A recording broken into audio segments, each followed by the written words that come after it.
Vue Vixens Day US 2020. So our hashtag is always everydayWeSkulking, and you can also tweet at hashtag Vue Vixens Day US.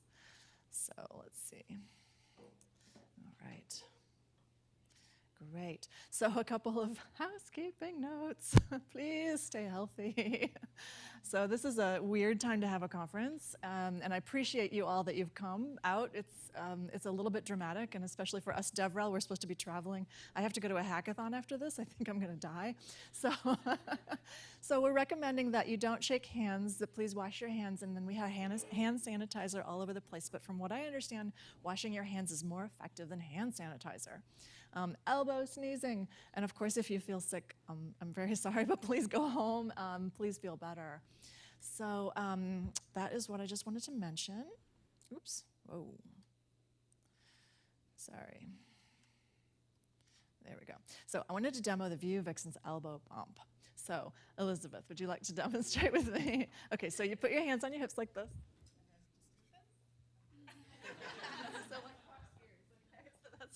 So that's what I'm recommending. So we have to invent something that's good. So a couple of things are happening today. We're having a professional photographer come in to do headshots, 1 to 340, and Michelle in the pirate hat, who is around here somewhere. She is kind of the organizer of these headshots, and she will, we have a little room over here, and you can have your professional headshot taken, and there's a sign-up sheet for little slots. So go and talk to her if you'd like to have that done. It's a really good idea, actually. Oh, why does it do that? Why? Sarah, hold on. Okay. And then a couple things about making friends and networking. I just wanted to put this in here. So if you find yourself in a little group, we recommend following the Pac-Man rule. So you make a circle of your friends and you're all in here. So just open out the circle like a Pac-Man mouth and invite someone else in. So that's a nice little thing that we try to do in meetups. There are pronoun stickers for your badges. The little orange sticker means no photos. If you want to take a pro headshot, you can do that. This is obsolete because Chloe is not able to make it today. She was going to bring a Manicam, so you do your nails and then you walk through the Manicam and take a picture, but unfortunately she couldn't make it. But there are a lot of things in your swag bag, so I wanted to mention the swag bag. So in your swag bag, we've put nail decals. Okay, can I unmute? Got it. Okay. Yeah, so in your swag bag, you have a couple things. So lots of stickers from our sponsors, cool things from Microsoft and from our sponsors, Vue Mastery and all the other folks, Storyblock and Front-End Masters. But there's also nail decals in there because what we were going to do is Chloe was going to do all of our nails and we were going to have nail decals stuck on. But I just decided to give everybody the nail decals and you can do it yourself. But there are custom nail decals in there with our logo and the Vue logo, so you can use those. That's what that little strip is. So those are nail decals. Yeah, so that's what that is. And there's a drink ticket also. So on the back of your drink ticket, there's a number. And during the day, I'm going to be reading out a number. And that table, you can choose a prize from the table, which is basically my closet. So you can pick what you like as a closet clean out. I'd encourage you to meet the chapter leaders here. If you're a Vue Vixens chapter leader, please raise your hand. We have so many incredible chapter leaders here. So these are all folks from all over the world who have come to join us this week. So happy to have you all here. Please talk to our sponsors. We've got Cloudinary here. Say hi, Cloudinary. And they have cute little unicorns. So that's really nice. And then the stickers all over the place. We have a massive sticker table and lots of food. I think I really overdid it on the food. Just wait till all the alcohol that's in my car right now. So we're going to bring that up at lunchtime. So we'll see. Okay. Workshops. Workshops are from 3 to 5. Mentors are welcome. You can just pop in the room of your choice. I believe Michelle put tags on the doors for which workshop is where. Chloe, we're going to try to have her call in and do her fake boyfriend workshop remotely. So we'll see how this goes. This is always really, everything is, just roll it and see how it goes. I'm going to do a Microsoft Cloud Skills Challenge, so we'll see how that goes. I've never done it before either, so why not? Roll the dice. And then Kristen here is going to do a Vue plus TypeScript workshop. And that one is women only because that's a Vue Vixens content workshop. So, and I don't remember which room, but I think you're down in that area? Okay, so that's great. So just a word about workshops. So here's our schedule. So we'll start with Sarah speaking, doing the opening keynote, and then we will just keep going on down the day. We'll have 5 talks, lunch, 3 lightnings, one of which is remote. Then we'll do our workshops. I'll blabber for half an hour, and then we'll have custom cocktails. So one of our, yes, one of our, she's here for those. So one of our community ladies, Liz Tiller, her husband created an awesome cocktail for us. It's actually a foxtail. So that's good to know.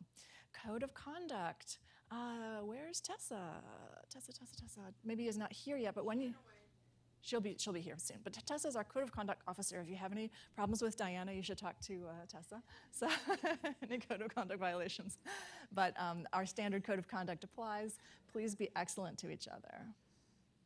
And thank you so much to our sponsors. So we have Microsoft Front-End Masters and Storyblock. We have Cloudinary and Vue Mastering. It's a huge, huge help to have sponsors for these kind of things, because that means you get better swag and better food and cocktails. And I'll put this link up later. It's our feedback form. But that's what I wanted to just say. It was welcome. And I think what we do now, Kristen, is we just say hello to Sarah Drasner. So then what? Not a I'm like back away from the mic.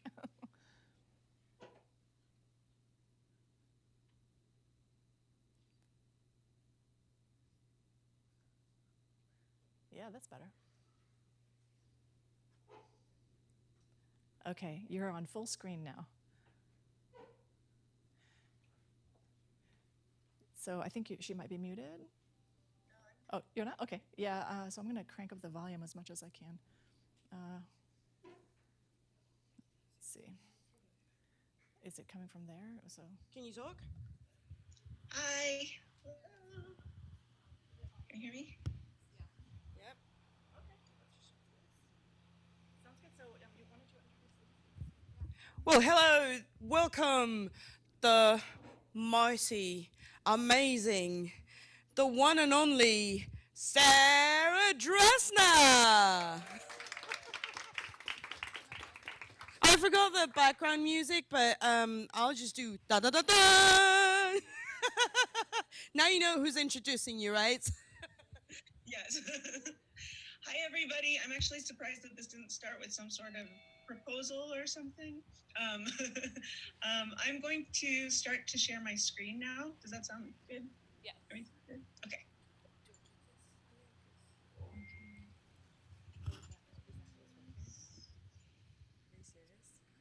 What can you see right now? Can you see code? Like just like a blurry code thing? All right. Hi, everybody at Vue Vixens Day. I'm really happy to be dialing in remote. Thank you for, dealing with me being far away from you, trying to stay safe from this coronavirus. Okay, so without further ado, to get started here, what we're going to do is we're going to take a vote. I'm going to show you 2 code samples that solve the same problem. Hey, Diana, is it possible that I can look out into the crowd? Can you turn me around? Look out into the crowd. You can look to the crowd through Kristen's camera, and we're gonna make room for that right now. Okay. Awesome. Oh, can you see? Can you see that? Yeah, I can see. Great. Okay, so we're going to take a vote. I'm going to show you 2 code samples that solve the same problem, and you tell me which one you think is cleaner, okay? You can only vote once. All right. Take a look at this code. Take it in for a moment. Okay, by a show of hands, how many of you think A is cleaner? Okay, a few. All right, how many of you think B is cleaner? Okay, a few. All right. How about this one? I'll let you look at it for a second. Oh, tricky. Oh. How many of you think A is cleaner? How many of you think B is cleaner? All right. Okay, and now you can shout out, what does this do? Jesus.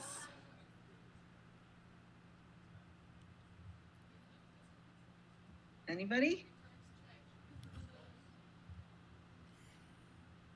Did I hear someone say mobile? Maybe detecting a device on mobile? All right, how many of you, by a show of hands, have heard this phrase? You don't need comments if you write clean code. A lot of you.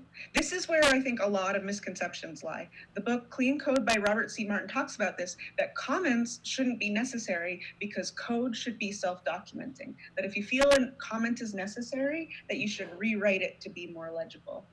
I both agree and disagree with this.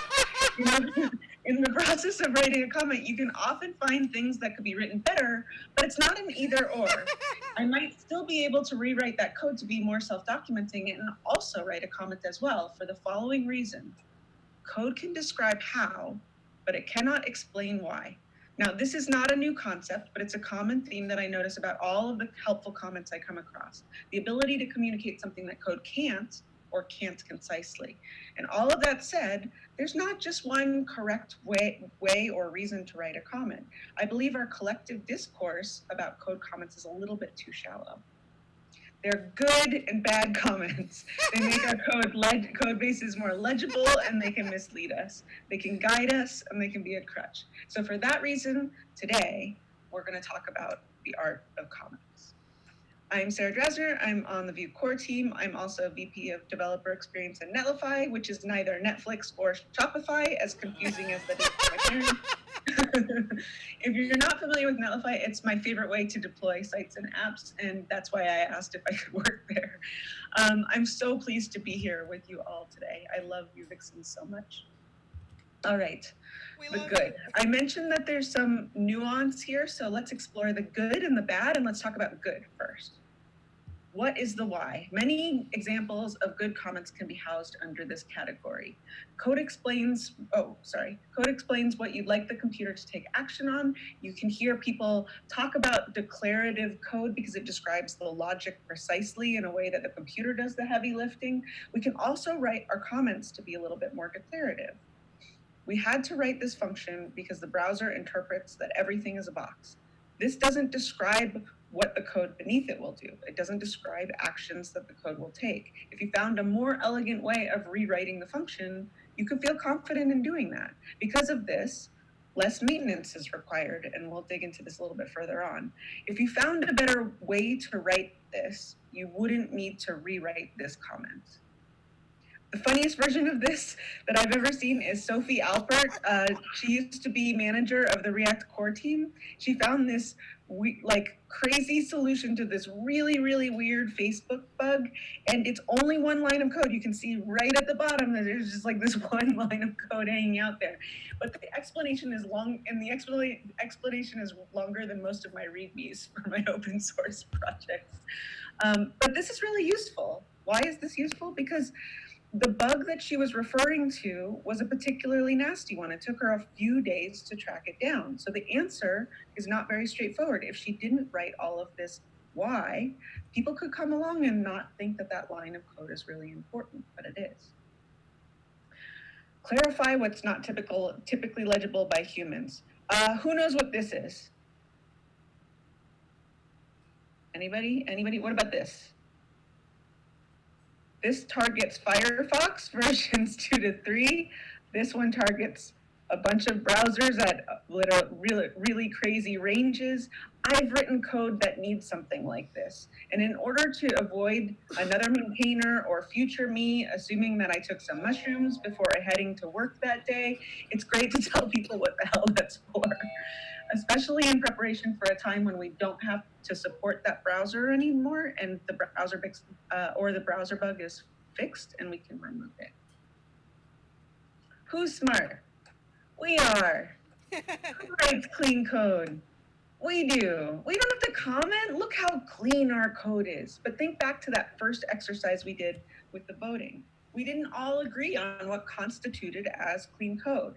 We like to all think we write clean code, but this is really subjective. It even changes through our careers. What I wrote 5 years ago, I would not think is clean now. Another problem is that this way of thinking is that we all have deeper knowledge in different areas. On teams that are small and tight-knit, where people's skill sets and expertise are more of a circle than a Venn diagram, this is less of an issue. We tend to be more in alignment about what's clear and what's not clear. However, big groups with a more of a spread of skill set have different opinions about what clean code is. And you might think I'm advocating for the smaller circle, but look at how much more ground this covers when you have a spread out amount of skill set on a team. Or let's say you get junior devs or interns frequently on bigger teams where there's junior engineers or even just engineers of different types of background.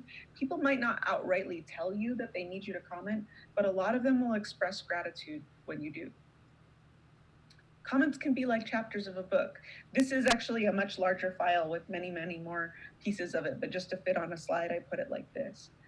If you think of a book, it has the same amount of information whether or not you have paragraphs or chapters or indexes, but providing these distinct sections allows us to get to our place more quickly and get going after time away faster. Commenting sections or pieces allows people to skip to the part that's relevant to them. But you might say we have functional programming and imports and modules for this now, and it's true. We break things down so that they're more manageable, and thank God for that, right?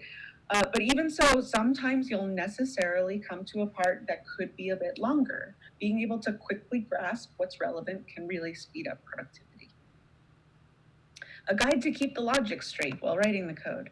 Get this request from the server, give us an error if it failed, do X thing with that request, format the data like so. This is an interesting one. These are not the kind of comments you should keep, and so it could be found in the bad pattern section. And many times when I'm working on a bigger project with a lot of moving parts, breaking things up into these kinds of actions is really, really helpful for me. Then I can focus on one thing at a time. But when left in your code as is, these comments can be a little bit screwy to read later, and I'll talk about why in a minute. But they're so useful when you first start writing it, because otherwise you don't really know what you're working on at any given time. You can kind of break things down and then attack things section by section. But if they're left in your code base, they can merely be a duplication of what the code is. But it doesn't make them any less valuable to write, though. My perfect world suggestion is to use these comments at the time of writing and then revisit them after. And as you delete them, you could ask, does this do this in the most elegant way possible? Is this comment the most legible it can be? Is there another comment that I could replace this that might address the why of why this code is functioning? Is this the most useful thing to another from another mother?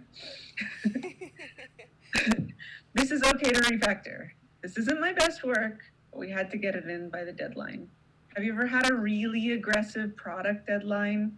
How many of you implemented a feature that you yourself disagreed with and they told you it was temporary or just an A/B test and it doesn't matter? And then cue horror music. It lived on forever.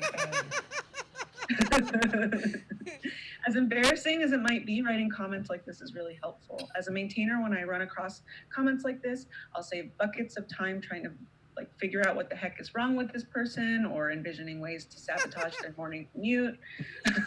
I immediately stop trying to figure out what parts of the code I should retain and think about what parts of the code I can refactor. The only warning I'll give is try not to make this like your normal way of coding. But don't try to make this like your type of a fallback, because it can actually hold back your programming. Commenting as a teaching tool.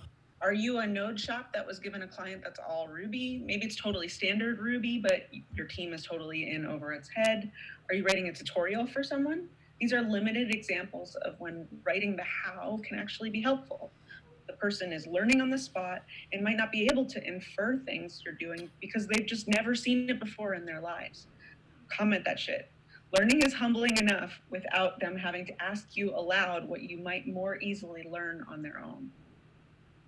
Commenting doesn't just have to be a teaching tool. It can actually be a learning tool. This dev helped himself learn the tutorial code better by going through every single line and stating what it does. This is a really good idea. He's holding himself accountable for really digging in and understanding what's new to him. I Stack Overflowed the bejesus out of this. Did you just copy paste a whole block of code from Stack Overflow?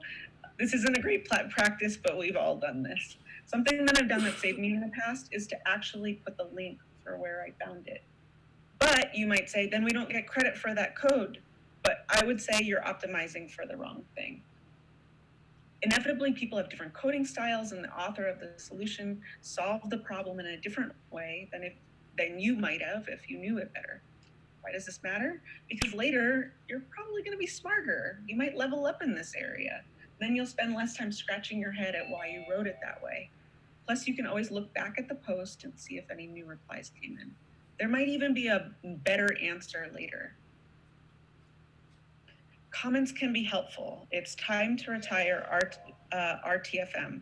There's a really great post by April Wenzel from Compassionate Coding called It's Time to Retire RTFM. There's the link there that I'll share afterwards.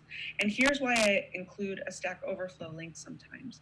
The job of comments is to be helpful to the person who comes after you. April makes the point in this wonderful article, and I've been guilty of this myself. In tech, we become kind of comfortable with a thing called survivorship bias. Survivorship bias is when you've lived through something, so you think everybody should have to live through it too. But the best engineer is not the one that triumphs forward and is a hero I see. The best engineer is one that teaches and empowers other people to be their best. Not because they themselves are so important, but because they're scaling their knowledge to other people and giving them all the tools for their success. And that means helping, not leaving them on their own, if you know the path. All right, so writing comments gets a bad rap sometimes, and that's because bad comments actually exist. So let's talk about some things to avoid while writing them. They just say what it's already doing. Stuff like this is actually a really big pain. Why? Because you're reading everything twice in two different ways. It gives no more information, and in fact, it makes you have to process things in two different formats, which is mental overhead rather than helpful. We've all written comments like this, but for whatever the reason, it's good to take a step back and try to look at the code from the perspective of someone reading it rather than you as the author. It wasn't well maintained. Bad documentation can be worse than no documentation. There's nothing more frustrating than coming across a block of code where the comment says something completely different from what's expressed below. Worse than time wasting, it's misleading. One solution to this is making sure that whatever code you're updating, you're maintaining the comments as well. The comment is in your code. You are the maintainer of that comment as well. It's not optional. It's your job to work on it, even if that means deleting it. If you don't want to maintain it, take it out. It's better to take it out than not to maintain it at all. And certainly having less and only more meaningful comments makes this upkeep less arduous. We need to use flip technique to make sure it's more performant in every browser. If your comments are of good quality to begin with, and they express the why and not the how, you might find that this takes care of itself. For instance, if I write this comment and refactor the code later from using get bounding client rect to get bbox, the comment still applies. The function exists for the same reason, but the details of how are what changed. Quarters, but for code. You changed something. You know you like the new code, but you just can't let go of the old code yet. This one is tricky because if you're really not finished yet, it's totally okay to leave this in your code. But hopefully, you're working with version control and you're writing good commit messages. And if so, your older code should be retrievable for you. If you're in the final stages of a project, it's worth going over and removing these old comments.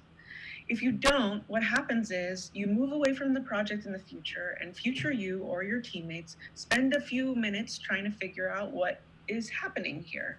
Do you need this? Will you need this? What was this for? Are you going to use it again? This is really time wasting to do to people who are trying to read through your code. Trust your instincts and your version control system and delete it. You could have used a better name. I've done this before where I've used like single variable letters for something that I need to describe, and then I use a comment to express what the name is. I've definitely written code like this. But look at how much more legible this is with not that many more characters. It's not that much more typing. If you're using a variable or function name repeatedly, I don't want to scan up the whole document to find what you could have done explained within the name itself. I get it, naming is hard, but some comments take the place of something that could be written more precisely and clearly by writing the name of what it does. If I read through this code now, I know exactly what it does, and previously I didn't. I like the rule in functional programming that if it's hard to name, maybe you're giving the function too much responsibility. Refactoring has helped me name, and likewise, trying to name has also helped my functions be smaller. I really like that comment from Twitter. The comments are an excuse for not writing the code better to begin with. This is the crux of the issue for a lot of people. If you're writing code that's haphazard and then you're leaning back on your comments to clarify, that means the comments are holding back your programming. This is a horse behind the cart kind of scenario. Unfortunately, even as the author, it's not always clear which one is which. We lie to ourselves in myriad ways. We spend time writing a comment that could be better spent making the code cleaner to begin with. We also tell ourselves we don't need to comment our code because our code is so well written, even if other people don't agree. Just do your best. Try not to rely on one correct way, and instead write your code and then read it. Try to envision you're both the author and the maintainer, or how that code might look to a younger you. What information would you need to be as productive as humanly possible? It said that 30% of your time is spent writing code and 70% of your time is spent reading code. This is a quote from Kyle Simpson. Help yourself out. My suggestion would be to spend a moment after you feel like you're done with a given project and review with commenting and legibility in mind. I will even submit PRs to myself on projects where I work alone.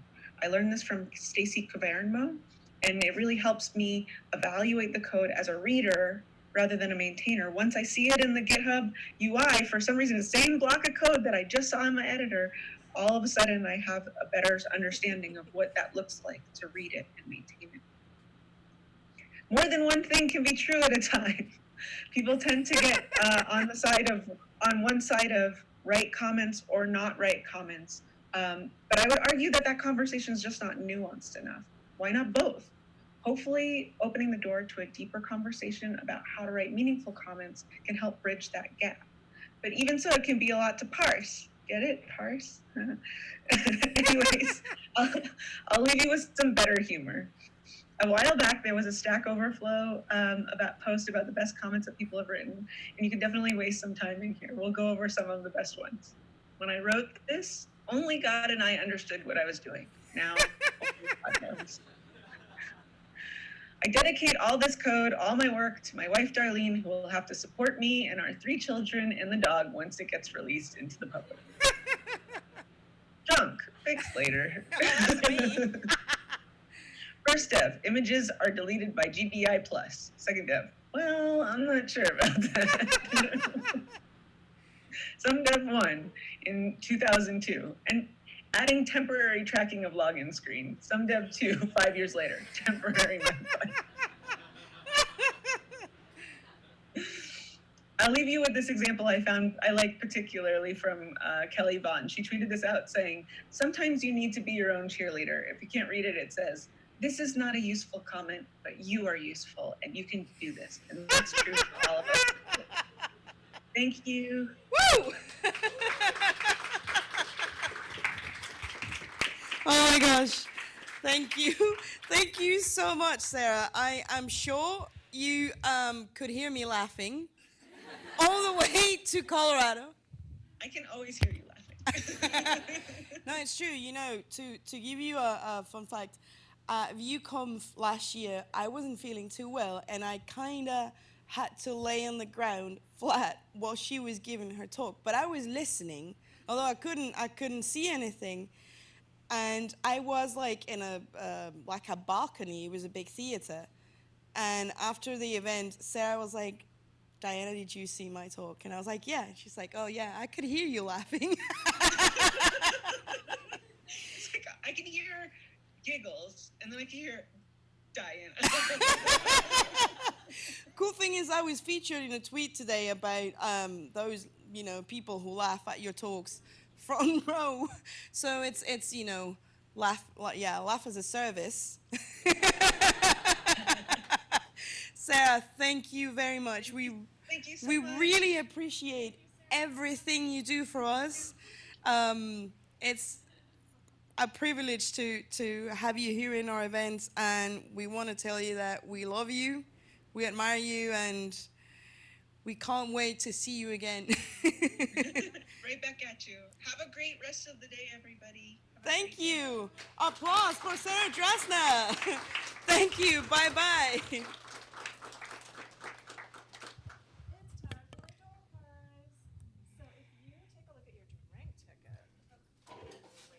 Take a look at your drink ticket. And I'm going to generate a number using the random number generator. You have to sift through all the stickers and all of the nail decals. All right, you ready? Number 68. Number 68. Back of your drink ticket with my crappy handwriting. No? How about 19? Everybody's still looking. 19. 19, 1 9. 1 9. No. 90, 96. Yay! You may come to the table of love and pick a prize. Yeehaw! Woo! Sorry, I wanted to say that outside of North Carolina, and now that I'm in Texas, no. You can take the whole stack. Earrings. Woo-hoo! Yes, queen. Awesome. Sorry, I like to cheer myself. I like to cheer on people, so I'm always overexcited, especially about prices, So I should switch computers. yeah, she's going to switch computers.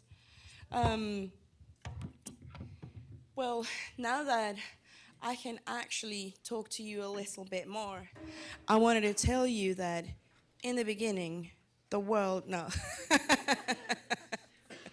No, I'm so happy to be here, How was the after party last night? Whoa. They're like,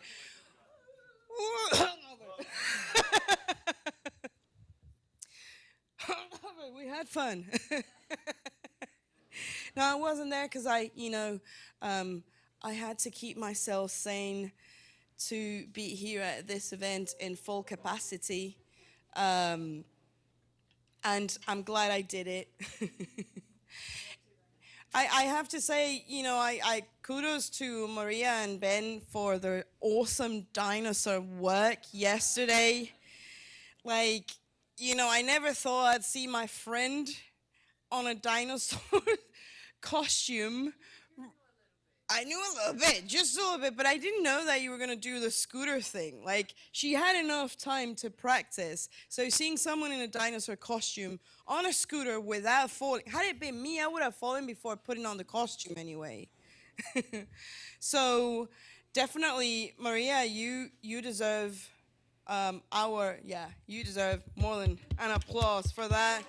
You'll get a bow from stage.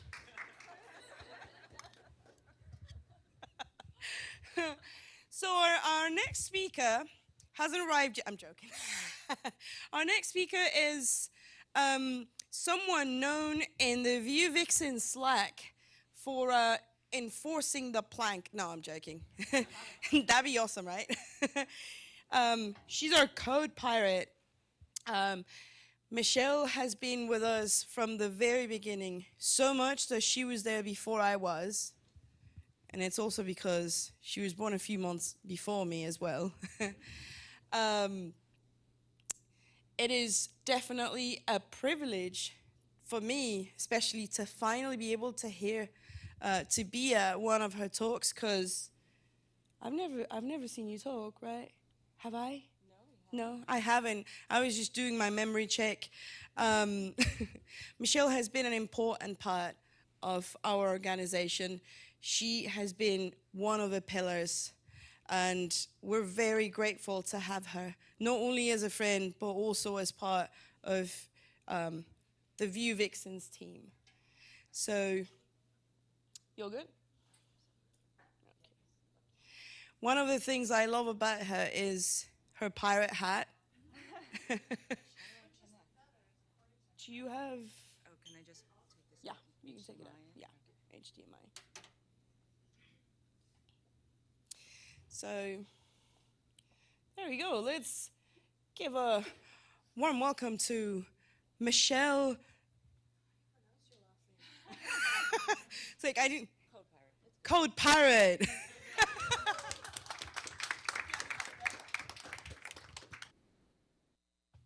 Can you hear me? Okay, great.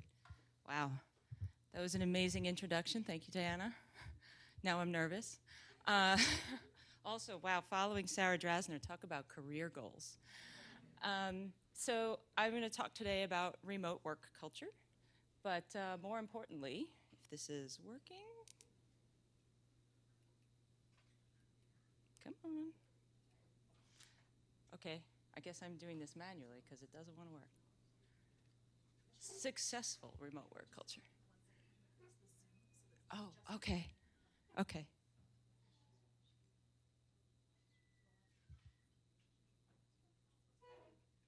No? Okay. All right, so we're good. So I'm going to talk about not just remote work culture, but successful remote work culture. How many people here work 100% remote? Nice. How many people here work full-time in an office? Okay. How many people occasionally work at home, like once in a while? Okay.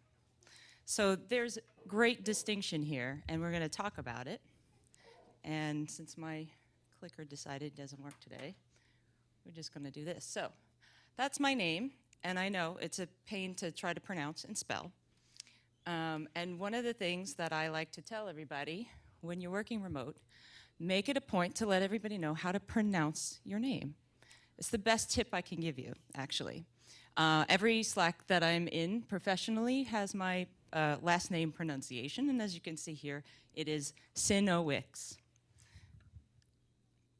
So yes, I am the Code Pirate, and yes, I always wear this hat when I talk and at events. I'm a senior front-end engineer at Vox Media, and I work remotely, full-time, from my home in Tampa Bay, Florida.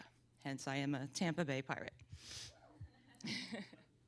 But I am originally from Staten Island, New York, and this is significant in my journey to becoming a successful remote engineer. If you've never been to New York City, Staten Island, New York is the lost borough of Manhattan.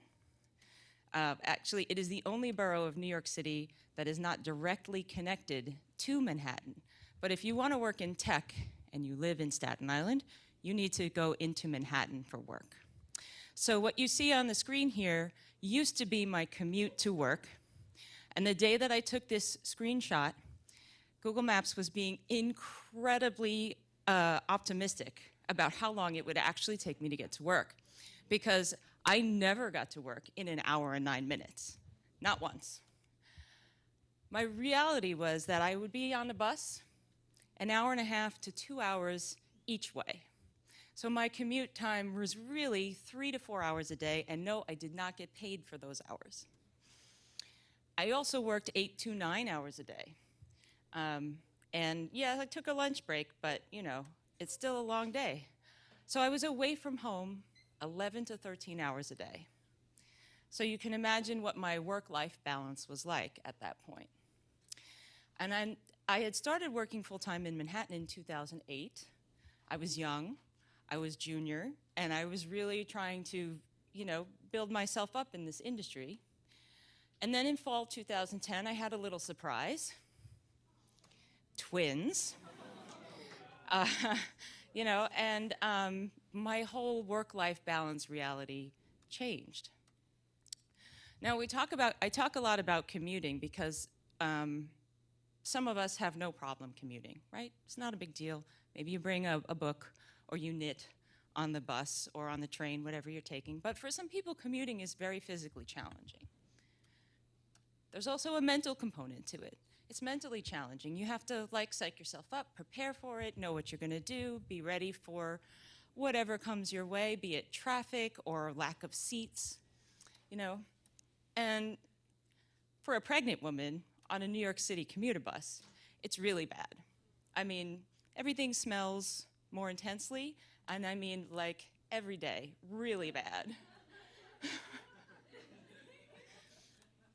So when I was 12 weeks pregnancy, I ended up in the hospital. There was something going wrong. And my doctor said, you know, you need to take it easy. You're working too hard. And I was like, are you kidding? I sit at my desk and I type all day with a big goofy grin on my face, and I don't do anything physically challenging. So the problem wasn't my job, it was my commute to work. Right? It was a crowded bus, it smelled bad, I had to walk to the bus, I had to take the bus, I had to get jolted around by the bus, I had to walk to the office. And New York City, I mean, we're all in Austin here and the weather's lovely. New York City has a rough winter. So the company I worked for at the time had a specific policy. They did not let people work from home. Like that was specifically, we don't allow you to do this no matter how badly you want it. So I had a doctor's note, you know, get out of gym, class, whatever, stating that my commute is actually hazardous to my pregnancy. So I got a little lucky in that my supervisors really wanted me to continue working for them. And the company actually wanted me to take disability. And if you don't know what disability is in New York City, it's practically nothing that gets paid to you out of an insurance policy. And that same insurance policy is supposed to cover me for my maternity leave. So I could drain my temporary disability before my maternity leave and then not get paid anything, you know. Or I could maybe work from home, right? Maybe work remotely. And they're like, okay, that's fine. We're gonna pay you less money, but take away your full-time status. And I was like, well, then I don't get my disability either. So that's no good. My managers really pushed for it, went to bat for me, and they did eventually let me work remotely for the rest of my pregnancy. But the real problem came down to the people in upper management at my company really believe that if you say you're working from home, you're actually lying and taking a day off. You know, they don't think you're working. You know, are you really working? Like, how much work can you get done from your house? You know, so in my case, this was a temporary medical necessity, right? And I began working from home. And I want to be distinct about the concept of working from home versus working remote, right? So there are a lot of jobs that you just can't work from your home. Like, you have to be physically present. We're all lucky that we are in tech, or we're moving into tech, and that this is an option, right? If you have a laptop or a computer and a good internet connection, you can probably do your job, right? So we, and when I say we, I mean all of you and me and everybody else in the world who wants to work remote, have to make an effort to build work culture that sets people up for success and doesn't assume that we're all lying about getting our work done. This is a way that we, all of us in tech, can expand remote work options for other people. So I was working from home for my second and third trimesters of my pregnancy. I actually worked right up until the week before I gave birth. And I had a good boss who did empower me to do good work. And I faced a lot of problems. They weren't my direct supervisor, but they were problems. But they were not rooted in my work, right? My code was great. My work shipped. And I was actually more successful working from home when I didn't have the commuter concerns of getting up early and getting to the bus stop on time and getting to work on time despite the traffic and the rain or the snow. And so what really was the problem was the way the company communicated. And I've been asked, in other sessions where I've talked about this, I've been asked, you know, if we want to become remote friendly as a company, how do we prove that people are being productive when they're not here?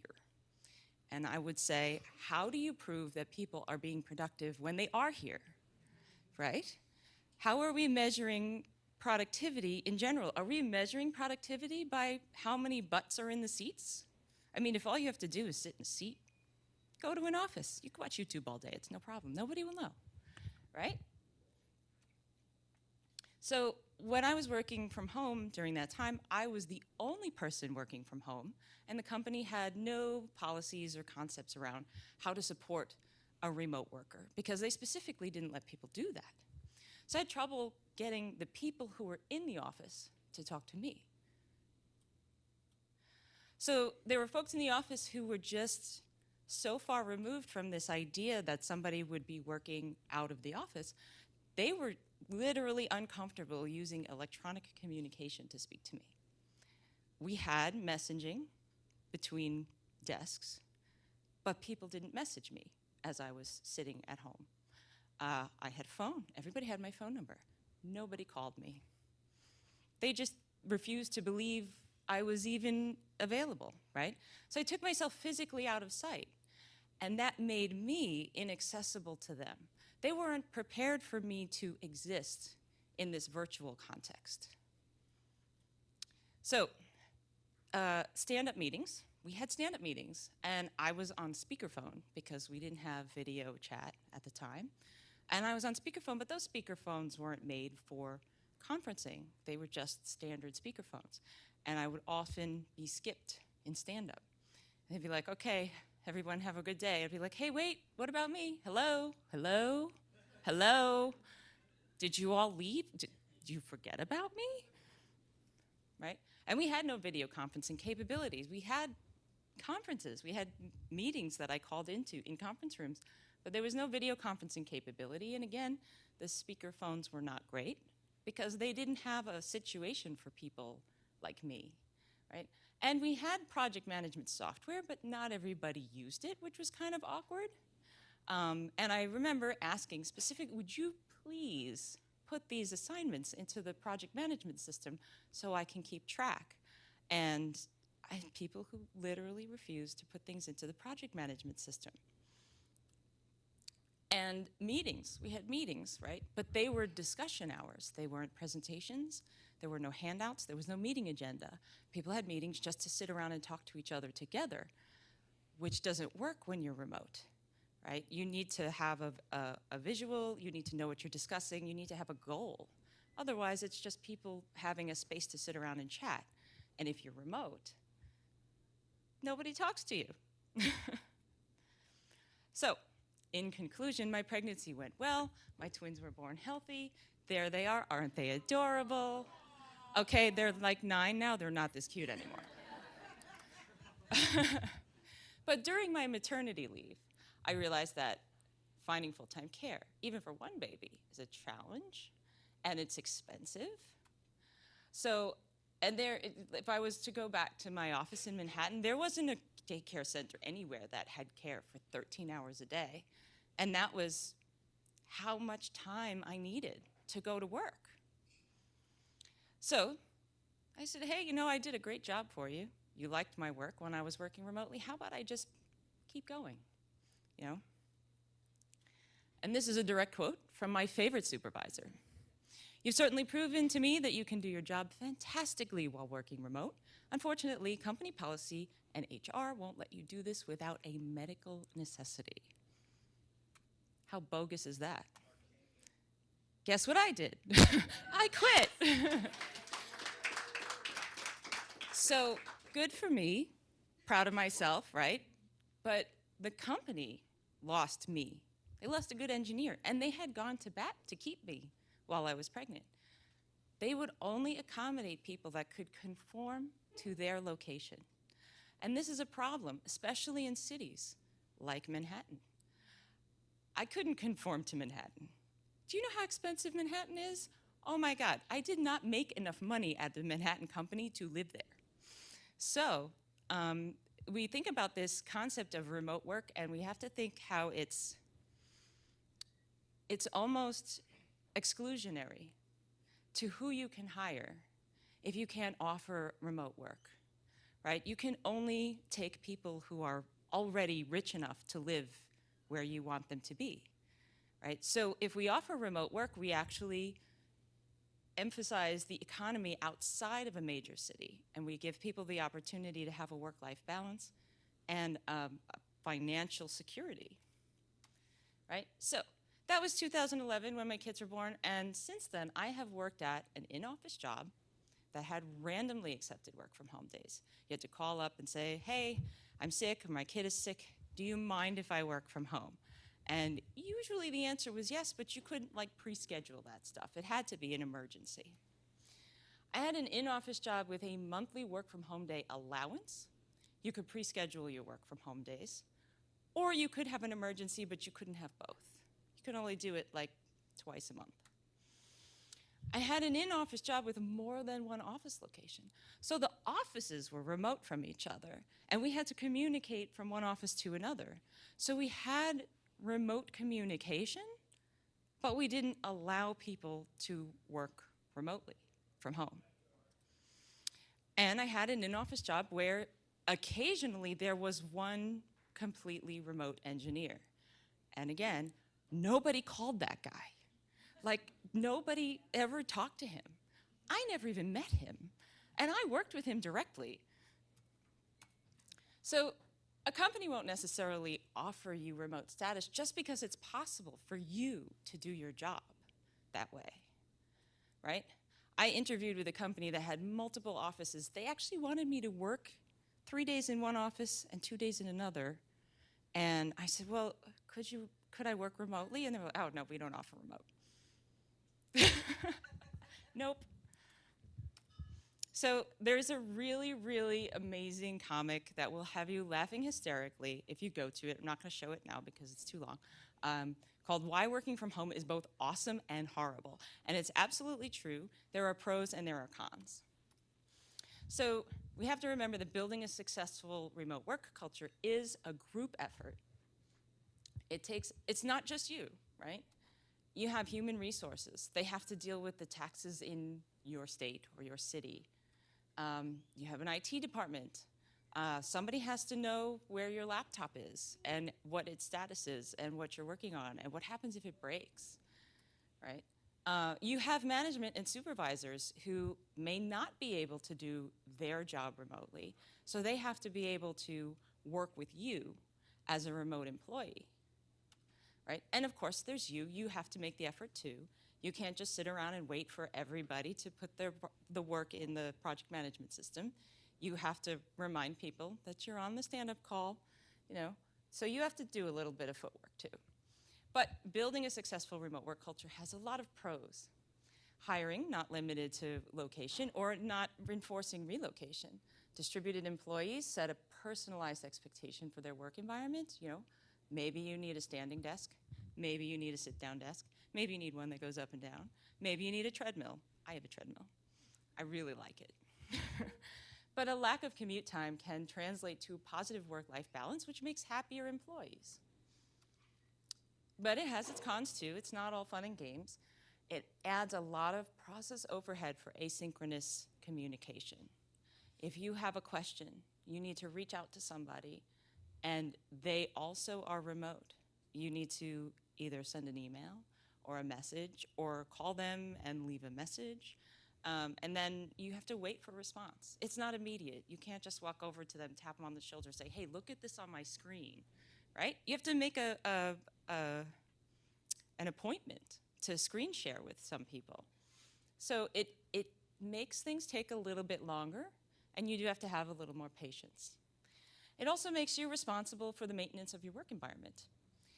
My company is based in New York and Washington, D.C., and when the toilet breaks in my house, they are not sending a plumber. That's on me. If my office is a mess, there is no cleaning crew coming over the weekend to clean it up and dust it off. Nope, I have to do that.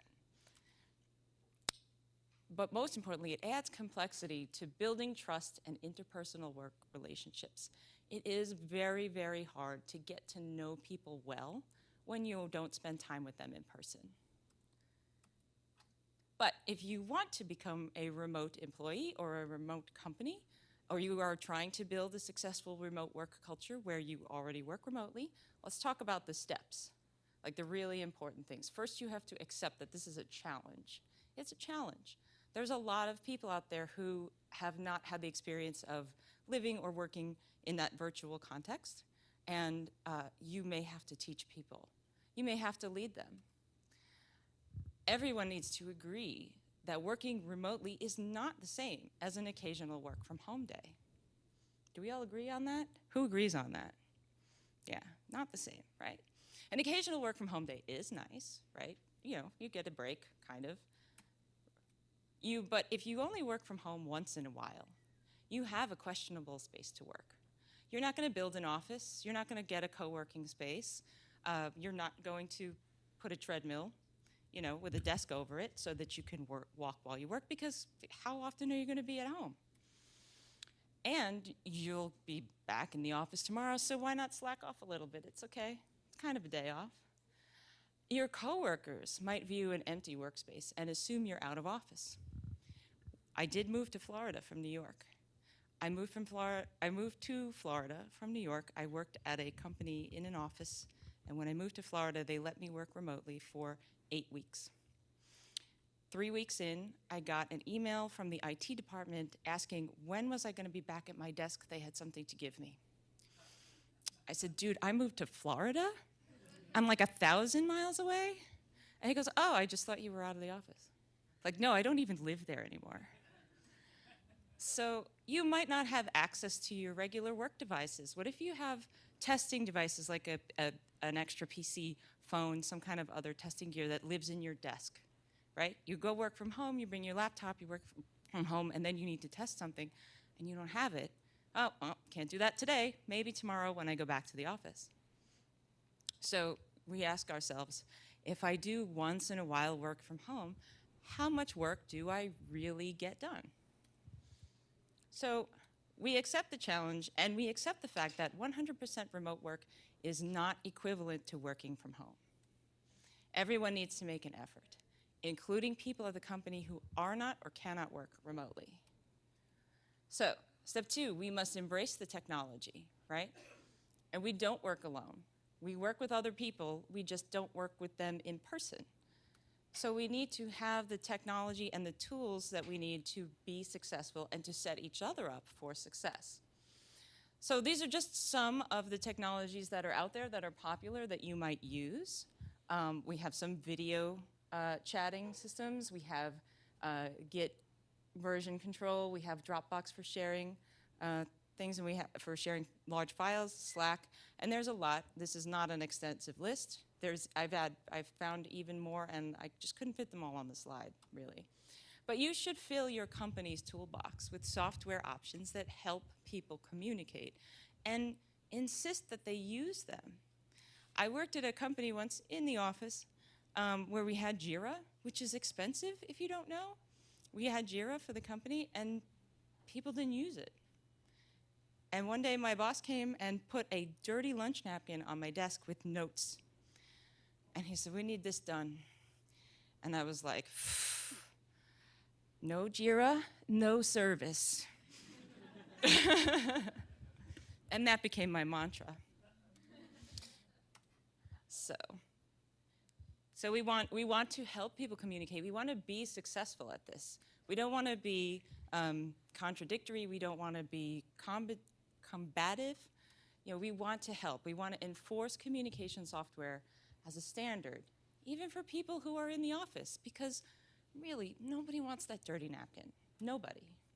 But we need to expect those as expectations of how to communicate. And we have to recognize relationship dynamics. So there's a lot of permutations here. You don't have to read all of those, but just think about who's remote, who isn't remote. Are you fully remote? Are there people in the same time zone as you? These things are really challenging sometimes, especially if you're on different continents, different countries, East Coast, West Coast of the United States. And you need to set boundaries. That's a big one. You don't want to get a phone call while you're on vacation about work. But unless you let people know that you're on vacation, they don't know where you are. They think you're home working, right? You don't want to get that JIRA ticket come in like, it has to be done tomorrow. You're like, I'm camping, man. Like, I don't even have a laptop, right? So have a regular set of work hours so that your colleagues know when to expect you. And don't end up like this. Don't be working at 3:17 a.m., 3:17 p.m. By the way, this is a screenshot from that oatmeal comic I mentioned before. Please check it out. It's hilarious. Take sensible breaks. Mute your chat tools, email alerts, and or your phone. And those can be scheduled too. Even as we speak, I have my company Slack completely muted. Everyone in my Slack knows that I am speaking at this event and that I won't be back until tomorrow. Yeah, autoresponder. Google Calendar has a nice out-of-office feature now. If you set yourself as out of office, it'll automatically decline any meeting that somebody tries to schedule while you're out of office in your calendar. Let them know that you're unavailable. Let them know when you'll be back. You know, and this goes even for breaks. Sometimes I put my lunch break on my calendars just so I can make sure I can like take a break and eat. If your responses to your colleagues are suddenly gone and you don't give a reason, they try to contact you and you are just ghosting, right? Your colleagues are going to feel that you are ignoring them, right? They think you're at work. They think you're working. They think you're sitting at your computer just like they are. And they think that you're not working when you should be. Shouldn't you be working? Aren't these your work hours? Where are you? Why aren't you responding? You need to communicate, over-communicate where you are and what you're doing. Because as a remote worker, you are inherently invisible. Everybody has to accept that you exist in a virtual context, but they have to know where you are and what you're doing and if you're not working. This is important for building trust. Right? You need to let them have that expectation, right? If they don't trust you to be doing your job, they are going to think that you're slacking or you're rudely ignoring them, right? We need to communicate over the top. And then there's socializing. How many people here who work remotely socialize with their remote coworkers? Excellent. I love video chat for this. Actually, schedule Zoom calls with my colleagues to just sit around and drink coffee and BS with them. It's during work hours, but it's allowed, right? It's the equivalent of going to the kitchen and getting coffee and BSing for 30 minutes, right? And you get to know people, and it shares ideas that you wouldn't otherwise be able to share in a professional context. And sometimes you want to meet with them in person. While video conferencing is nice, you can also create chat channels just for interests. I'm very active in the Star Wars channel at my work Slack. And then sometimes you might even go to a conference together and like hang out at the after party, you know, and dance and get really silly videos of each other hanging out, right? So thank you so much for listening to me ramble. You can pronounce my name, Michelle Sinowicz. That's my full name at Twitter. But you can also just find me at the hashtag #CodePirate. Thanks, y'all. Cheers. I love this talk. Thank you so much, Michelle. Actually, I've been bragging about this. I am so happy. I recently got a new job at Nexmo, and we are fully remote. Most of the company, I would say over 60% of all employees are a distributed team across, around the world. And these tips are amazing, and I'm going to bring them up in our next meeting. And it's great. It's great. I'm so happy. So I don't know if you saw the massive delivery that was made to the fridges. I just saw the massive amount of alcohol that was delivered. And I'm really looking forward to the cocktails. I haven't drank in years, people. No, I'm joking. I wish. No, actually, I got good news just as Michelle was talking. I got a good email from my doctor saying, so just so you know, I have incurable non-Hodgkin's lymphoma. And things weren't going well, but I got a really good email today saying that my last tests were positive and I am actually responding to treatment. And this is the first time in 5 years that my body is actually shrinking the stupid cancer. So there you go. So yeah, for me, this totally made my day because, you know, it's a milestone in my life. It means I'm actually heading to getting better for sure. So yeah, man, I had to share it with you. Our next speaker is an amazing person as well, is someone who we really love in the Vue Vixens community. Let's welcome Tessa.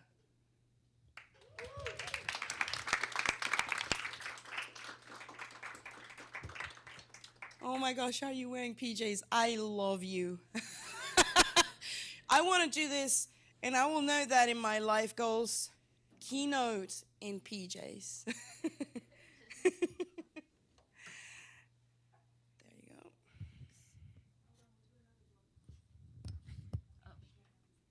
She says they're going to do. Oh, they're going to do another. Oh, we get another prize. You brought my liquor. Yeah. Oh yeah, hi Crystal from Microsoft. I'm so stoked about the PJs. It's this grand. Yeah, she's doing PJs. Okay, generate number. How about 80? Look at your drink ticket. You come choose. You have some very cute things to choose from. Woohoo! Oh, these are earrings from Bulgaria. By the way. This is my closet, so you can. You may pick a thing. These are like write your own story on the back of a napkin. Yeah, those are actually really amazing. So show. These are from Stephanie Walter. Really cute.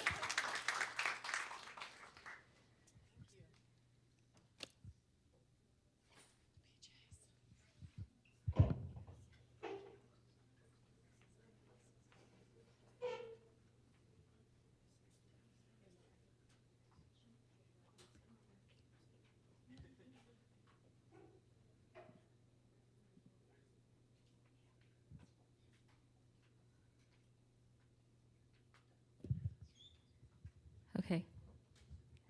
Good morning, everyone. My name is Tessa, and today we're going to be talking about component libraries as boxed lunches. And don't worry if you're not yet familiar with writing Vue, because over time, these patterns that we're going to discuss today and you will become old friends. But before we get started, does anyone here know what bento is? Yes, person with the red bandana. I saw your hand first. Can you tell me?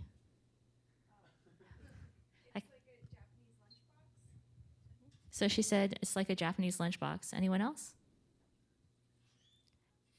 Oh, yes. Hi.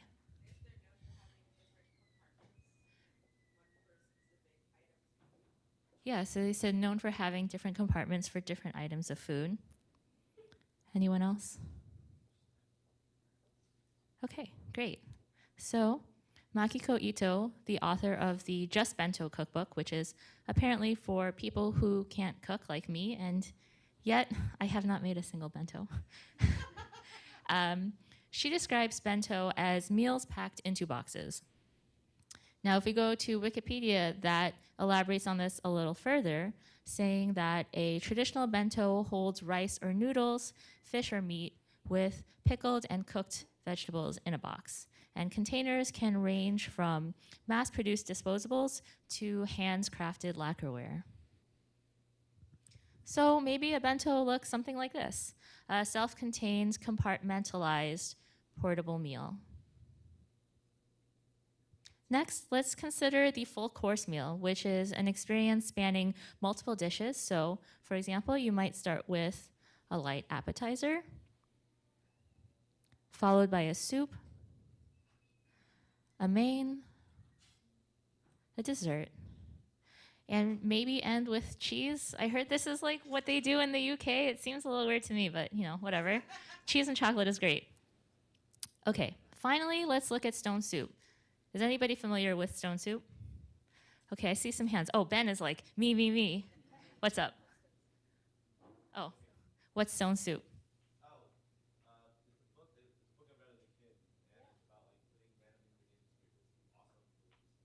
Yeah, so Ben said it's a book he read as a kid where people put together all these random ingredients to create an awesome soup.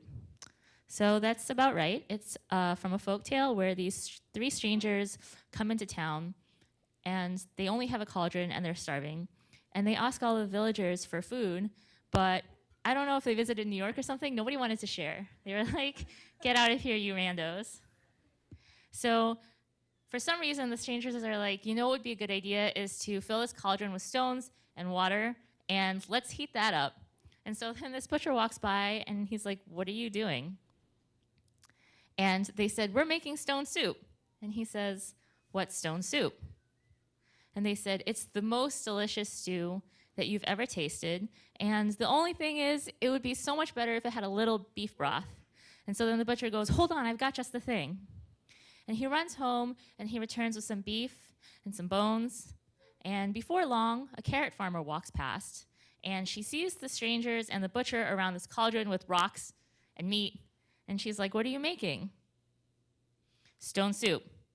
And the butcher is like hinting, you know, this would taste even better if there were a couple of carrots. And so the farmer cries, hold on, and she runs off. And before long, she returns with a bundle of carrots. Now, as you may have guessed, one by one, the villagers bring food to help enhance this stone soup. And soon enough, there really is a delicious stew, and there's enough for everyone. So it's kind of like a potluck if, with a potluck, you're only making one dish total, and it's constrained to, like, what's in my fridge right now? So let's say that you're hosting some kind of event. What type of meal would you want to prepare? Would it be the bento, the 5-course meal, or the stone soup? Make bento. Wow, pretty popular, evenly divided almost. Okay, so let's say that you needed to host a meal every single day. Would that change your selection? Some nods. And what if your friends surprise you at your place? They just knocked on the door and they're like, hey, we're here to eat. Also, we haven't eaten in 3 days and we're really hangry. Would that change your answer? Wow, some yes, yeah. So as you might surmise from these questions, there's pros and cons to each approach. For example, a full course meal is great because it allows for this elaborately designed, harmonious experience from start to finish. But what would happen if, after preparing and tasting this meal, we realized that instead of a fish stew and broiled chicken, it would flow much better if we had a chicken stew and grilled fish? Well, I mean, then we'd probably have to make the whole thing over again from scratch. And a full course meal can also make it challenging if, say, I have a friend over and they want to jump in and lend a hand. Like, it would take some thorough guidance and instruction first for me to onboard them onto like my meal cooking experience without taking a bit of time and effort. Now let's contrast that with the stone soup. This makes it pretty simple for friends to lend us a hand without any kind of advanced planning, which is really great if you need to throw something together quickly. But it might not be so great if you have taste buds. It can result in a lot of repetition. It might be unnecessary repetition, and it would also be challenging to remake stone soup the same way more than once. Finally, with bento, there's a lot of different components to it, which is great for customization, but with so much variety, that can make cooking all of this different kind of food a pretty daunting task. But fortunately, bento has one weird trick up its sleeve, which is meal prepping. Does anybody here know what meal prepping is? Not me, because I don't cook. Yes?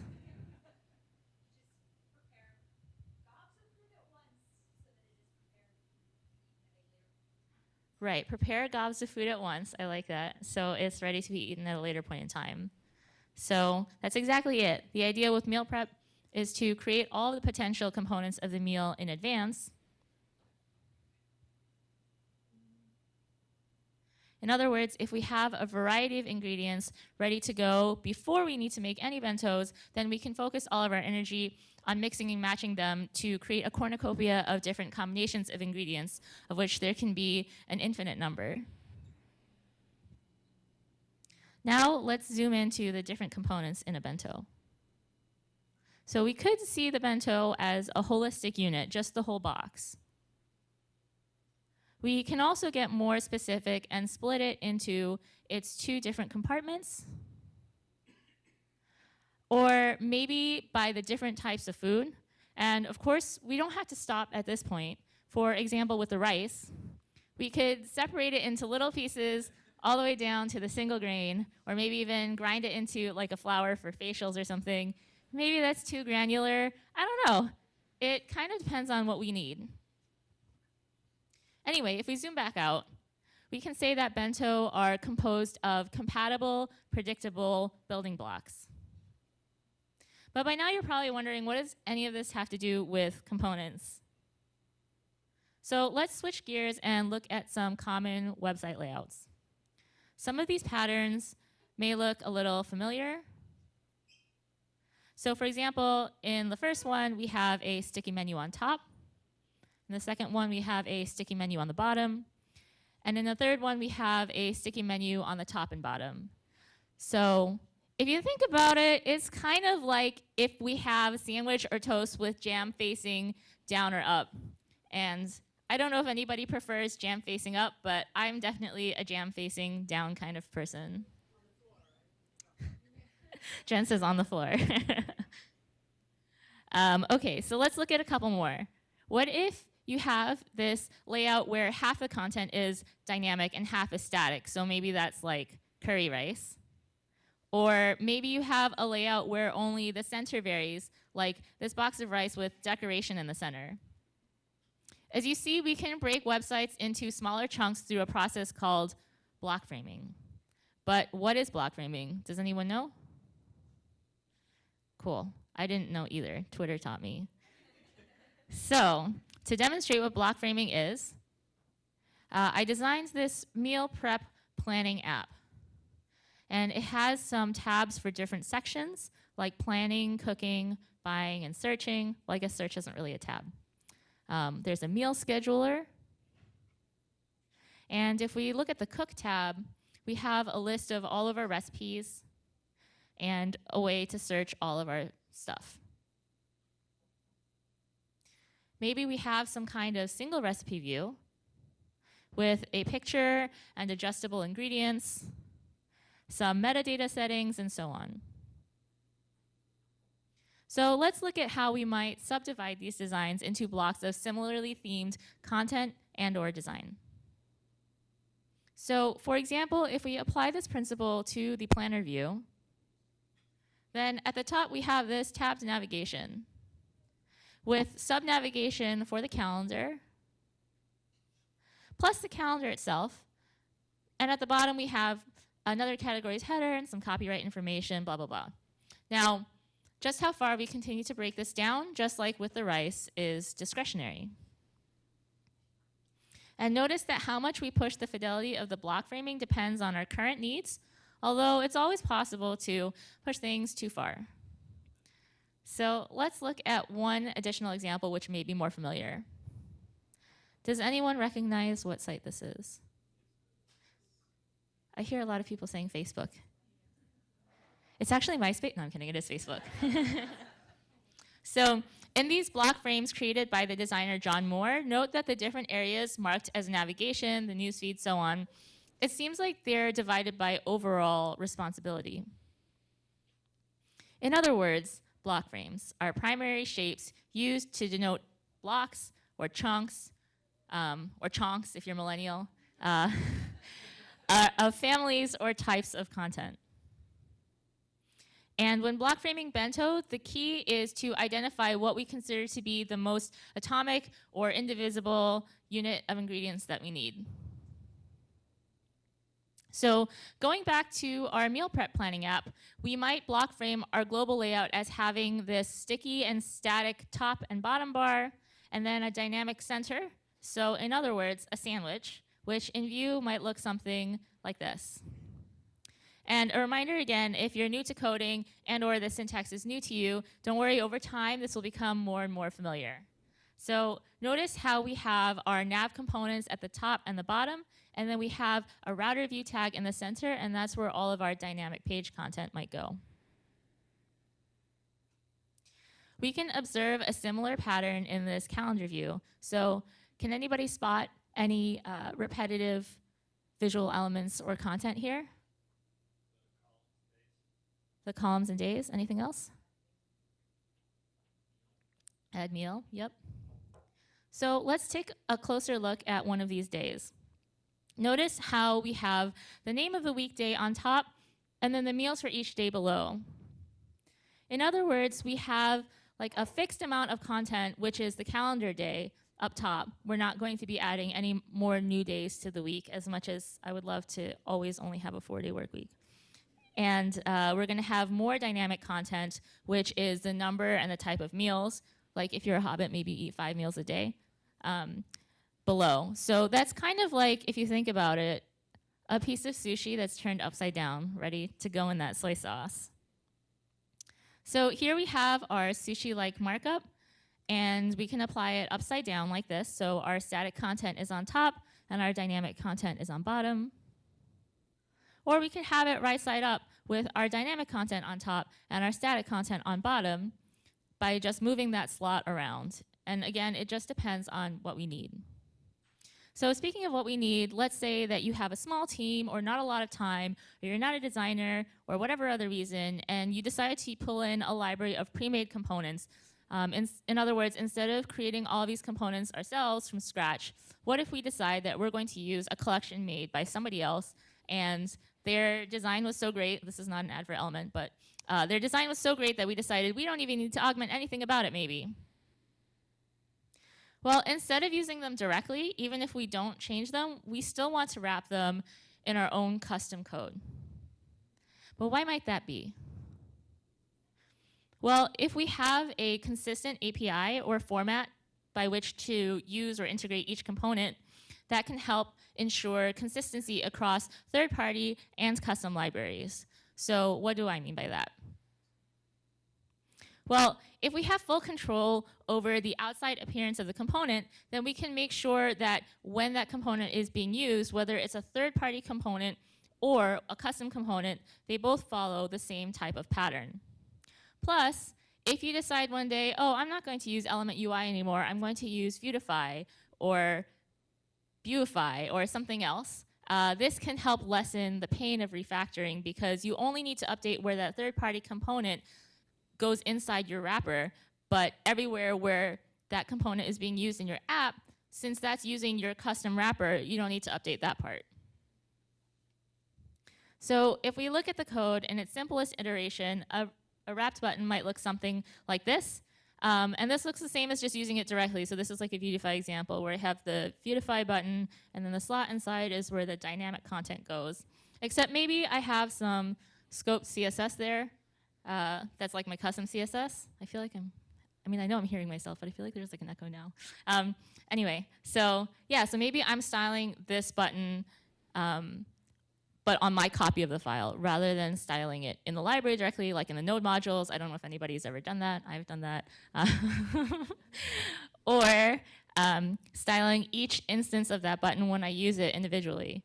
But what if we wanted more control over the data that we pass into this component? In this next example, that third-party button is no longer at the root level of this template. In other words, it's no longer the outermost tag. Now the div is the outermost tag. And that means that any attributes, props, or event listeners attached to this component are going to be coupled to the root div by default, which means that they're going to be completely useless. So to avoid this, we need to vbind them. We need to bind them to the third-party component using vbind and von. And here, those dollar symbols just mean that basically this data is specific to this instance or copy of this component rather than something that's shared across every single instance of this button component. And the most important key here is to make sure to set the inherit adders property to false, which will prevent the attributes, profs, and event listeners from also being attached to the root element in addition to whatever third-party element is inside. So next, let's look at our recipe collection. What if we have no recipes? Which, I don't know how I came up with this example because honestly, I have a ton of recipes even though I don't cook. And when I'm hungry, a lot of times at like 4 o'clock in the morning, I'm reading recipes and wishing that I could eat them. So it's anyway, maybe we want to show this blank state. How do we do that? So Vue has these two conditional directives. There's vShow and vIf. And these both allow us to show and not show components, or in other words, turn them on and off. But what's the difference between vShow and vIf? Well, rendering and unrendering our component can be as simple as setting its display property in CSS, and that's exactly what vShow does. In other words, it's always there, but we're just hiding it and showing it. On the other hand, vIf will rebuild and destroy the component every single time. Now, imagine if this was real bento and I decided, oh, I don't want to eat right now, and I put it away, and every time I put it away, I had to recook it from scratch. That would be really expensive. So in the case of this, the user probably won't be toggling between 0 recipes and not 0 recipes over and over again, especially since it's out of their control to an extent. So I think vIf is a pretty reasonable approach here that won't unnecessarily load components. And since vIf also has lazy evaluation, which means it won't do any work if it doesn't have to, then if I don't have any recipes, it won't preemptively try to make something here as a placeholder. On the other hand, with the search function, if we expect that the user will be clicking in and out of focus a lot for some reason, some people do that, I definitely do that, we might want to use vShow in this case because it's faster to toggle between those two states. And since it's not a bulky component, I feel pretty good about my choice here, but there is one other aspect to consider. What if I have several different kinds of components and I want to conditionally display them? So maybe I have a Vue bento, and I have a Subway bento, and a supermarket bento. So I could always write a bunch of vShows to say, well, if I want the Vue bento, show that one. If I want the Subway bento, show that one. And if I want the supermarket bento, show that one. But only vIf has else and else if properties. So I can't be like vShow else or something. I can only do that with vIf. Now, what if I want to render a bunch of similar components? So in this case, if we look at our list of recipes again, note how each recipe can be chunked into a block with another block inside to format that content. So it's kind of like a maki roll, and the content may differ on a more granular level, but that outside wrapper is the same across all components, and not just because we wrapped all of the components, like I said earlier. So here's what that would look like with the v4 directive. So we have the v4 at the top that's going through everything. And note that there's the key property, and that helps keep track of each instance's or each copy's data, which is important if we have dynamic data or we want to move things around. But what if I don't want to see all of the recipes? What if today I'm only interested in the vegetarian options, and luckily I'm not at a conference where, say, I'm vegetarian and also gluten-free, and I can only choose vegetarian or gluten-free? Let's take a step back for a moment. So if we had to make an order of vegetarian maki, would it make more sense to make every single type of maki first and then take out and throw away all the ones that aren't vegetarian? Or should we call all our ingredients before we start cooking? So who would make everything and then just get rid of all the ones we don't need, or maybe eat them in the kitchen? One person, one brave soul. Okay. Who would decide to only get the ingredients we need for the roll that we're going to make today? Okay, most of the room. So let's say that this is a symbolic representation of all of the data in our rolls. But again, we only want those vegetarian rolls. So to filter out the non-vegetarian rolls, we could v4 through each roll and vIf out all of the non-vegetarian ones. Or maybe what we're doing is we're v-ifing out all of the roles. I'm not really sure. And if you've tried this with the Vue linter, maybe you've had that experience where the warning says you should not put v-for and v-if on the same component. And the reason is partly because of that very thing. It's confusing. Even if you've had this experience like 100 times, it can still be confusing whether it's for you, future you, someone else. So then if we're clever, we might move the v-for to a template tag, which means that it won't add any additional elements to the DOM. And we're no longer putting them on the same element. Haha. Yes. But as with the real life Maki roles, when it comes to code, it's probably better to filter out all the data we don't need in advance using a computed property before we use it, because this is less expensive and it's also less to read. And the template doesn't have to concern itself unnecessarily with that kind of logic.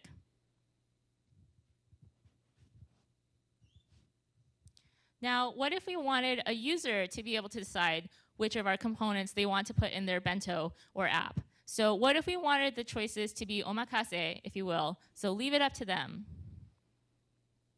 This would be a great opportunity to use the is attribute, to which you can pass a component object or a name to have it render a la carte. So if we want the component to maintain its state and not unnecessarily re-render, we can sandwich it inside these keep alive tags. And note that if you do use keep alive, then this is one of the rare cases in Vue where you have to make sure that you provide a name in the name attribute of that default export. So that was a lot of food, but let's review the main concepts from the kitchen.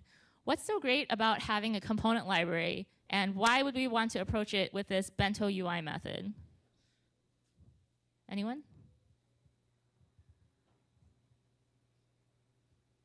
Well, if we build this meal prepped component library and we share it across design and development teams, that can increase the shared vocabulary, potentially improving efficiency and communication.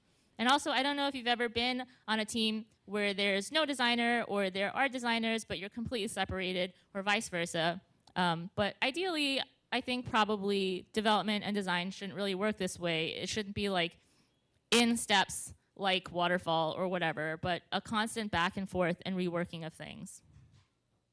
So does that mean that a stone soup approach is universally bad?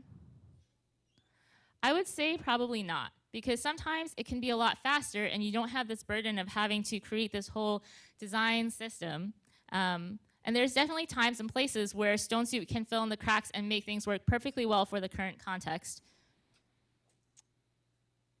Yeah, and a lot of times it may be the most efficient route.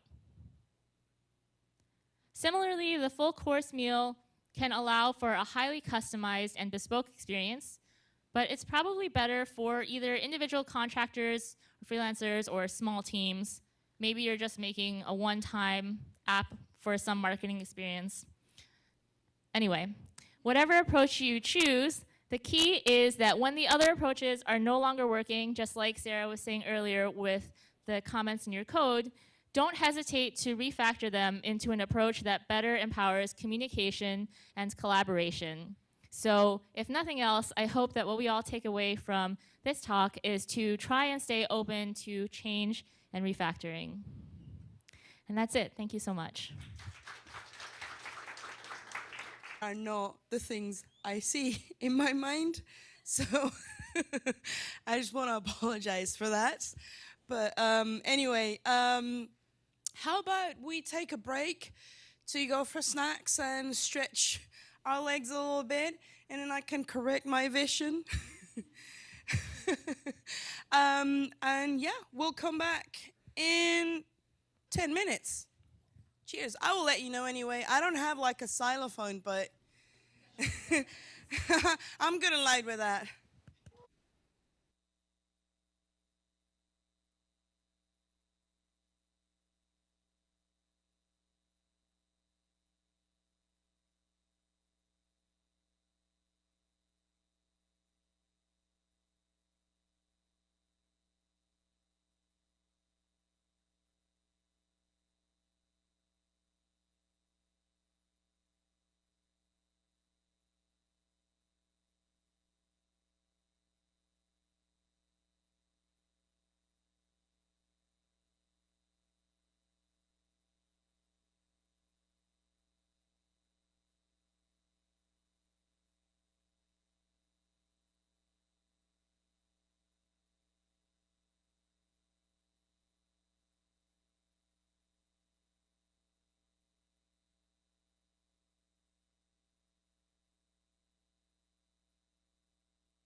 Everyone, can you hear me?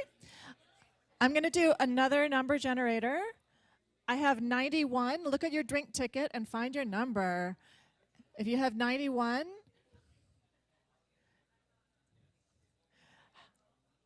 how about number 1? Anybody number 1? I know you're number 1. All right, I'm going to keep going. How about 80? No? How about 59? Ah! I was just going to start asking if there's anyone named. Yeah.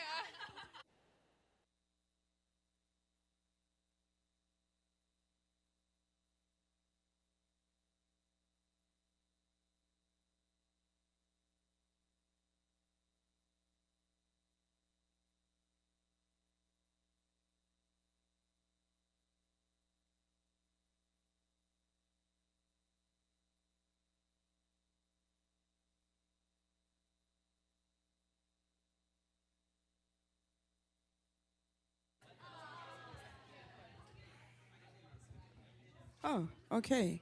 This works. Will the real Slim Shady please stand up? I repeat. Tessa Miro.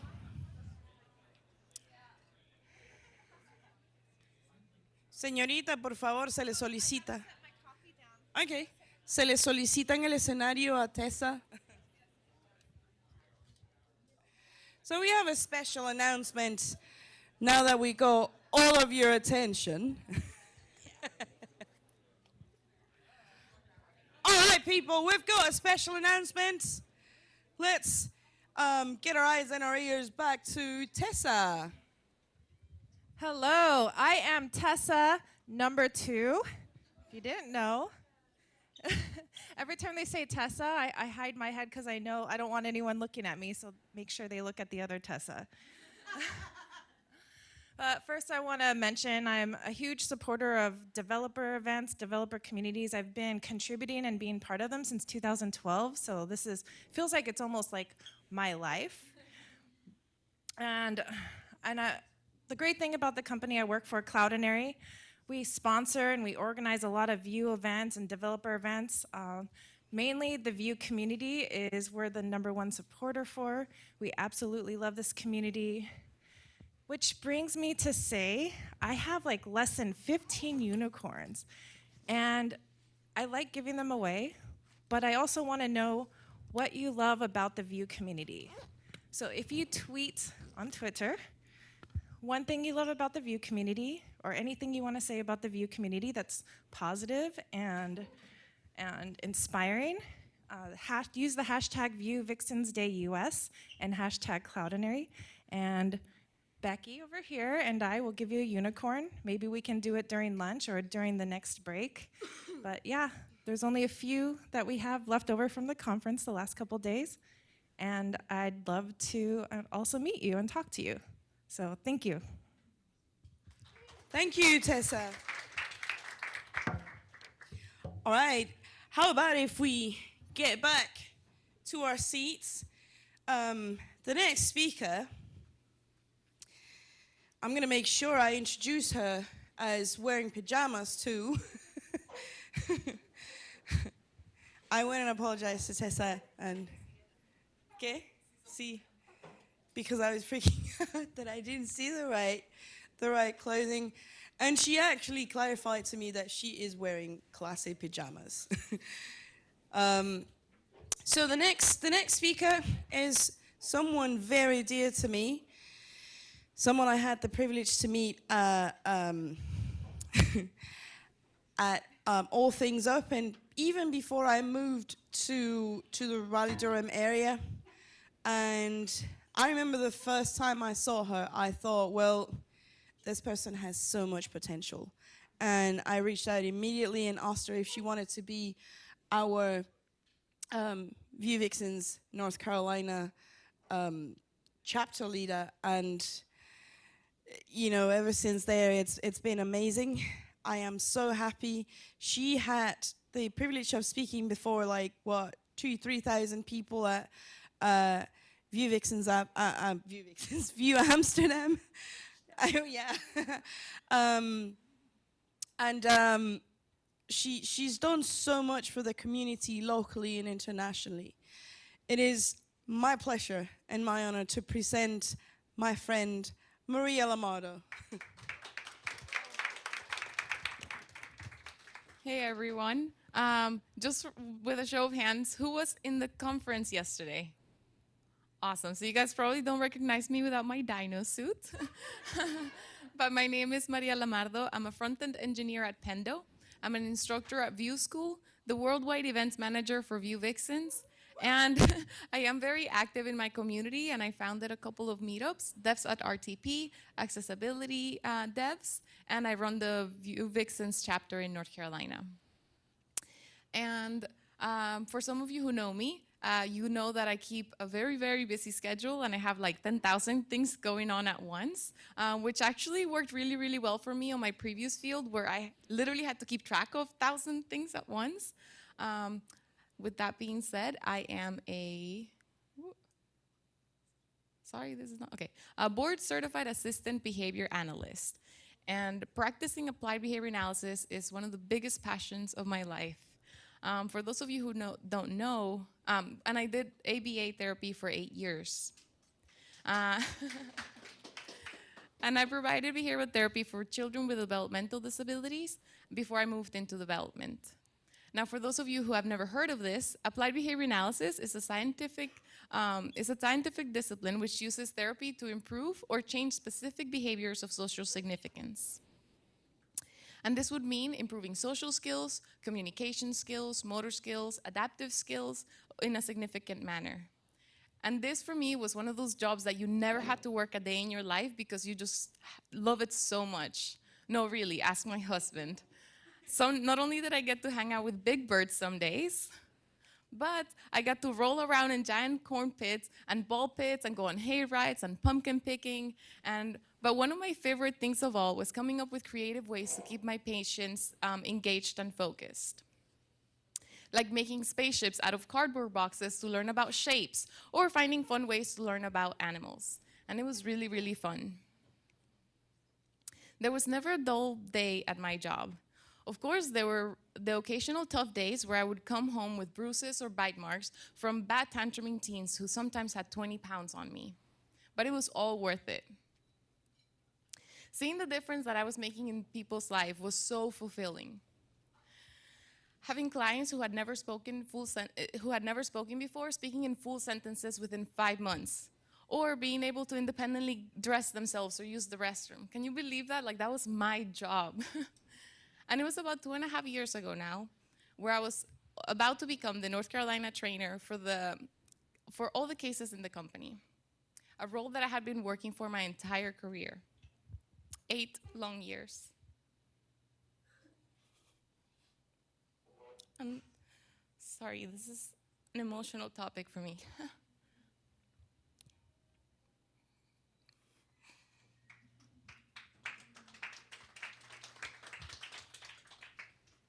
Life could not have been going any better. And suddenly, I got sick. And over the course of a month, I could no longer walk up and down the stairs by myself. And for the next 6 months, I would go undiagnosed, jumping from one doctor to the next as no one could tell me why I was losing my mobility and was experiencing extreme muscle pain. Being able to raise my arms to brush my hair was a struggle. Here are pictures of me rock climbing, whitewater rafting, rappelling, zip lining, kayaking, surfing, tubing. I was very, very active. And suddenly, what was once a very active life became a bedbound one. And without any answers, how could I possibly prepare for this for the rest of my life? There were so many unknowns. Well, thanks to my very supportive husband, who is a backend developer, I discovered programming. Since, it was something that I could do from the comfort of my new bedbound life. And I enrolled in a Udacity Nano degree program for front-end development. And I happened to really enjoy it. But, I really wanted this to be a temporary time in my life that would just kind of quietly go away and I could go back to my old life, which I absolutely loved. But then the diagnosis came, and it was not good. A rare autoimmune condition. And my future now held endless stream of doctor visits, extreme fatigue, and a lifetime of chronic pain. But it did get me on the right treatments. And taking those meds was really tough. But now I had a way to fight back, something I could do. I had to wear masks and gloves every time I left my house. But don't worry, I eventually found some cute ones on Amazon. But even those around me had to wear masks sometimes. And nothing could have prepared me for all the stares that I got when I would try to go about my everyday life. Every day people would rush away from me as if I was toxic. And it really made me change the way that I acted and the way that I allowed others' perception of me affect me. And unexpectedly, I found myself becoming more confident through it all. I went from being a very, very shy introverted person around adults to just not really caring about it and just being my authentic self. And it gave me a lot of strength. This diagnosis, however, also meant that I couldn't risk getting sick, as it could cause cancer anywhere on my body, along with the occasional flare-ups which affect my mobility, and going back to work was just too risky. So I was faced with a really tough reality. I couldn't do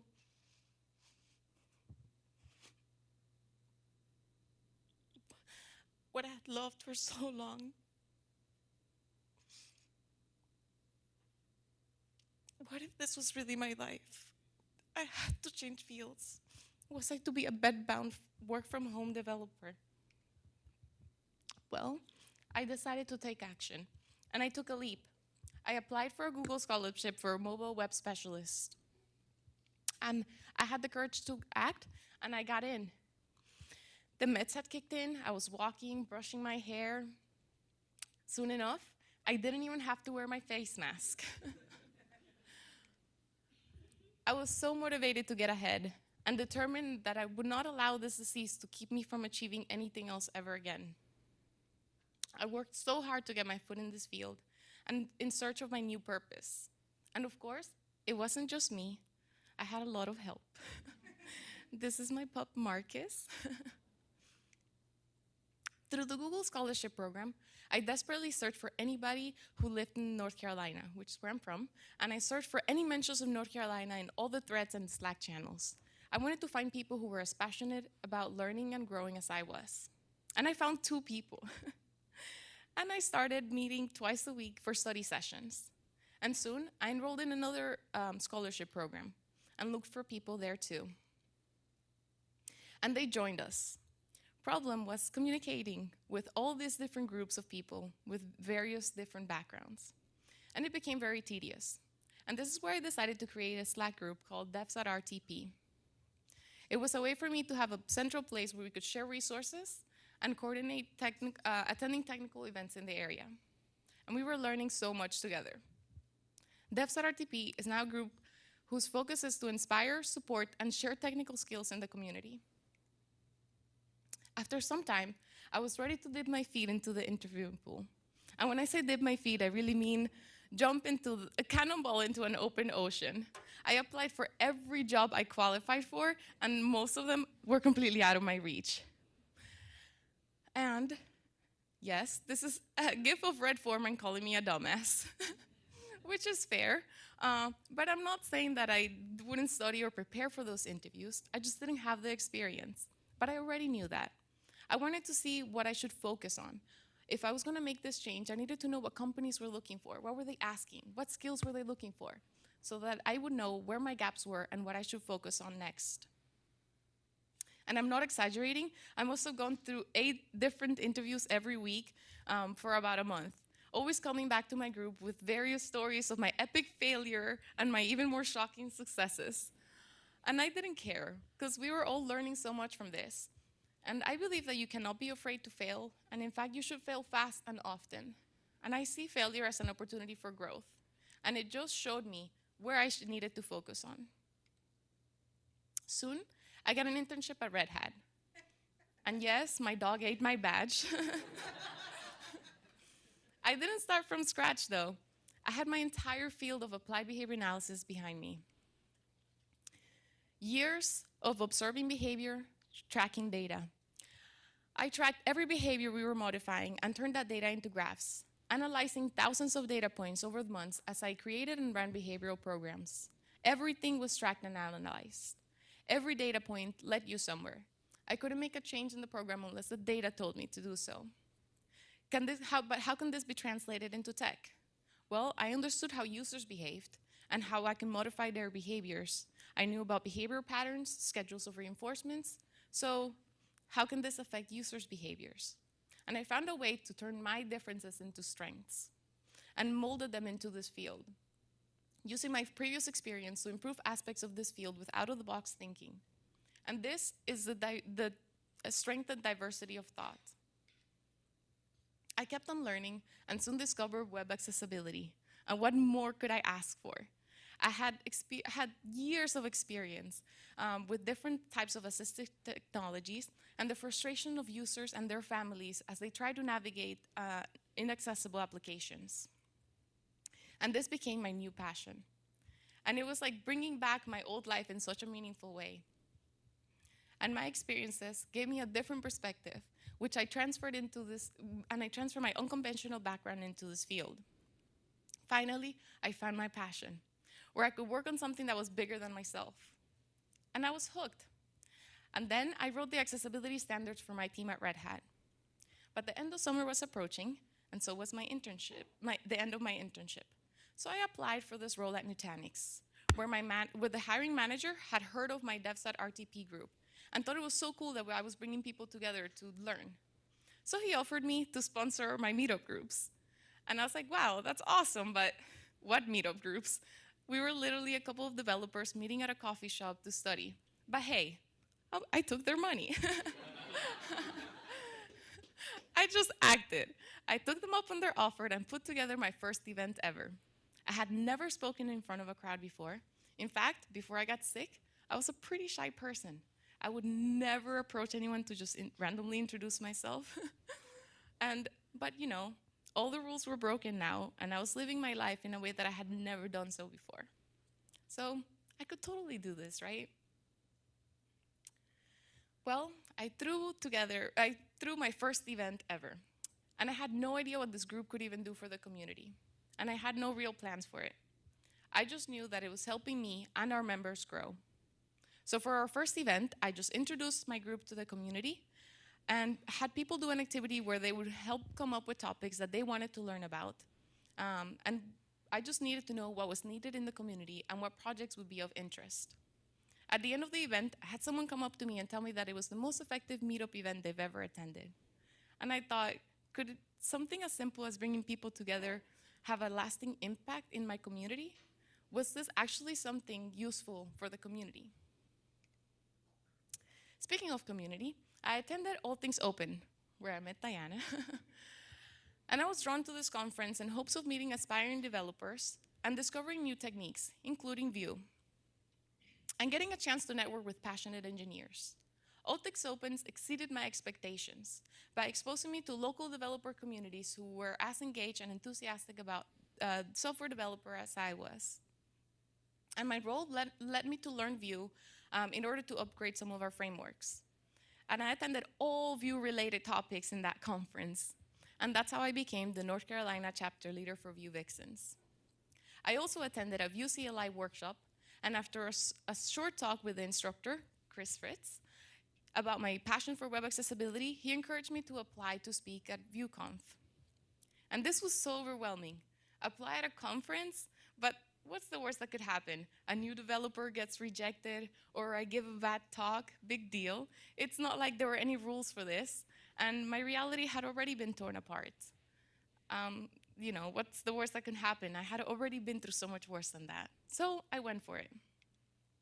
I acted, and who would have imagined that I get chosen?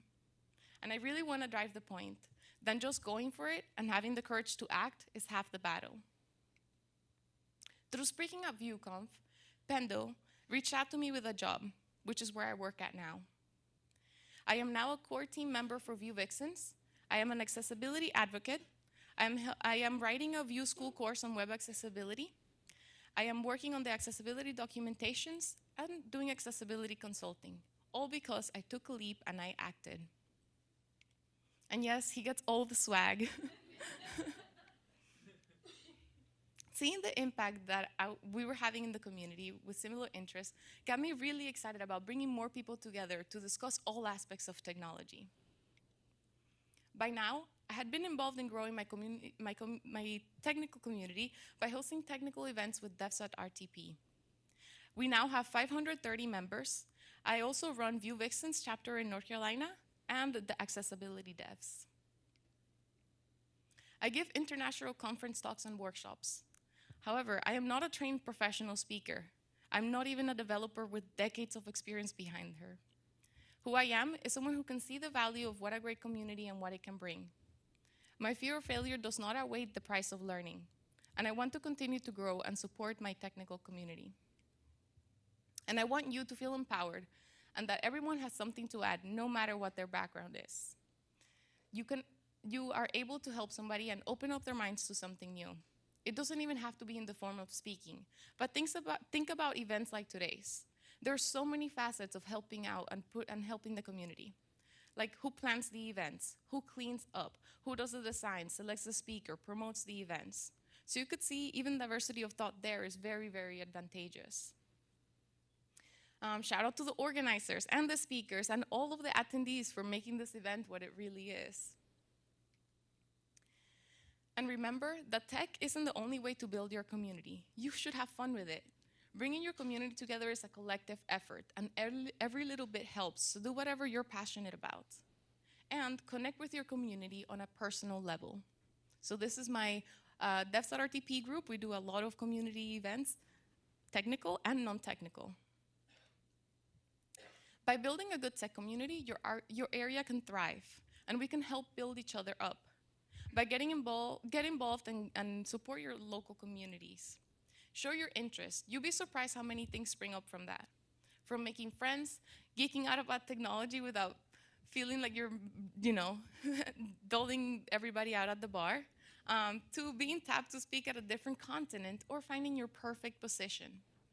Fostering a good community can bring so many opportunities that you can't even imagine exist.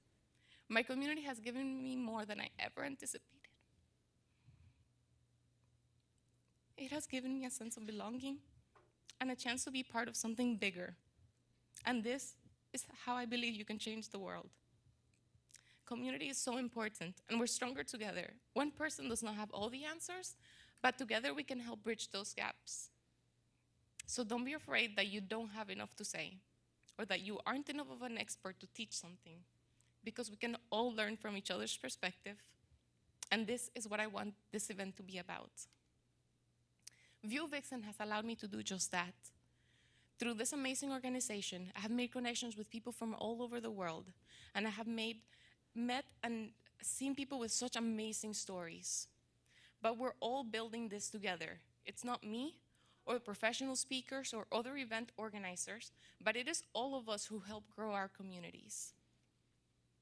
So I just want to take this chance to encourage you to be courageous, take action, and help our community grow. Thank you.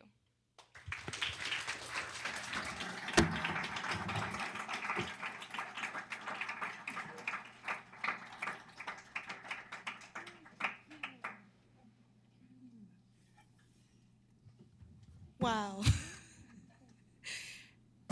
You see why I love this girl so much. This so inspiring. Bloody hell. I have a heart too, even though it doesn't look like. Thank you so much, Maria. You are so inspiring to me. I have no words to express my gratitude for the privilege of your friendship and the positive influence you are in my life.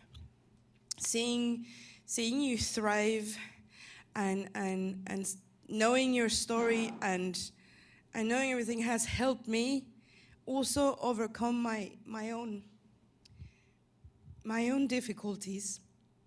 And in the worst moments, I always knew I could talk to you. And she is someone who has been there for me in person and remotely. I remember one specific time after therapy where I don't know, I think that day I'd been throwing up all day. I'd been crying for 3 days in a row. And suddenly Maria shows up at my house with a big chicken. And she doesn't know, but I was happy for weeks after that. Just the random acts of kindness, the opportunity to talk to someone who I knew I know I can trust, and I felt understood. And I felt like her words of encouragement were genuine because she knew exactly what I have been going through the past 5 years, and what it is like to start from scratch. And I'm sorry I'm taking some extra time here, but I think it's a good way to send a good message and tell you that no matter how hard things get, there's always a way out, and there's always a path for you.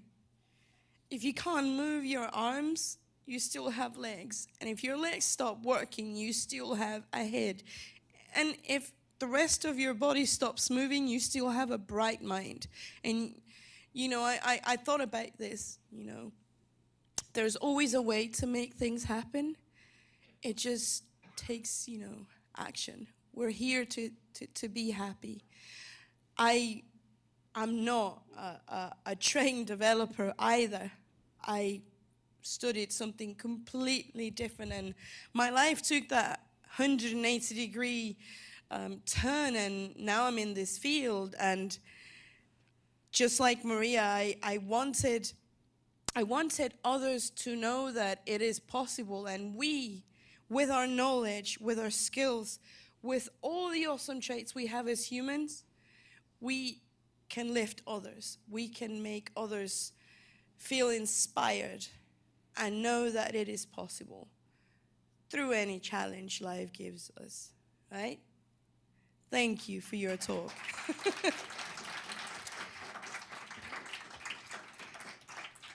So time for prices. All righty, take a look at your drink ticket.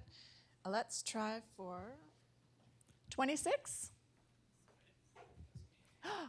Come, let's do another one. We've got plenty of stuff. 17. 54? 54? No. I'm going to keep going. 47?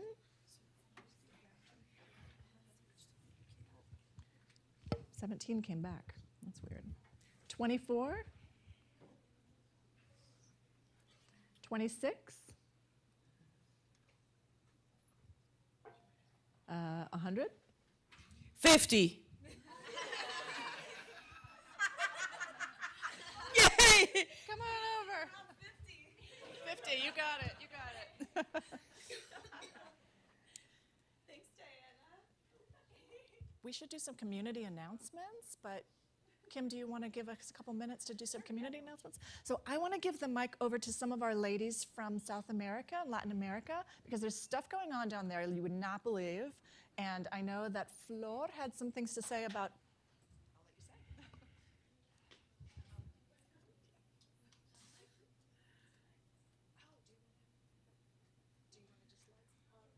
let you say. We're running ahead, so I figured we could do some community announcements. Anybody have other community announcements to make while we're up here? Cat pictures are good.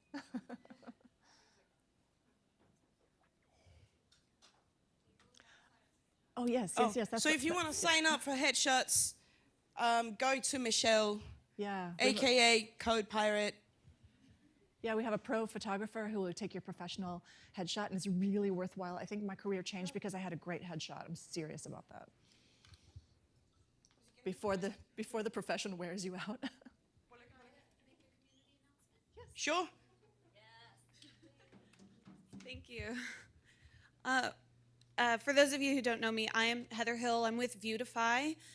Do any of y'all use Vuetify? All right. Awesome. So I am the Chief Operating Officer of Vuetify. My fiance, John Leader, he is the creator. And I have noticed a major issue in our community, which is that we have no women, very few women that are in, especially the Discord community, or that speak out and or that ask for help. And so I've wanted to create kind of a safe place for women in the Vuetify community. So I am creating Women Who Vuetify, and it's a small initiative that is brand new, and we have just created a channel in our Discord community, as well as, you know, a hashtag and some stickers and stuff. But we have our first female core team member, Johanna. And Vamos! And if you are in our Discord community and you would like to be a part of the Women Who Vuetify, please send me a message so I can add you to this channel so you can be a part of this with us. And Vanessa is also going to be a part of this with us. Vanessa, she is one of the first Women Who Vuetify as well. In our, she's joining me and Johanna as well. Let's give her some applause too. So please get in our Discord community and join us. And I want to thank the Vue Vixens. These ladies have given me so much advice and help with getting this out there, and Women Who Code as well. This is they've been an inspiration to me in getting this out there, and especially with the help of just the inspiration of getting the community involved. So thank you guys, and thank you for letting me take up some of the time. Thank you, no worries. Seems like we're having a little bit of an issue with the slides, with the connection to the projector. And we are. Yeah, we do need help from him. So,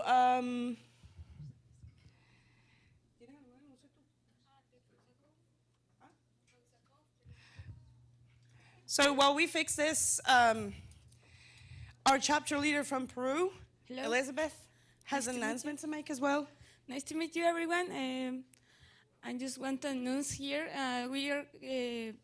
we are creating a conference in Peru called CausaConf, because Causa is a thing in Peru.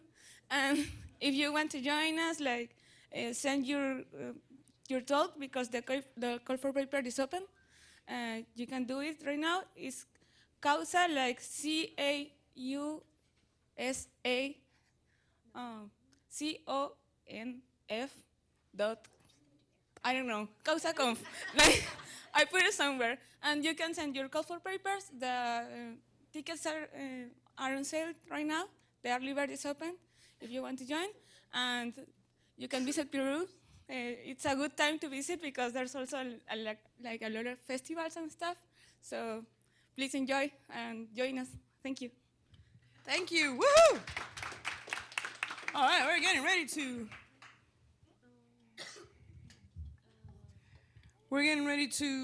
give you a really important announcement. It's actually something really exciting. I also wanted to say that I am single and ready to mingle. Oh man, I wish I was joking, you know. This is what stand-up comedy gives me. No, but it's true. I am single. We have people following us on social media, and I totally forgot about that. Before making my amazing announcement, we have a live stream. Oh. We're streaming live to the community, so hello. We have people from Colombia, Spain, Peru, the Texas chapter leader, Mexico. I am from Venezuela as well as Maria, and all these wonderful people in the conference. And yes, and we have another announcement from our chapter leader from Spain. Right, Cristina is kind of pushing me, so hey, Cristina, thanks for telling me to tell people. We're gonna do our first Vue Vixens Day in Madrid. I know it's quite far away from here and with all these hysterical people with the coronavirus and stuff. But if you do know somebody who is there already, or if you wanna share in your communities, it's gonna be on the 28th of March. And we will be having a lot of swag and like surprises. So thank you. Yeah, 28th of March in Madrid. Thank you. Woo-hoo. So is it? Oh, yes. We got it. So we're doing airplay now. I feel so fancy. What is it? Oh. Oh, goodness gracious. Flor, tell us about yourself. Hi, I'm Flor. I'm a chapter leader for Vue Vixens Mexico. And I have a great announcement. I'm organizing the first JSConf in Mexico. And I want to invite you, but I need my slides. So more time, please. Anyway, next time I'm going to do it like the old way. I'm just going to draw this. No, I can't do it. Like, you imagine I drew all the slides on my clothes. That'd be a really cool way to present.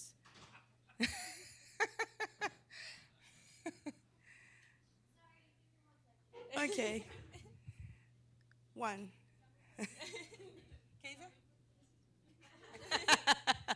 And now I'm going to beatbox. No, I wish. I have a horrible potty trick that all my friends and coworkers hate. No, I'm not going to do it. But yeah, no, I can do a really good impression of, like, I can cry like a baby, literally sound like a real baby crying. Huh? Yeah, I know. This is being live streamed around the world. Actually, there's a colleague from work. His name is Michael Jolie. His channel is Bald Beard Build on Twitch. I crashed his stream, well, the day he interviewed me, along with his daughters. I did the baby cry, and he actually got a sample and made it a sound effect for his Twitch channel. So if you do have bits and you want to hear the baby cry, it's a good way to bug him. So yeah, I won't do it for you. I will spare you the pain. But because of everyone else, you're welcome. Because of everyone else's reaction who have heard this, yeah, no, I'll spare you the pain. It's actually, it sounds like a baby, for real. Should I do it? I don't even need a microphone for this. Two microphones.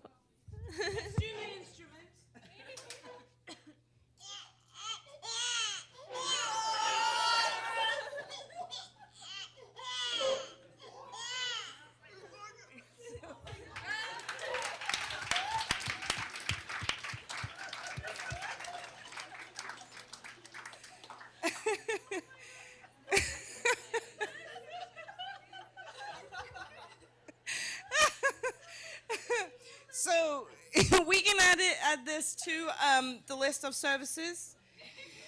Baby as a service.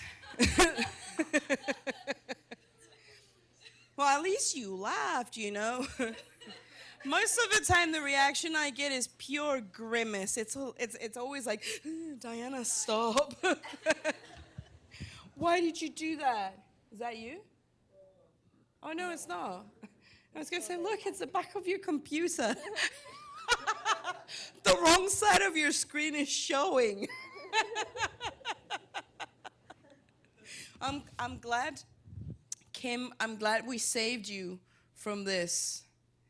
I think we just need a new dongle. Much easier. Do you guys have a new dongle? Can we dongle your dongle? Airplay. Do Captain America. Oh, I wish I could. No. I wish I could meet Captain America. This is live stream. We get it? Señor mío, Cristo bendito. Oh, I think the projectors are off. They're not? Bravo! Oh, you have a microphone. See, this is why Jen was like, are you sure you want to MC? I am more dangerous than a monkey with a blade if I have a microphone. Well, hi again. Our first edition of JSConf Mexico, it's going to be on May 4th and 5th in Mexico City. And our tickets are sale on now, but it's really cheap for you. But for LATAM, $80 is really, really expensive. So if you could to buy a ticket with a part of a scholarship, we love them so much because we need more money for people like students that they can't pay a complete ticket. And follow us in our social media. And this is our page, jsconf.mx. And it's awesome because our design has a lot of things about Mexico, like luchadores or cactus, tacos, hats. It's awesome, and I hope that you come to visit us on May. And that's all. Thanks for your attention. Thank you so much. Thank you. So if you're willing to support this initiative, there are some issues with sponsorships and how people in Mexico can receive the money from sponsorships. So I think the best way we can, if you can spare some money to buy scholarship tickets and support someone coming to this conference who otherwise wouldn't have the possibility, if it's in your heart, that'd be amazing. So now you've got it, jsconf.mx. Thank you very much, Flor. Gracias, Flor. And now, we have... Okay, I have the airplay code. So we have an amazing speaker, another woman who I truly admire. She is 16 years old. No, you know, when I first met her, she was like, oh no, I have kids. And I'm like, where? How? Young lady. She's amazing. She is definitely a fierce woman, someone who I consider a true role model for this industry, and especially in the developer relations scene. We had the pleasure to meet, and from the first day I met her, I was like, you know, I don't have a typewriter, but I'm your biggest fan. And that's like a reference from an old movie that only people who were born in the 80s would know and would laugh to, especially if you were born before 1985. Has anyone heard about Misery with Kathy Bates? Well, that was a joke. I don't have a typewriter, but I'm your biggest fan. Please laugh.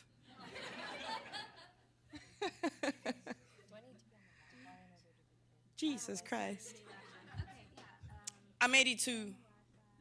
So, just saying. Oh no, I'm 82 years old. I just live a very healthy life, right? I'm like the inverse version of Hans Moleman.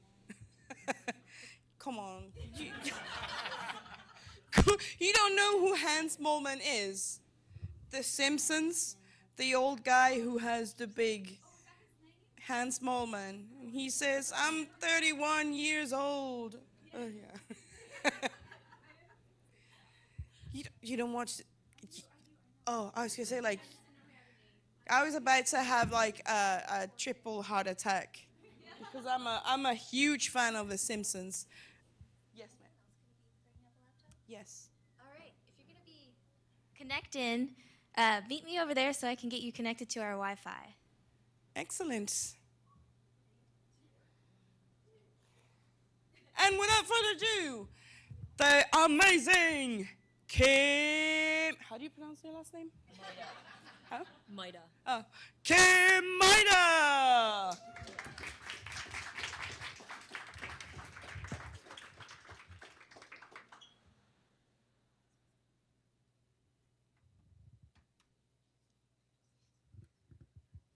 So one of my biggest challenges as a speaker is tall podiums because you look at this. So so I try to stand off to the side, and then people on one side can't see me at all. So yeah, you can pretend. So I am here to talk to you today about 7 secrets of highly successful developers. A little bit about me. My name is Kim Maida. I'm the head of DevRel and community at Gatsby.js. I am a Google developer expert in web technologies, a Microsoft MVP in developer technologies, and I'm the former head of DevRel at Auth0, so now I'm an Auth0 ambassador. Now, we're developers. We operate and live in the developer ecosystem. So I want to talk a little bit about what this ecosystem looks like. One, this is an incredibly fast-paced industry. Tech moves incredibly quickly. This means that there are new tools, new trends, new libraries, new frameworks, new best practices that are emerging all the time, right? So given this, we're kind of constantly bombarded by information, new information. It's an expectation that we're constantly learning new things. So given all of this, as developers working in tech, what challenges do we face if we are on a journey to try to become more successful? Well, one of the things that can happen pretty easily is this sense of feeling left behind. When things move as fast as they do in tech, then we can really feel like we're not learning enough fast enough, or we're not learning everything that we should be. And this can lead us to this sort of concept of keeping up with the Joneses. I want to talk a little bit about the origins of this. So Keeping Up with the Joneses was actually a comic by Arthur Pop Momond. This ran from 1913 to 1940. And the comic was actually about the social climbing family of Aloysius and Clarice McGinnis. And they were constantly comparing themselves to the Joneses, who were mostly off-screen. Like, they didn't really show up, but their achievements would show up in sort of the fact that the McGinnises really wanted to keep up with them. So here's an example from the comic. Note, this ran from 13 to 40. This is a little bit dated, but Clarice is saying, look at Mrs. Jones. She goes to matinees, she entertains, she wears wonderful clothes, she gets something out of life. This type of thing can still resonate with us in tech, but we can sort of translate it to look maybe something a little bit more like this. So maybe these days, Clarice would say, look at Mrs. Jones. She keynotes conferences. She writes a blog post every week.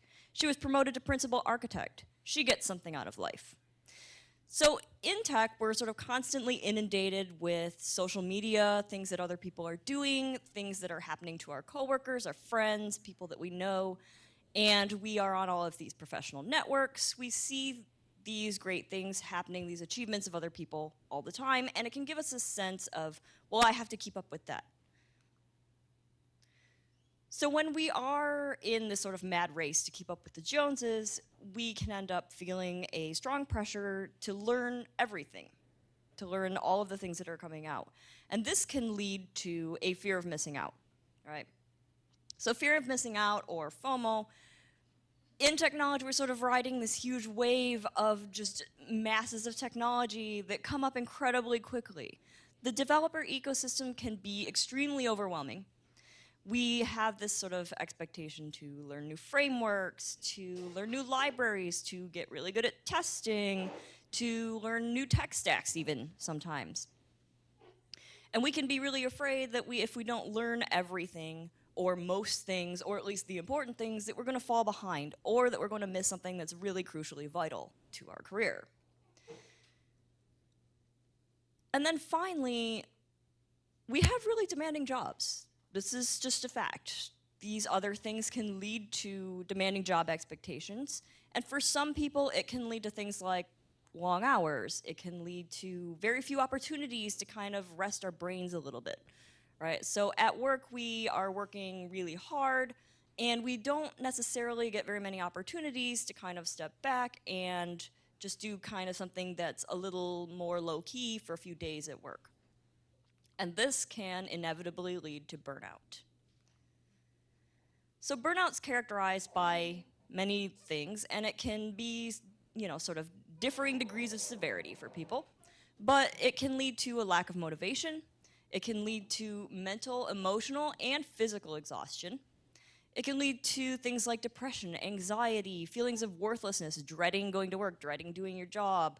And it can also lead us to a loss of passion for things that would normally excite us a lot, things we normally care a lot about. So what do we do? How do we meet these challenges head on? How do we prevent them? If we are facing them, how do we overcome them? So what I hope to do today for you is to share 7 tips to help you achieve a balance between happiness, between career fulfillment, and as also career acceleration. But the first thing I kind of want to do here is define highly successful. What do I mean by this specifically? Personally, I think that one of the most important pieces of being highly successful is personal fulfillment and satisfaction. In my opinion, you're not highly successful if you're not feeling good about what you're doing. So you could be sort of head of your company and make a ton of money, but if you're miserable, I don't think you're highly successful. Another thing, upward trending career trajectory. So this is not that you are, the owner of a company. It means that you feel like you have the opportunity to progress your career, to achieve your goals, to feel like you're actually going somewhere. And then, of course, upward trending reward trajectory. We work for money. This is just kind of a fact. We need money to get by. It's why we do jobs, right? So let's get to it. I talked a little bit about the temptation to compare yourself to the people who surround you in your daily life, or people you're exposed to often on social media and things like that. But I want to encourage you to think about this a different way. There's really only one person that you should compare yourself to, and that's the person that you were yesterday, or a week ago, or a year ago. Let me give you a little bit of a hypothetical example of this. So let's say that you have a friend who's also a developer, and your friend keeps talking about another technology, maybe Svelte.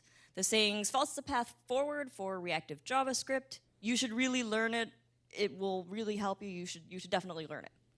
And this sounds interesting to you, but the cognitive burden of doing this right now is just so high. You're very busy at work. You've got your plate full, not to mention the hours that it would take to sort of absorb a new technology. But it does sound interesting, so maybe you think that you should look into it. But also, on the other hand, maybe you just successfully integrated Vuex into your application just as recently as this week. So this is something new that you learned. Still, it sounds really neat, so you're tempted to spend a couple of late nights looking into Svelte, trying to get a grasp on it. So step back here. You just learned something new. You just learned Vuex. You didn't know that a month ago. So I really want to encourage you to acknowledge your progress and your accomplishments and the things that you've done that you didn't know even as recently as sort of last week. You're the benchmark that matters. So I encourage you to write down your successes and your achievements as they happen. This can be a really important way to measure your milestones, because if you go back in a month or 3 months or 6 months and you look at the list of things that you accomplished, I guarantee that you're really going to impress yourself. So this is a good sort of antidote to the idea of keeping up with the Joneses. You can look at the progress that you've made personally, not comparing yourself to the progress that other people make.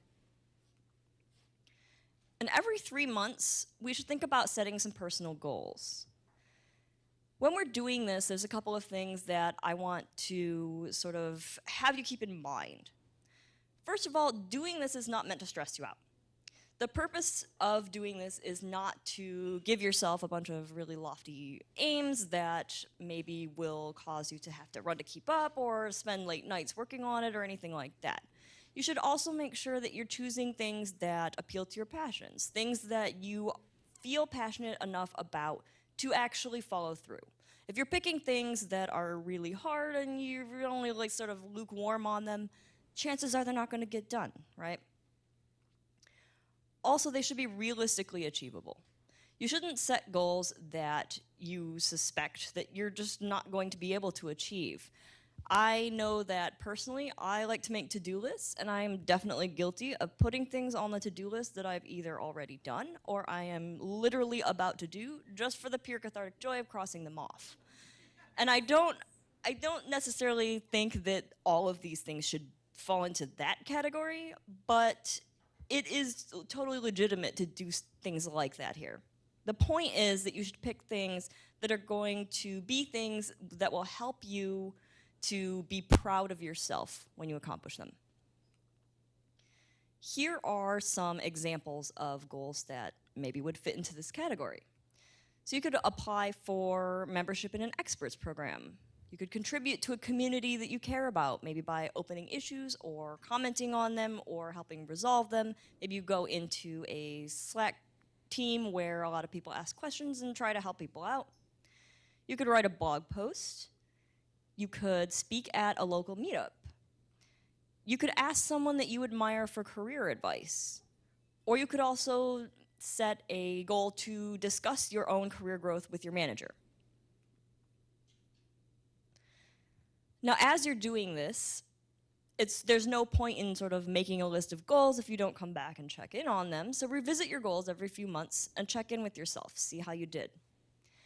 If you didn't meet some of your goals, then think about maybe, was the timing right for this goal? Was it maybe kind of unrealistic? Create new goals, and you can also carry over goals that you're still feeling really passionate about if you didn't finish them before, but you still feel like there's something you care about and should do. But also iterate over time. So if the same goal remains unfulfilled, over a couple of cycles, but you still do feel very strongly that it's something you should do, maybe think about if it can be broken down into smaller, more accomplishable parts. And the more you do this, the more you're going to feel comfortable with it, right? You know yourself best, you'll be able to sort of chunk this out into realistically achievable things that will still maybe stretch you a little bit. Number 3 is share your wins. Now, I really want to encourage you not to be shy about this. Sharing wins with the right audience at the right time got many, many extraordinarily successful people where they are today. And I would say that arguably one of the most important ways to share your wins is with your boss. So here's the thing. Managers, good managers, want to do right by the people who report to them. They want to do right by their team. And a good boss is always going to try their best to note and reward your successes, and they're going to try to do this without micromanaging you. But so much happens outside of the line of sight for your boss, and this is especially true in autonomous workplaces. It's especially true with remote workforces. So maybe you did several things. Maybe you debugged a difficult issue. Maybe a coworker came to you and asked for help, and you were able to help them out, and they were extremely happy with this. Maybe you programmed a really challenging feature. Maybe you shipped a patch that just has some incremental performance updates for the application that you build at work. Maybe you gave a talk, and somebody after the talk came up to you and said, hey, that was awesome, it really helped me. Great job, I learned a lot. Now, your boss might know about some of these things just kind of from organically watching you, but they're not going to know all of them unless you share them, right? And the result of sharing your wins with your boss is going to be recognition, and then recognition leads to all sorts of things that are very vital for career growth, such as promotion, for example, is the sort of obvious one. Performance compensation increases, might be recommendations to put you on projects that are more challenging or that you really feel would be very appealing to you, and a lot more things. So the other way we can share wins is publicly, right? So we can share wins publicly on professional networks. We can do this by writing blog posts. We can do this by sort of just blasting out a tweet. We can give a talk about what we learned from our successes. And this might sound like shameless self-promotion, but everybody could use a little shameless self-promotion sometimes. And when it's done in a way that benefits other people, then this is helpful not only to you, but to everybody else who's listening. And this will absolutely get you noticed, because the public space is watched by people of influence. These people of influence out there can potentially support you. They could offer you sponsorship. They could promote you and the activities that you're doing. So when you do this and you share wins publicly, and people respond to you, make sure that you take the time to engage with them. Reply, make conversation, and this is how you create really meaningful connections with other people who are influential in a space. I already saw one tweet in a slide from Kelly Vaughn, so we will sort of hold her to a high standard here. And Kelly said, "I don't want to come off as bragging, but no, stop, remove that. Please share your accomplishments. You're allowed to be publicly proud of what you've achieved. You earned it. There's nothing wrong with being proud of our successes. We deserve validation for the blood, sweat, tears, and the tremendous hard work that we put into the things that we do." Number 4 is be kind. And it sounds so simple to say, oh, just be kind, right? But kindness goes an extremely long way. The tenets of kindness are fairly straightforward. They include things like empathy, being empathetic towards people who might be facing challenges. Compassion, especially being compassionate when you disagree with someone. And this leads to sort of showing patience and understanding for other people's points of view. Again, especially important when you are in disagreement. Everybody that you work with, everybody sitting in this room, I guarantee, is fighting battles that are their own, that they're personal struggles and challenges that other people don't know about. And why would they? Why should they? But little acts of kindness can really go a long way for everyone. They can make a huge amount of difference in people's lives. So people notice kindness, and they repay it. If you're a pleasant person to engage with, people will enjoy and look forward to interacting with you. This is true at work, this is true in public spaces, this could be online, at events, in the tech community in general, anytime, anywhere. So being kind makes you several things. For one thing, it makes you approachable. This is important if there are people out there who would like to connect with you to make a connection. It makes you more appealing for them to sort of come up to you and approach you and talk to you. It also makes you an appealing person to communicate with for the people you're trying to network with. If you're going to reach out with someone and you are in general a kind person and you have a very friendly manner of presenting yourself, they're going to be a lot more willing to engage with you. Finally, it makes you memorable. Because people who are remembered for being friendly, being nice, being people who are pleasant to be around, are much more likely to be reached out to in the future. So number 5 is get uncomfortable. And by the very sort of etymology of the word itself, nobody enjoys being uncomfortable. It's not something that we really like, unless you're kind of a masochist, I guess. But we grow the most when we venture outside of our comfort zone. And we have a lot more to gain this way. We have more to gain when we try things that are going to stretch us a little bit. So I would encourage you to try something new.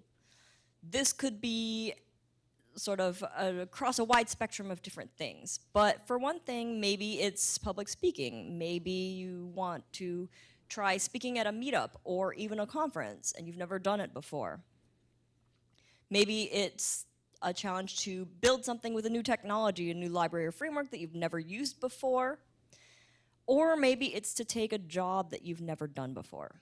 And I want to talk a little bit more about this one in particular. Because if you only apply for jobs that you're fully or even overqualified for, do you have any room to grow there?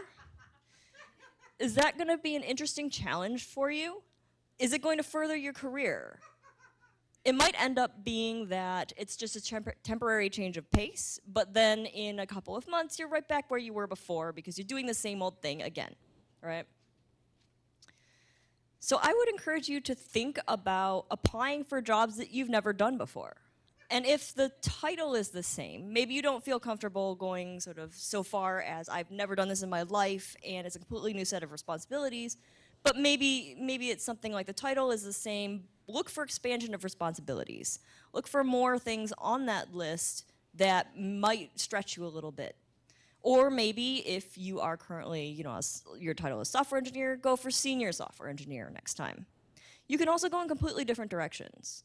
I'm not saying that this is right for everybody, but I was actually a biologist. My degree is in animal behavior and neurobiology. And I obviously left that career to go into tech. And then after being in tech for a little while, I left my job as an engineering manager to go into a technical content writing role. And it turns out that I really loved doing that. And that's what actually led me to where I am now, which is leading developer relations. So doing things like this can be very scary, but it also can be tremendously rewarding.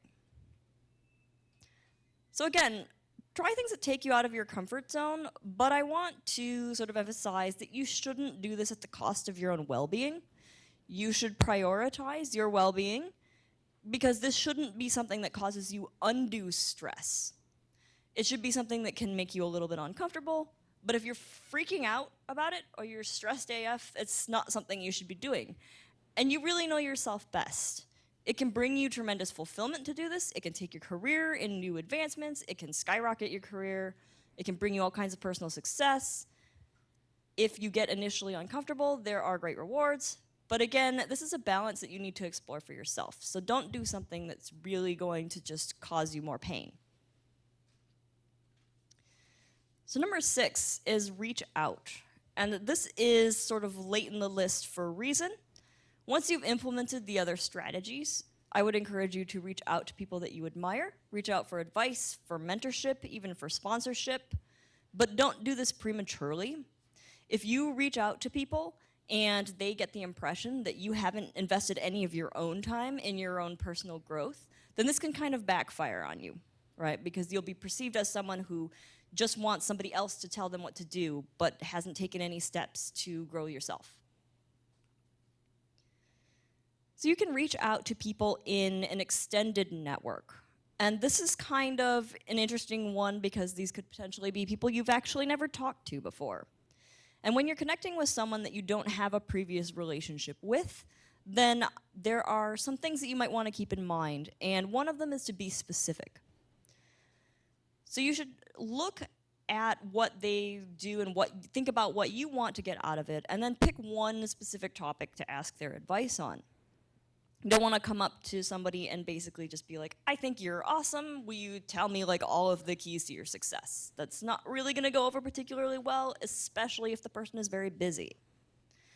Try to ask about something unique, if you can, that maybe isn't what everybody else asks this person about. It's going to help you stand out to them. It's going to encourage them to say, oh, this request is different from all of these other ones. It's piqued my interest. I would like to talk to this person about that. And also, don't take it personally if they don't respond, or if they do respond and they say, I'm sorry, I'm just really busy, I don't have bandwidth right now to do this. Because many of the extremely popular community influencers get dozens of requests and messages per day, or even per hour. The other thing that you can do is reach out to your much closer network. This could be people that you work with. It could be maybe a skip level manager or something like that. Or it could be somebody who has expressed a specific willingness to mentor other people.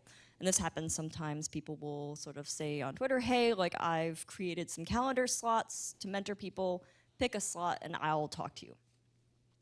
And in this case, if you're talking to these people, there's kind of a similar set of things to keep in mind, but they're slightly different. So the first thing you probably want to do is share what kind of a connection it is that you're hoping to make. You should let the person know what they've done that you specifically admire. What kind of example have they set that you would like to sort of learn how to do and enact in your own life? Also share what you've done so far to grow yourself, and this is very important in order for you to not be perceived as someone who's just looking for like somebody to give them all the answers. And then also tell them what you think that your next steps are. You say like, I've done this, this, and this. Here's the things that I would really like to achieve next, and here's specifically where I'm looking for a little bit of guidance. And also start small. Maybe just ask for a quick video call or a chat over coffee. You might not want to approach somebody and just out of the gate say, I'm going to schedule, an hour of your time every week for us to talk and for you to mentor me. It can be a little overwhelming for people. So directly reaching out to people is hugely valuable for forging very important connections that can last and persist very far into your future. Number 7 is celebrate milestones. And this is not the same thing as sharing wins. Celebrating milestones is for you. It's not necessarily to share with other people. But when you achieve something, make sure that you're taking the time to give yourself credit for that achievement. Feel good about it, celebrate it. This can be for big events, it can be for smaller milestones. Setting those personal goals and achieving them is a really good opportunity to take the time to celebrate these milestones, because you're never going to feel fulfilled if you don't actually take the opportunity to recognize and reward yourself for your own hard work. Right? What's the point of setting a bunch of personal goals and then achieving them if you don't take the time to say, hey, I did something awesome, I'm going to celebrate that. And then finally, I have a few things that are sort of bonus on top of the 7 items. It's really important that we invest in self-care. And these little infographics by Liz and Molly are amazing. I strongly encourage you to check them out. Here's one that really resonated with me, and it says, what I thought would make me productive, 100% hard work. Working super hard all the time. What actually makes me productive is some hard work and then a mix of other things. Exercise, healthy eating, sleeping, having time off. These are very important things for self-care. Also, remember to do what you love. For example, I really like to draw. I've only recently kind of gotten back into drawing after having not done it for many years because I was just too busy, too swamped by other things. So I added a bunch of hand-drawn animations to my slides, and that really made me feel good about it. It was a way for me to incorporate it in my professional life as well. So I would really encourage you to cultivate hobbies that aren't related to coding and work. I know there's this sort of thing where people say, oh, you're not a 10x developer unless you eat, sleep, live, and breathe code. You have to, like write code in all of your time out. You have to write code in your sleep. You have to dream about code. That's totally false, and it will probably just burn you out. So it's very important that when you are looking at sort of the variety of hobbies that you have, make sure there are some that just are completely unrelated to your job. And then if you don't save time to actually do your hobbies, there's really no point in having them in the first place, right? So make sure that you are dedicating time. I actually kind of went into my calendar and said, this is the time I'm going to draw. I'm going to set a personal goal to draw every week. And then I actually did it, and it made me extremely happy. Also, spend time with the people that you care about, or the pets you care about, things in your life that bring you joy and happiness and sort of nurture that relationship of fondness and just sort of set off the little happy endorphins. So I really hope that these tips are useful for advancing both your goals and your career, and for gaining a sense of accomplishment and fulfillment from the things that you do. Again, I want to emphasize that highly successful people, in my view, are not highly successful unless they're happy. The slides are available here. And also, I have like a binder full of hand-drawn stickers. So if you want any of them, let me know.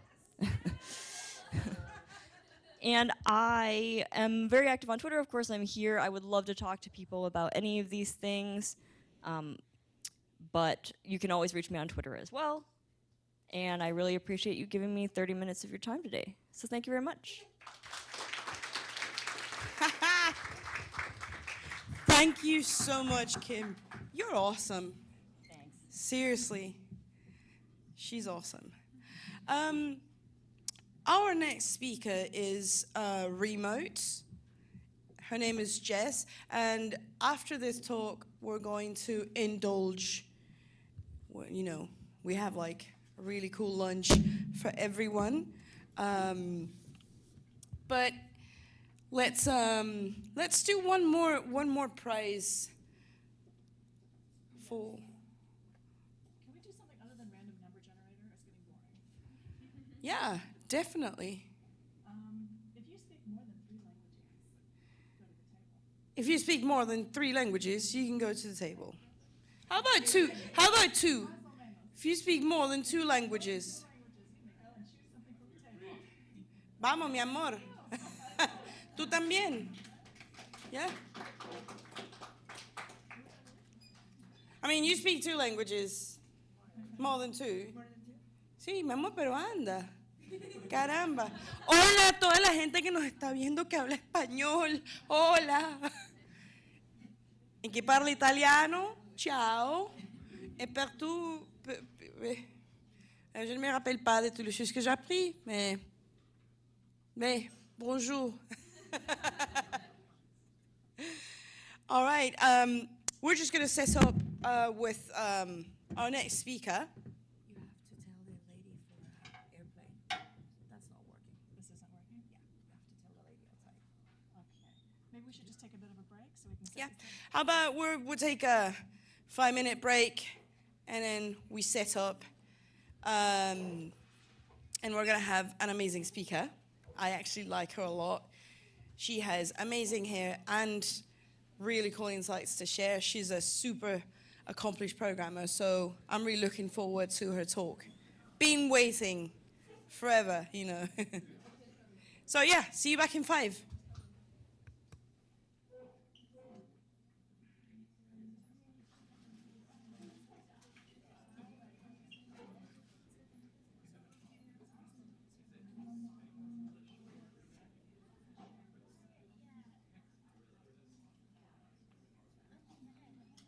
For this computer? Yeah. Okay. Let's get you on the member Wi-Fi. Can I do? All right. Yeah. I always like to ask. Oh wait, you're on members. So. And then we need to.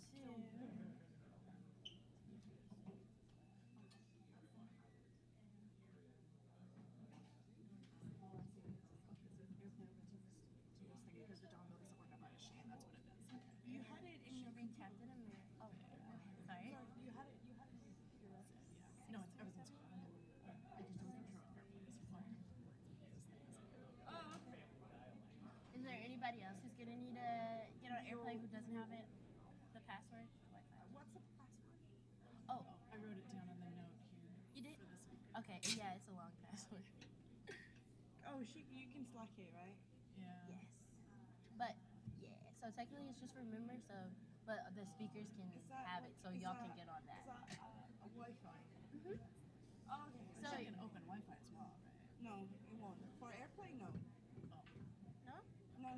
Like, as in, for airplane, like, for speakers to be able to Us do having it with through airplane. it has to I be gotta that connect Wi-Fi. it. So I'm on that Wi-Fi. Yeah. So we're good. Okay. Yeah. Just Slack me. I'll use it later after lunch. Okay.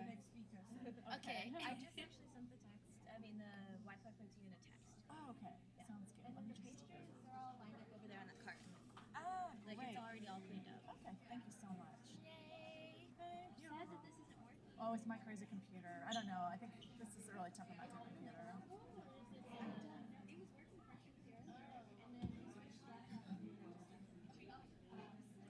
Maybe something got disconnected. Yeah. Oh, it's too cold? Feels warm. I think they need to move around and have some lunch, and then they'll feel better. We got tacos. Okay, so random numbers. Oh, I'm fine. I'm always freezing. I'm always freezing too, but today Yeah. I'm like, Yeah.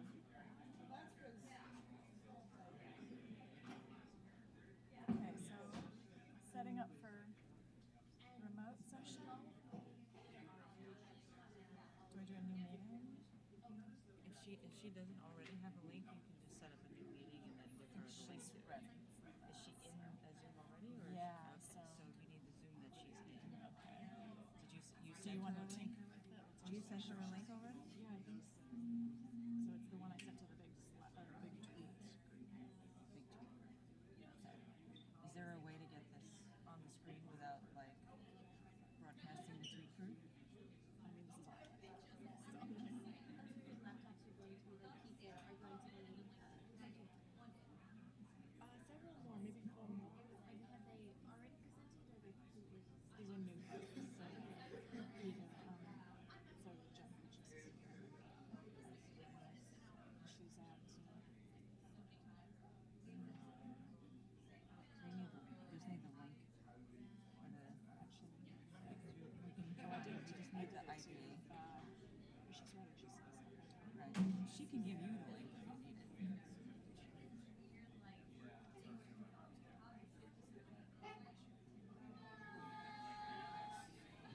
You can hit join and it'll just ask for a meeting ID Oh, or it's a the path I set. Oh no, this is path ID. I just want to know, I just need the ID. If you're in the meeting, I can get the ID. Are you in the ID? Are you in the meeting? No, no. Are you in the meeting on your phone right No, I now? think I did not try. Okay. Where is the link that you click to get to the meeting? She's gonna tell me. Okay. I thought it was just constantly. I mean, it can be if someone's in the room. If someone has the link open, it can be constantly running. But we can't join it without the meeting ID. The meeting ID is the string and the URL. So people, we've got a variety of sweets because that's the lunch table. So all the sweets and the snacks are on that side. We've brought some awesome international varieties of sweets from Colombia and Mexico and everything.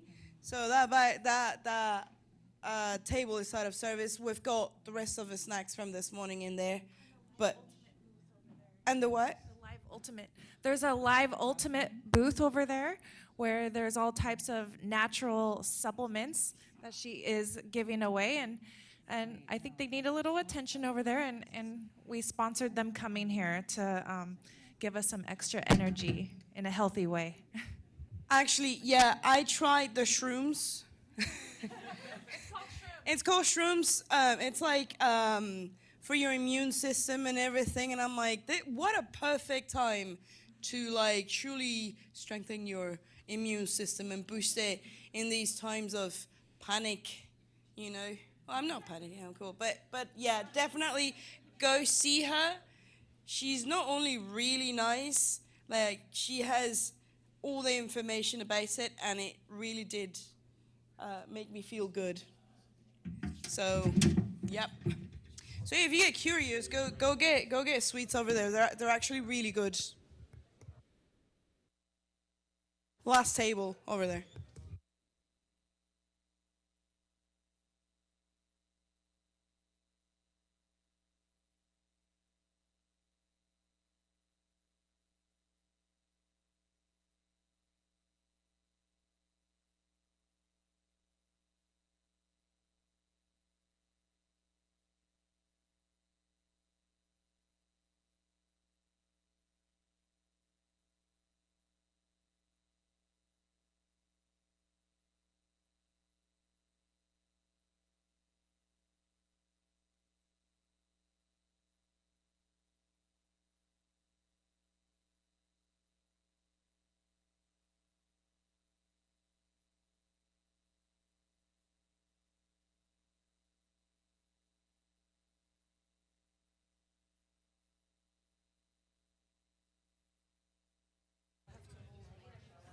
Hi, Jess. So I've muted.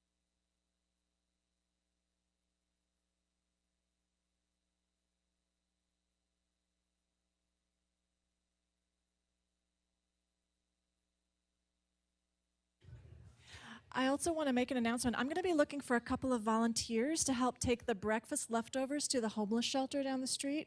We have it all on a cart, but it would be awesome if we could get a couple of folks to help with that. That'd be super. Raise hands, please. Oh, that's so many. That's so nice. Do you want to go as well? Okay, so like after Jess's talk, we'll go ahead and do that. Sounds good. Perfect.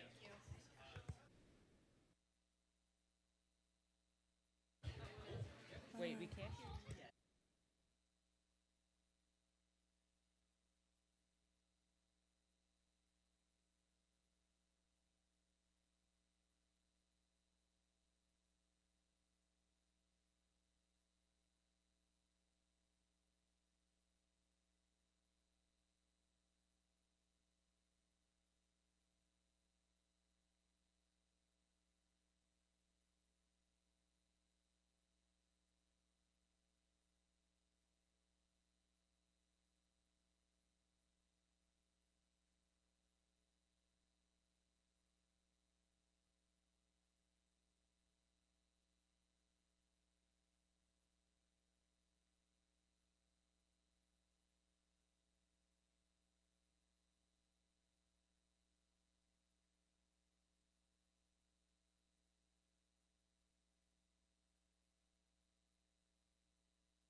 Hi, people. Hello. We have our amazing speaker, Jessica. I always mispronounce last names, so can you hear me? Yeah. So I know, Jess, you're hearing, you can hear me, and I will just introduce you as the amazing Jess, because I am terrible with last names. My last name is Rodriguez, and I'm pronouncing it like a gringo. It's actually Rodriguez. But but yeah.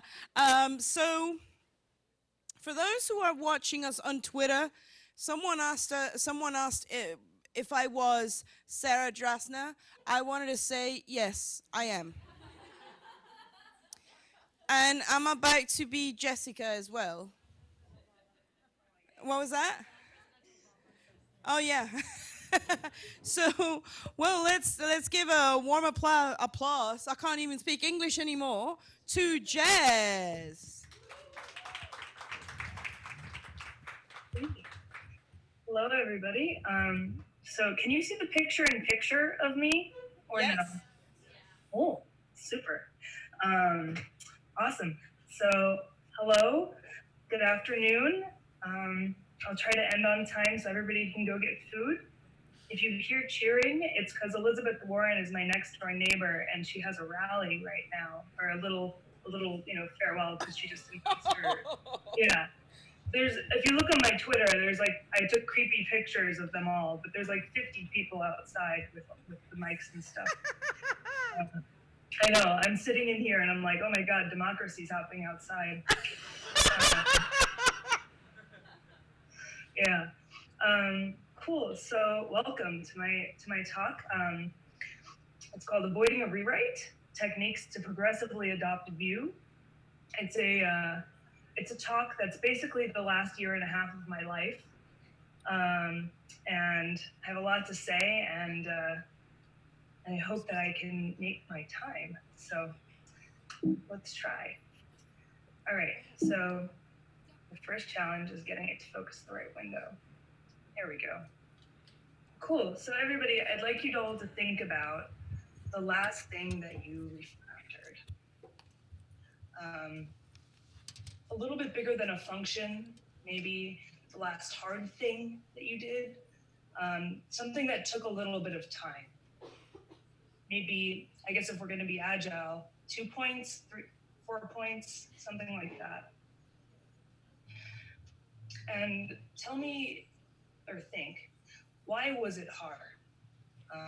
There's a lot of reasons why things are hard in software, why refactoring things can get hairy. Sometimes the code isn't behaving or you're in a sticky spot. And other times it's because you have to coordinate with the people around you. And I think that you can divide those two things up into changing code, which is, let's refactor this function, make it pretty, and change in people, which is a very ill-defined area or a very hard art to master. Usually, when the scope is small, you end up in the change in code section. But when the scope gets larger, you have to start thinking about change in people. So what I've learned over the last year and a half of migrating onto Vue is that the code was the easy part, and the people are both the best part and the hardest part. So a little bit about me.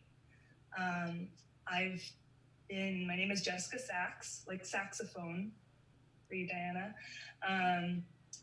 And I've been programming professionally for 8 years. I'm based out of Cambridge, Massachusetts, specifically next door to Elizabeth Warren. And I'm a tech lead at a company called Intent. I'm the maintainer of Vue Test Utils and a contributor to Vue Style Guidist. So I'm really into open source, directly as a result of Vue. Actually, I was not into open source the way I am now before getting into Vue. I love baseball, StarCraft 2, and trapeze. So I have all the weird hobbies. I'm really bummed I can't see you all, actually, to read the room. I like to watch people directly and find one person that keeps nodding. Doing it into the camera is like super rough. But so what we're gonna cover today is 2 sections. I'm gonna teach you some techniques that you can use if you're going to progressively add Vue into an existing application. And then I'm gonna talk about how you can maybe pick from some of those techniques. But first, I'll take you back to 2018, my year and a half ago. And right before my company decided to adopt Vue, we had a lot of problems. We really wanted to reuse our UI and business logic using components. And we had tried to home roll our own component system twice. I actually have an open source library called Easy Bars that lets you do like for loops and templates that I wrote myself. It was a terrible idea and we still use it.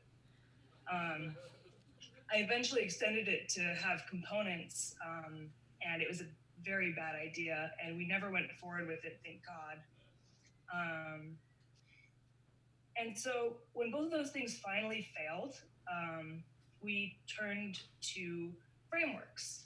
I will add a huge caveat here. The reason why we didn't do frameworks first is because we build advertisements, and putting React as an ad on somebody else's page just doesn't work. Vue is light enough that we can do it. That is the reason we didn't go for frameworks first, and we ended up in the home roll situation. So if you're like, why did you end up there? That is the reason. So we had a bunch of problems, and we really wanted components, and we were kind of staring out into the sky like, please, somebody give us components. But our code base was legacy. We didn't even have Webpack. Somebody had home rolled their own bundler and unit test framework, actually. We weren't even on Jest. And none of us had any framework experience. There's 12 engineers and nobody had worked with framework before. So that's kind of daunting, right? You're gonna try to roll something out. And our business was huge at the time, or still is. we run all of the ads for Expedia and Priceline, and every travel website you've gone to that's kind of smaller than that.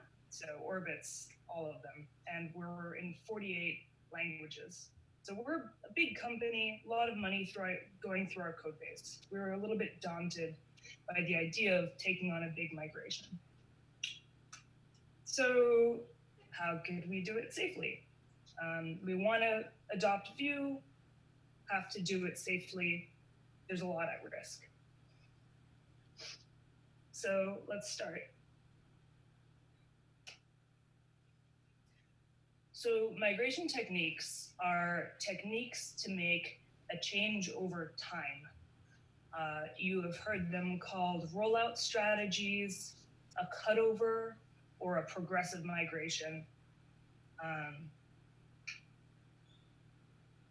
Today, we're going to talk about 4 ways to decide what to tackle first when migrating your front end. The one that's least intuitive is inside out, the first bullet point. So we're going to start with that, and I'll do a demo there so you can get what I'm talking about. At the end of this section, you should understand how you might shim Vue into an existing jQuery app, and then where you might go from there. Cool.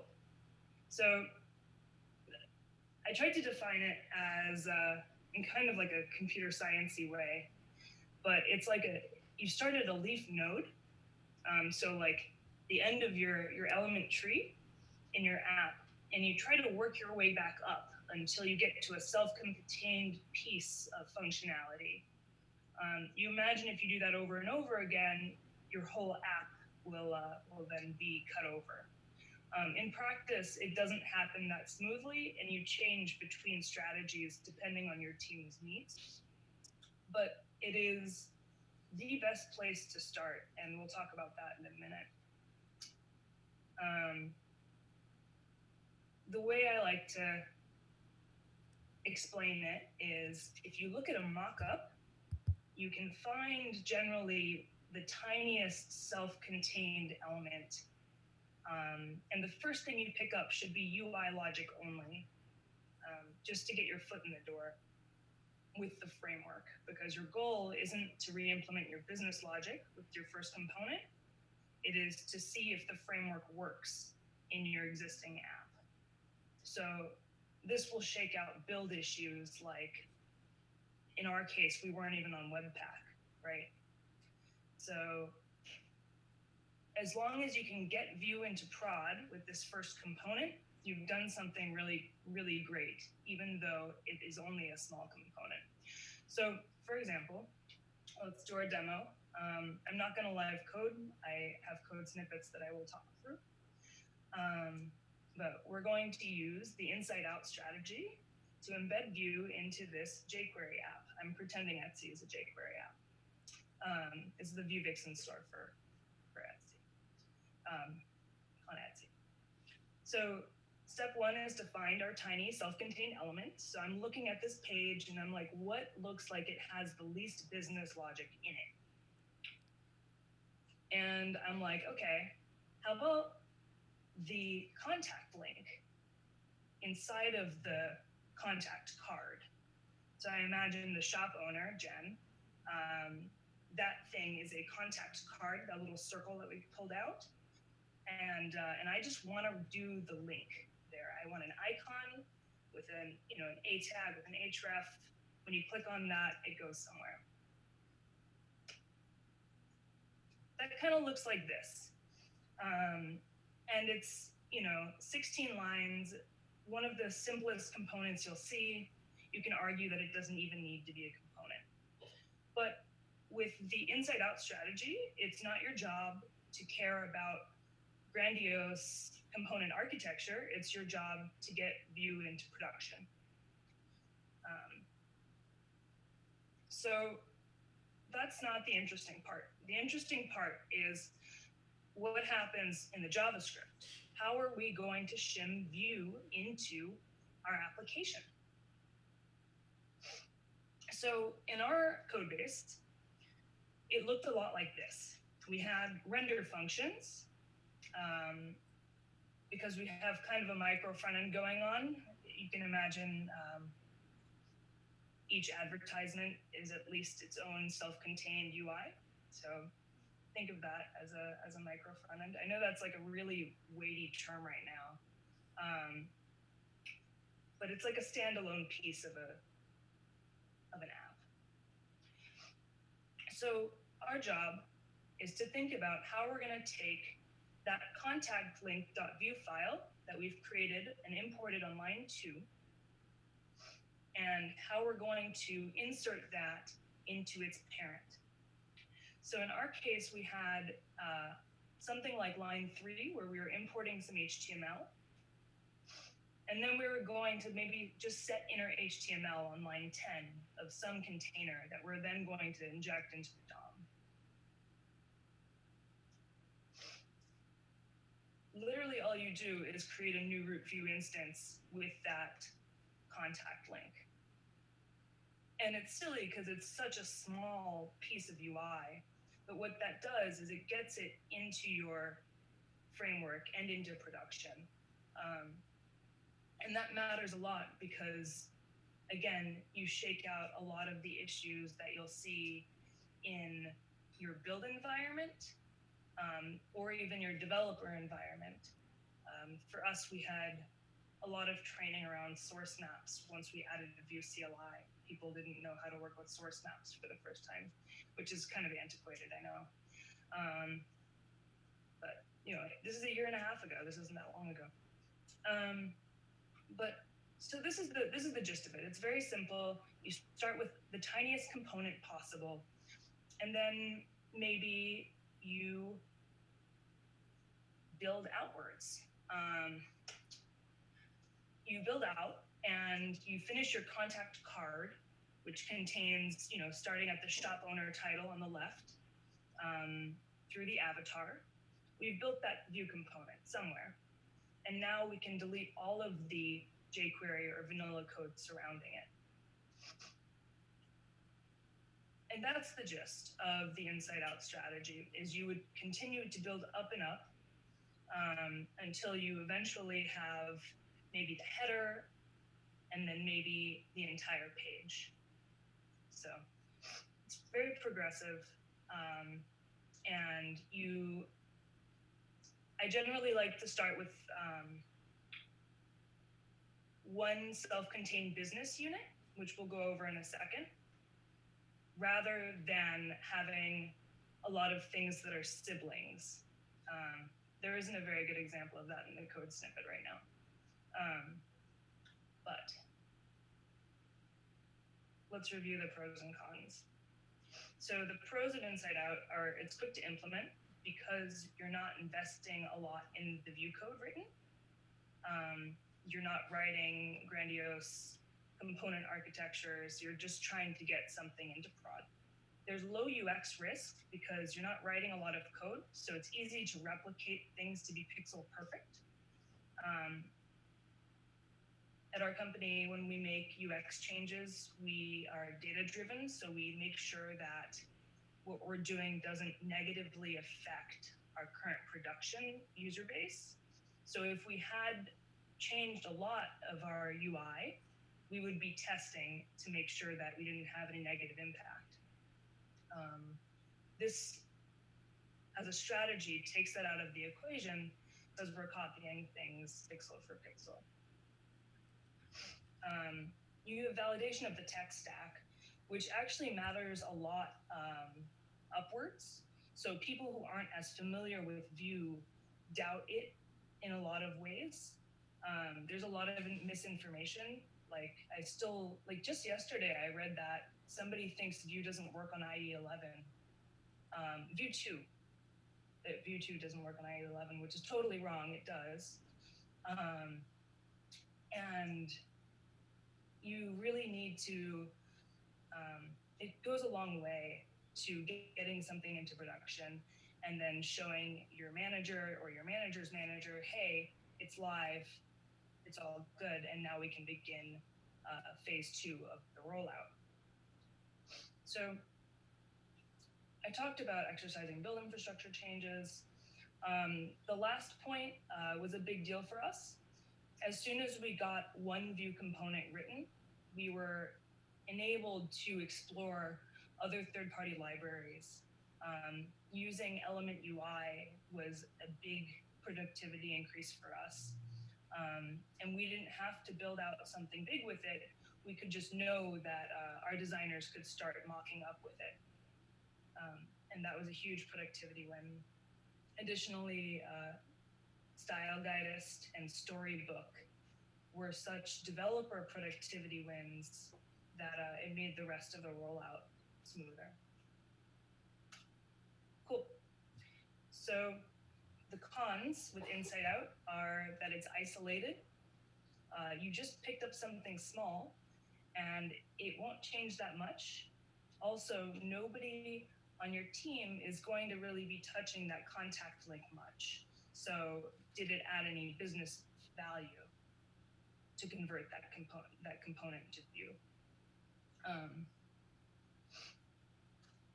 And that's because we didn't really have any priority assigned to what we picked out, except that it was easy.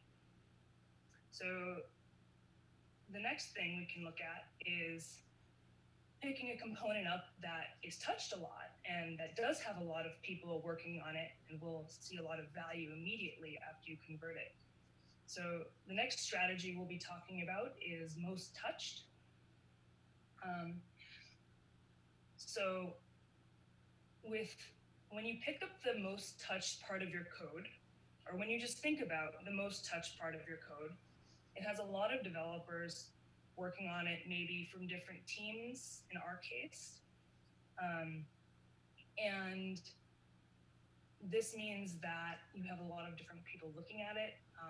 And if they don't understand it, it can be a little daunting. So when you're thinking about a cutover between JavaScript or React to Vue, pulling something that is most touched and proposing that as the next thing to cut over can get you a little bit of pushback, which makes sense. It might be changing something and you're the only person that knows how to work on it. So the idea, if you can convince people and train them up enough to let you convert one of the most touched things, or most touched components over to Vue, is that everybody will then be working in Vue immediately. And that obviously has its cons that we just talked about, but the pros are that everybody will pick it up and then you'll distribute the knowledge among the team. What I found when we did this was that there was no Vue person anymore. Like, I stopped being the Vue person and I could just say, go talk to my teammate, or go talk to this other person that wrote this. And that increased the product manager's confidence in general, and like other managers' confidence that Vue was a good choice, and allowed us to continue investment in the framework as a whole. So I guess the last reason that you want to, probably the most important one, that you want to pick up an area of your code base that's most touched, is because of outward visibility. And the reasons that you wanted to use Vue come to fruition if you're working on stories that are in that area. You obviously want to use scoped styles or reactive programming if you're coming from a jQuery-like world. You want to be working in the new way, not the old way. Cons are that the things that you're working in are likely more complex, which means that the upfront learning cost is higher. It's also harder to undo, which increases the fear factor for people to do this. Migration difficulty is the next one. So pick your hardest area. This is a really cool one because if you get to the hardest thing first, you will have all the answers and you'll have shaken through a lot of the hard, sticky parts in learning and be able to help your team. I really recommend doing this, actually. Again, it'll take much longer, and what you write will likely be wrong, but that's okay. It's all good. You know, everything we do in software is wrong. It's kind of an art like that.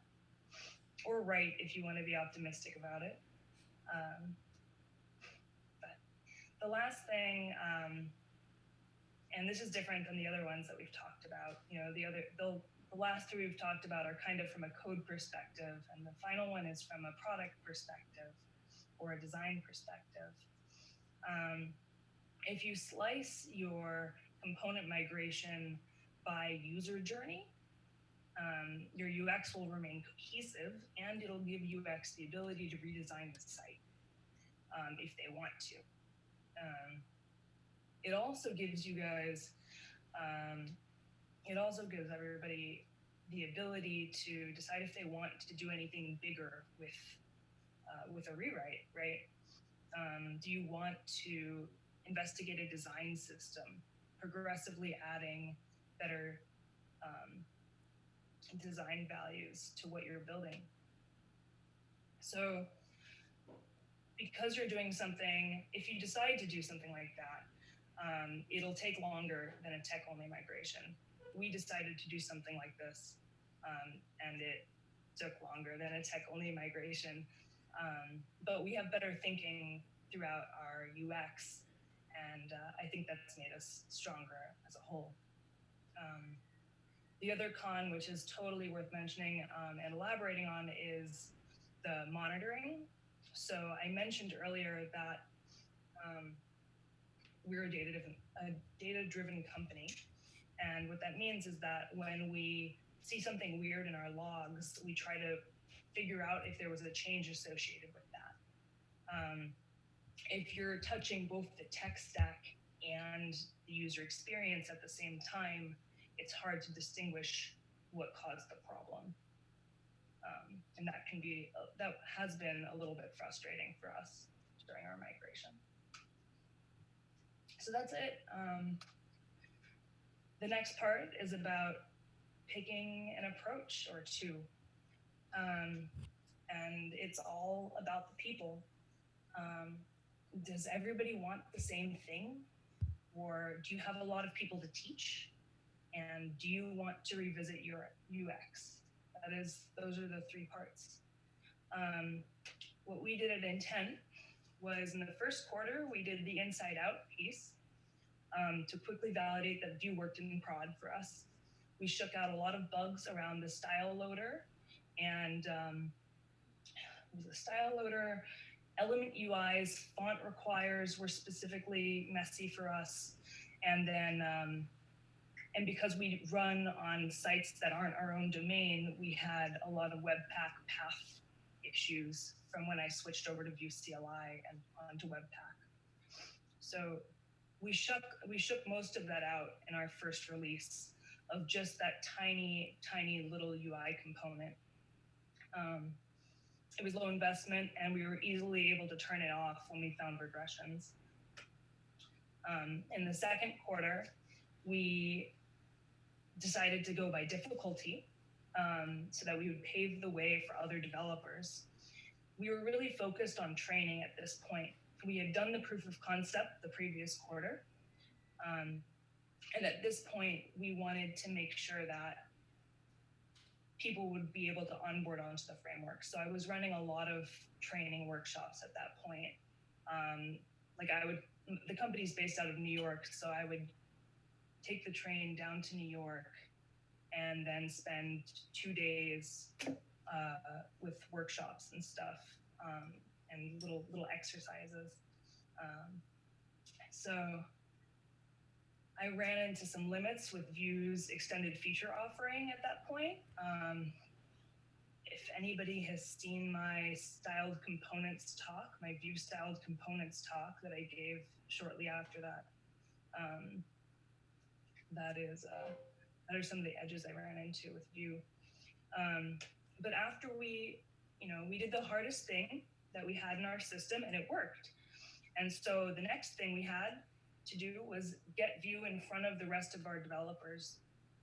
We have 3 teams, so in total, there's a lot of people to train and a lot of knowledge to share. And the system's 10 years old, so it was so much tech debt. So the next phase we did was we focused on the placements that are most touched. This allowed us to get the most return on investment for Vue, to be totally honest. Like specifically when we integrated Vue I18N, the business really got excited because our most profitable placements were now using the tech that we had invested in, and it was really giving us value. So, but we had to get it in front of other engineers as well.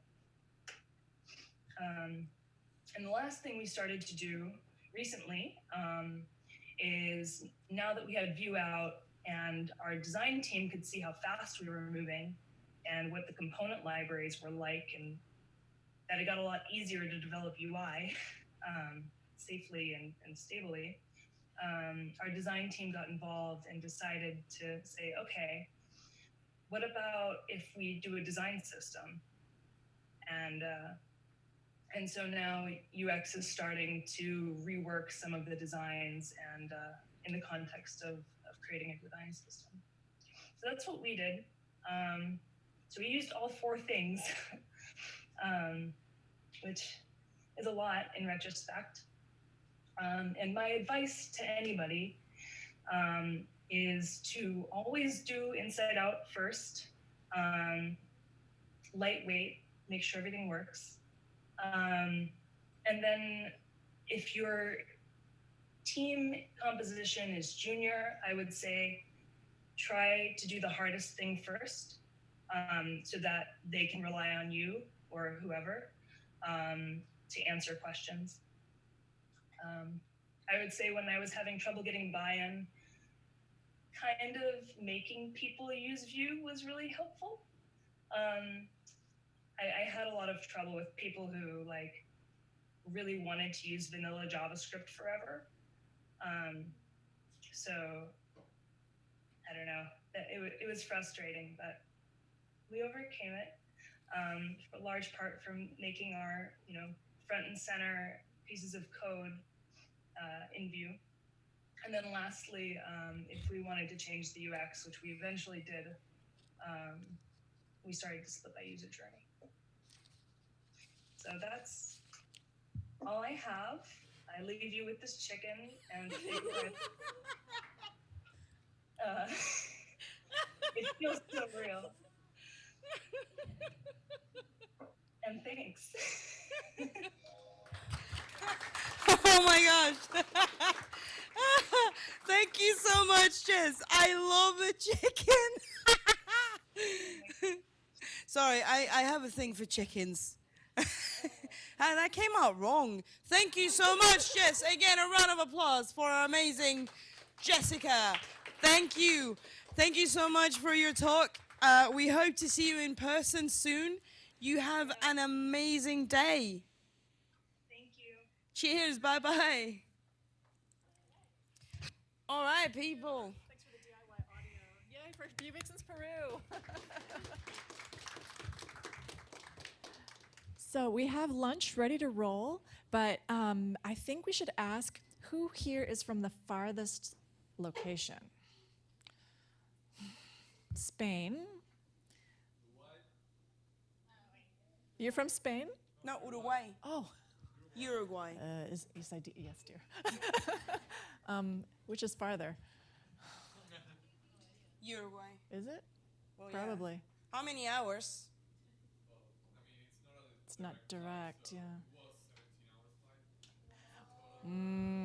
Well, I think, have you already been to the swag table? Then Spain should go. You already went? Okay. Anybody who wants to go and get a door prize should go get a door prize. Let's do it that way. All right. And while you're at it, why don't you have some lunch? So thank you. Manja.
I'll move you. I'll move your name. Um, quick announcement, we're starting the headshots with Flor, Teresa, Elizabeth Portilla, Diana Alvarez, Vanessa Alvarez, and Maya. Come across the floor to the Captain Marvel conference room that way for your headshots.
Ladies and gentlemen, can I have Elizabeth Portilla and Billy, Johanna, and Catherine to the photo room, which is the Captain Marvel conference room that way.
All right, people.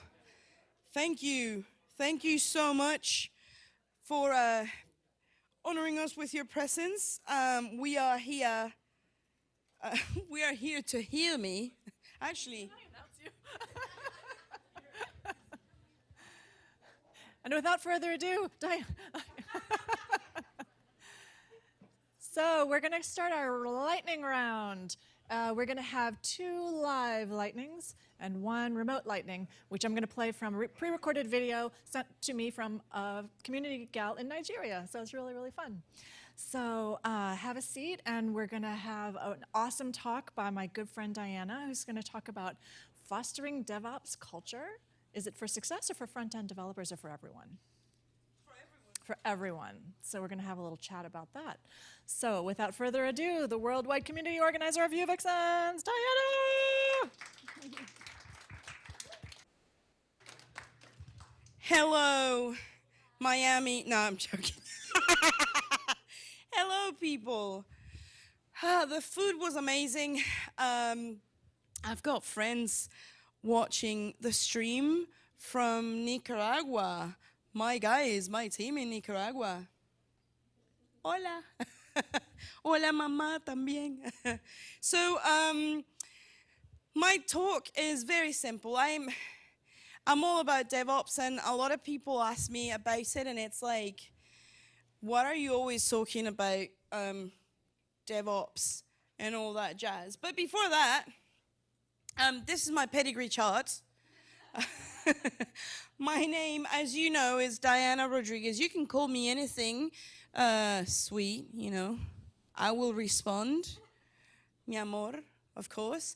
I'm a Google developer expert in web technologies. I'm a Google developer expert. I'm an Auth0 ambassador. I'm also a Microsoft MVP, just as this week. So I'm really happy and honored.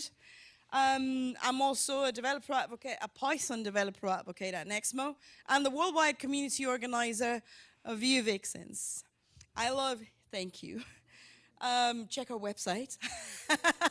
And well, that's my Twitter, and I love Steven Universe, which is why I chose that. The Sunstone, it's like me. If you want to know what I'm like, that's me. I'm missing the 2 little arms in here. But everything else is on fire. Anyway, now that we know who am I, do you know this woman? Exactly. Who am I? No, I'm not the Oracle. That's the Oracle in, the Matrix. I'm not the Oracle. I don't know all the answers. And I don't think any one of us does know all the answers. So whatever I'm sharing with you in here comes from my own personal experience, and it's a collection of things that I've learned from other people who have helped me and support me in my way. Anyway, so DevOps culture, DevOps and DevOps culture, what's all that, It's not a diet, it's not a fad, it's not a buzzword. Because a lot of people think, oh yeah, you're into the DevOps thing. No, it's SRE. So those are 2 different things. Actually, SRE falls in the DevOps category. And I'm going to share an excerpt from the Holy Scriptures of the Vue.js documentation. And I share this in every single talk I give. And I like what it says. I'm going to read it because everything sounds great with a British accent. That's what I've heard. Thank you. I will give you the money later, Anyway, I'll read it and then I'll stop and then, we'll do it. So, effects of DevOps. The adoption of DevOps culture, tools, and agile engineering practices has, among other things, the nice effects of increasing the collaboration between the roles of development and operations. So DevOps is just a combination of 2 words, 2 worlds, 2 realms, developer and operations. So the first important aspect, collaboration. One of the main problems of the past, but also today in some realities, is that the dev team tended to be uninterested in the operation and maintenance of a system once it was handed over to the ops team, while the latter tended to be not really aware of the system's business goals and therefore reluctant in satisfying the operational needs of the system, also referred to as whims of developers. Oh my gosh, I feel so, I can relate. So there was always this kind of like little fight, like this, not friend, this enemy, sorry. I swear to God, that didn't happen on purpose. That wasn't on purpose. Wow, this thing about, you know, both teams having that little fight. You know, it's like Scots and other Scots, the English and the Scots. No, I'm joking. I watched The Simpsons too much. But yeah, there was always that miscommunication, you know, and I was on that other side in the infra world because I come from a back-end and infrastructure background, and it was always like, oh my gosh, these brats, developers, you know, it's like, what are they? Exactly, thank you, you got it. And then today it's always like developers versus QA. It's like, oh, bloody QA. Or developers versus security. It's like, those guys don't give us access to anything. And you have to go around so many hoops to do what you have to do. And you know what? It's not that QA doesn't like developers or that security doesn't like anyone or that the infrastructure team can't speak your language. It's all about not understanding each other.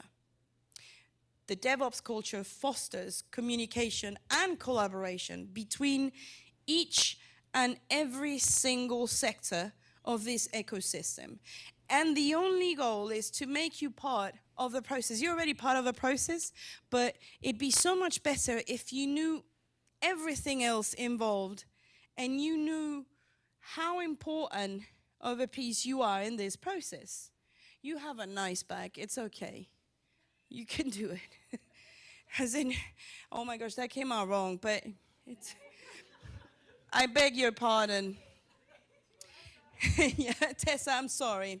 Anyway, to illustrate better these points, I want to share a personal story. You can see this is one of the oldest and biggest hotels in Venezuela. I had a close relative who worked in the management in there. So one of my first jobs was, I worked at the reception of the hotel. But I remember when I first got in there that I was about to train, I was sure that at the age of 17, 18, I was going to get a management position. Just because, you know, someone could hook me up. That I was going to be the reception manager or the concierge or something like that because I had the right person in there to hook me up. And with all that entitlement and my huge ego, I showed up at work and I said, so what's the management training? And that person said, oh, so you want to be a manager on your first day? You want a management training? Okay. Management training, especially for managers, catered to make me a manager, textual words, was first week, housekeeping. I spent a week making beds, cleaning rooms, and cleaning toilets with the housekeeping personnel. Second week, I was at the kitchen, washing dishes, delivering, you know, materials. Third week, I was at the restaurant, delivering food, waiting tables, doing everything then, and it progressed to a long time where I was working with the handyman, where I worked with the security personnel, where I worked with bellboys, and I think I toured around the whole hotel. And by the time I had to be at the reception for my training, I only had 2 days to learn the system, and then I had to work on my own. a whole shift. Oh, shift. Anyway, so I was really pissed off because I thought, well, you've been goofing around with me, making me do all this slave. Oh, I also did laundry as well. Business center, catering, you know, you name it, I was there. I was literally rice and chicken everywhere. So yeah, 2 days, it was too little for me. I mean, learning the system wasn't difficult, but I thought, well, I'm going to be in charge of the reception on my own during check-in, and I'm a new employee, at least in reception. And you know what happened? That same day that I had to be in charge of the whole check-in process on my own, there was a team, a hockey team coming from, like, I don't know, Canada, something like that. So I had 24 angry hockey players who wanted to get a room, and I didn't have enough rooms to check them all in. And it was my call because I was on my own. I mean, I could ask for assistance and talk to the manager, but it was my time. So I thought, well, this is when the manager training came in handy, because I had been through every possible part of the process in the back of the house. I knew exactly who to call and to assign to make the rooms much faster, and I knew how long it takes to get rooms done. So I was not only able to handle angry customers by sending them off to the bar and exactly telling them what to order, because I knew how long it took, for them to get that. But at the same time, I was working with the rest of the team, making things happen. And that is what DevOps is about. You don't have to change your specialty. I mean, I never became a manager at that hotel, but I assure you that the knowledge I got from that experience prepared me for other challenges in the future. And it helped me not only be confident about what I do in my own tiny silo, but also to be a better team player. We're all in this game. So it was a valuable lesson that taught me that I don't have to change my specialty to be part of this process, and DevOps in this case wouldn't hurt me. That's why lately in all my talks, I always include a deployment component, because it's what I do best. I'm an infrastructure person. So if I'm giving a front-end talk, I'll show you how to deploy your app in every possible way I can think of, because it's knowledge that won't hurt you. And the more you know, the more you know, the more you know, the better. You're able to help other people. Knowing what happens with the other side of this process will help you grow as a professional. So now, sadly, the industry fosters a culture of firefighters, rock stars, ninjas, and superheroes. And it's crazy. You think like, if you wrote clean code, and if you have a non-eventful day, a non-eventful week, a non-eventful month, you should get the praise for actually having a quiet house. But sadly, those who get credit are the ones who randomly, don't get this wrong, because we all had to save the day at some point. But we're giving praise to, I don't know, a firefighter who spends 12 hours not taking any bathroom breaks, not eating, not taking breaks, not sleeping, staying all day in front of a computer to put out a fire that we could have prevented. But the person who gets to fix it or patch it poorly gets the praise. A rock star who probably is not a good team player and is probably, I don't know, not a good team player, but suddenly when everything goes down, this person shows up and fixes things. So they get the praise. What about the rest of the team? Ninjas and superheroes. I mean, we're fostering a culture of last-minute fixes.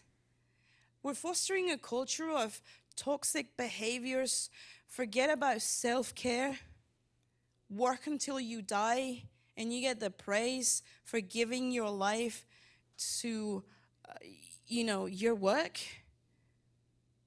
What are we doing? I'm not saying that everybody's like that. You get my drift. You catch my drift, right? But what if we could have a peaceful house, a peaceful environment? What if we could, as much as possible, prevent the fires that now we have to put away? People, how? We're all in the same ship. Let's think. We don't have to be the same to be one. And this is why, again, DevOps fosters collaboration. Even within the same sector of this business, there are no two Diana Rodriguez, thank goodness. It'd be too much for the world to take, and we would probably hate each other. It's like a big puzzle. No two pieces are alike. And that it is that way because it's important. We need different perspectives, different strengths, different levels of intelligence that will accommodate to each other. There are many things that probably for me are super easy. You asked me about Terraform and Ansible and automation and stuff like that, and I can tell you a love story. But you know what? My friend Diana is a whiz at Angular, and I have a hard time with Angular, and I think we complement each other because I can deploy her apps, and I can learn from her, and we can both learn from each other.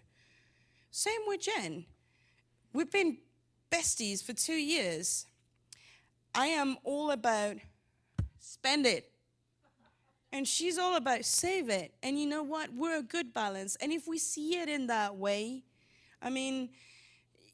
you get it?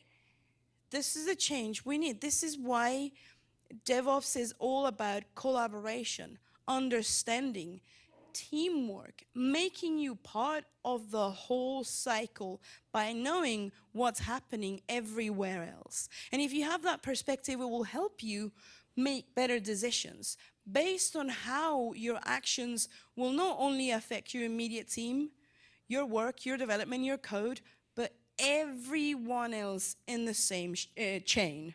I don't know what I was going to say. And I'm glad I stopped myself.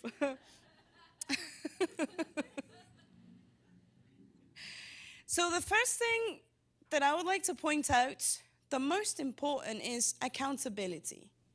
As part of this DevOps culture, you have to own what you do, embrace what you're responsible for. Accountability means celebrating your successes as well, praising yourself for your achievements. And when things don't go so well, accountability is also about saying, okay, I made a mistake. Sorry, I have to check. My blood sugars are fine. It means owning that you sometimes mess up. And I'm proud for not swearing. Another important aspect within the DevOps culture, you have to inform and measure your success. My father used to say, whatever performance that is not informed and not measured does not exist. And it's not trying to, be the police. It's important to inform and measure your success, because how do you know in what areas are you improving? How do you know where do you need help? How do you know where you should be concentrating and where you should be spending your energy and putting your efforts towards? It's not about saying you're failing so much. It's more like you're doing great in these areas, but there are some others that could use your attention and help you improve as a professional and as a developer. I know, for example, I hate pair programming, and that is something that is very hard for me, but at least I own it. I am accountable for it, and I know that is not my strength, but there are other areas where I excel. And having that information and using it not to beat myself over it, but to actually celebrate the good things and know where I have to work on helps me become a better professional. Now, from a technical perspective, and this is very short, DevOps is all about the feedback. You get information, and you use that information to act, to take action. For example, I guess, in terms of technical terms, we could say we collect data, we perform analytics against that data, and then we tune it over time to achieve improvements in usage. Where do we want to get? Say, for example, if we know our users' behavior, if we know how our infrastructure is responding to what we're putting in there, then we can think of predictive maintenance based on actual usage characteristics. Things that information will help us improve. It's like when you run a lab and you can see how long it took you to run that lab. Now you know in what exercise routine, what do you have to train on. It's the same thing with the DevOps orientation, you know. Obviously, if we can do predictive maintenance, we can also improve our performance or our apps, having the information from the users or from our monitoring tools to improve the quality of our service or the quality of our code. And then with all that data, we can modify the performance of everything we ship based on the customer's needs or whatever the business needs, etc. You apply it to where it applies to you. That's very short from a technical perspective. To finalize, I wanna show you some shockers. This is a survey run by OutZero a while ago. I forgot the source and I can't quote it, but you can Google it. No, because it's OutZero, so they have really good documentation and all the information is accessible. And this applies, well, this particular survey applies to the IoT industry, but I think it reflects the state of the whole ecosystem worldwide. All right. I selected some of the questions that made my mind is full of trucks, kind of like. The first question is, do you believe that most IoT devices on the market right now have the necessary security in place? Oh my gosh, so let's see, 90% of the developers surveyed said no. Really, I'm worried about this. You know, only 10% of them in good faith and very innocently said yes.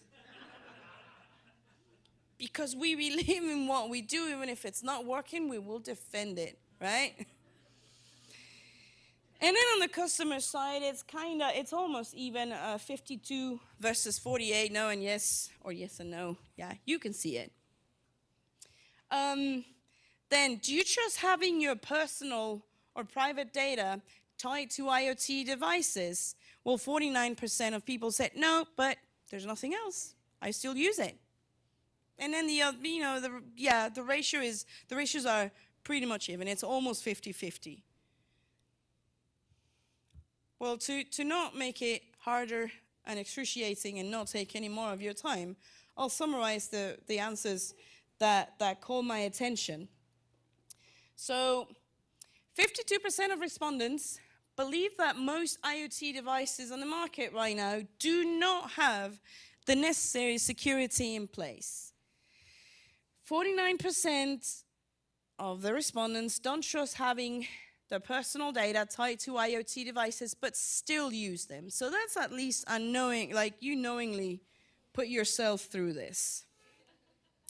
Only 18%, bless their heart, of people trust having their personal data tied to IoT devices.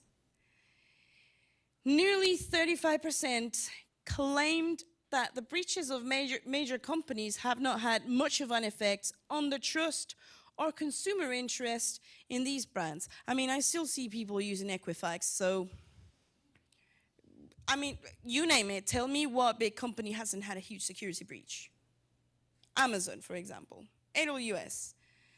I mean, and this is not to frame or target a specific company, but to make us think about it, right? And this one is, it got me very hard. 85% of developers surveyed have felt rushed to get an application to market due to demand or pressure in the last 6 months. Raise your hand if you felt this way. That's hard, right? I remember a project manager asked me to migrate some stuff from ODS to DynamoDB, and those records, it was a huge and complex migration. And they asked me, so how long will it take? And I said, well, you know, because there's sensitive data and I have to really analyze the impact and downtime and when, like, are we going to do this, you know, in production? I say 3 weeks. And she looks at me and she's like, oh, no, honey. It's more like 3 days and you have it for Friday, okay? And bless her heart, in the most southern way, I am sure the poor lady had pressure from someone on top of her who was under pressure from someone on top of them, and so on, until you get to the C-level structures that probably don't have enough information or knowledge about what happens in the underworld with developers. I don't think she hated me. She just had no clue. Bless her heart. But for real, this is the point where I say, okay, we have to break with that. It's all about communication, understanding, and collaboration. And then, cherry on top, 90% of developers surveyed do not believe that IoT devices on the market currently have the necessary security in place. People, we are shipping the fires we have to put away. We are shipping patched code. We are shipping the bugs we have to swat. And you know what? Rather than being called a code ninja or a code celebrity or a Twitter celebrity with 300,000 followers that in real life are like monopoly money, I'd be grateful if people knew me because my realm had no stories. Quiet, boring, as much as possible, sort of predictable, organized, transparent. I know it's too much to ask and it's not going to happen overnight, but we need people with that mentality. We all have some kind of responsibility. We have managers we can talk to. We can start the conversation. So we're satisfying or trying to satisfy the whims of whom? Let's think about it.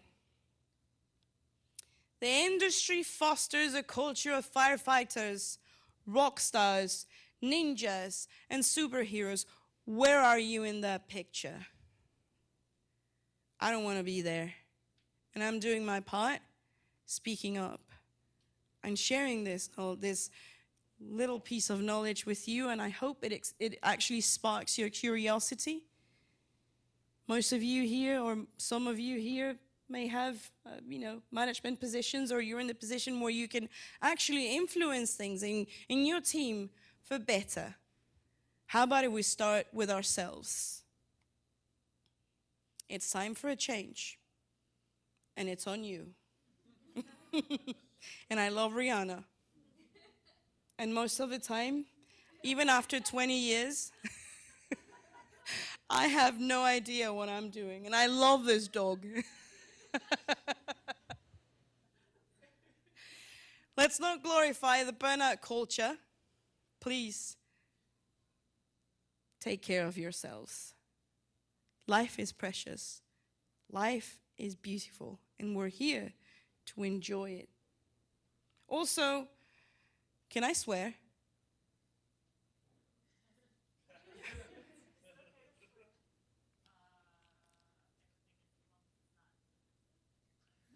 Well, I just wanted to say that the whole junior, it's bullshit. Bologna sandwich, yes. Oops, sorry. Our seniority is not measured by the amount of years we have in this industry. Our seniority is not measured, yeah. Annual reviews are not to tell you how senior you are. They're there to tell you how well you're doing and in what ways you can perform. Don't take them personally in a bad way. Don't beat yourself over these things. We're all developers. Your seniority, you know what's a good example of seniority? Those who are on the top are the ones that are making sure their teams are happy. The seniors are serving their team on the table and making sure they're motivated. They're not demanding from Mount Everest for you to bring a fridge all the way up. And if you had to, they have to walk the way, all the way up with you. We're here to support each other. Remember, no more junior dev bullshit. Sorry. Remember, praise yourself. I love this gift. You're more, well, I was sending myself text messages saying you are sufficient. But every single one of you has a special and unique superpower. I am autistic. My superpower is to listen and to see things at a different speed. And I'm trying to put it to use to also help those people I meet in my way. Find your superpower and be your own hero. Every day is a miracle. We have the chance to make a difference. Let it be in our own lives, other people's lives, be inspiring, or just, sometimes be nice. So do it, people. Thank you.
Oh, you have to. Oh, and then this is, you have to work on your display.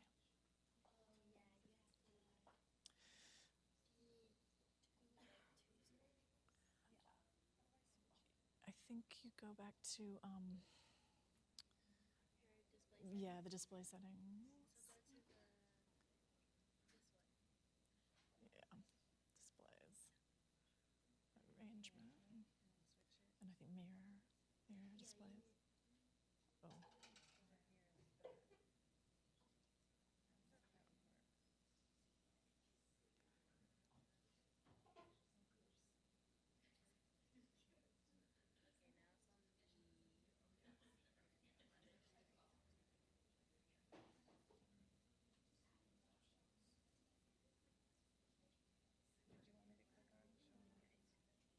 Mirror displays?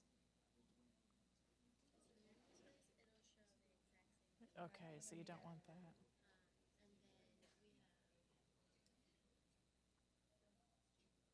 Maybe I'm supposed to drag it over.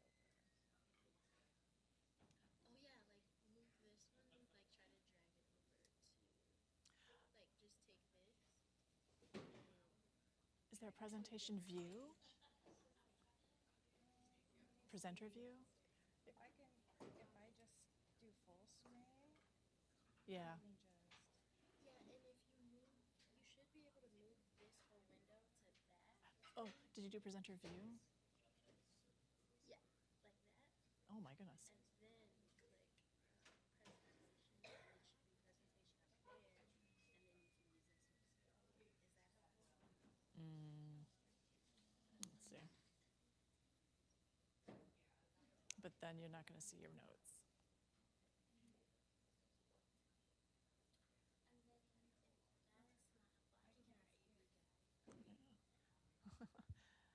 It's okay. So that's like. That's this bit, yeah. This is, I never use speaker That way I notes. can switch through Yeah. the slides and see what I'm doing. Yay. Is that okay for you? How do I okay. get the browser off? Let me figure that out. Oh, you just If you make it make this big. Yeah. I have to do it on here. Oh. Yeah, like, oh, that's weird.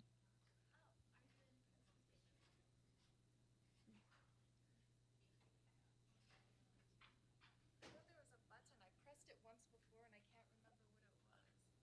Is it this one? Oh, the big one, like a frame. There it is. Yeah. Come on, get there. There it is. Oh, there you go. Yes. Yes. Success. Yay. So we're going to have a lightning now from my good friend Tessa Miro, who's joining us from Cloudinary. Are you a developer advocate at Cloudinary? Yes, I am. Developer advocate at Cloudinary. She's a big community gal in the Seattle area, right? So thank you so much for speaking to us today about what's going on at Cloudinary. Thank you. Of course. Yes, I will hold this. I love microphones. I don't know what it is about microphones. I have the softest voice in the world, and exactly. And most responses I get from people is, what? Can you repeat that? So it's really nice people can hear me talk. Otherwise, it's just like this. But yes, I'm a developer advocate. I've been doing that for a while. My last job was Cisco. They actually have offices here in Austin, which is there and then right here on the 8th floor in Capitol Factory. So I feel very close to my coworkers, but yet so far.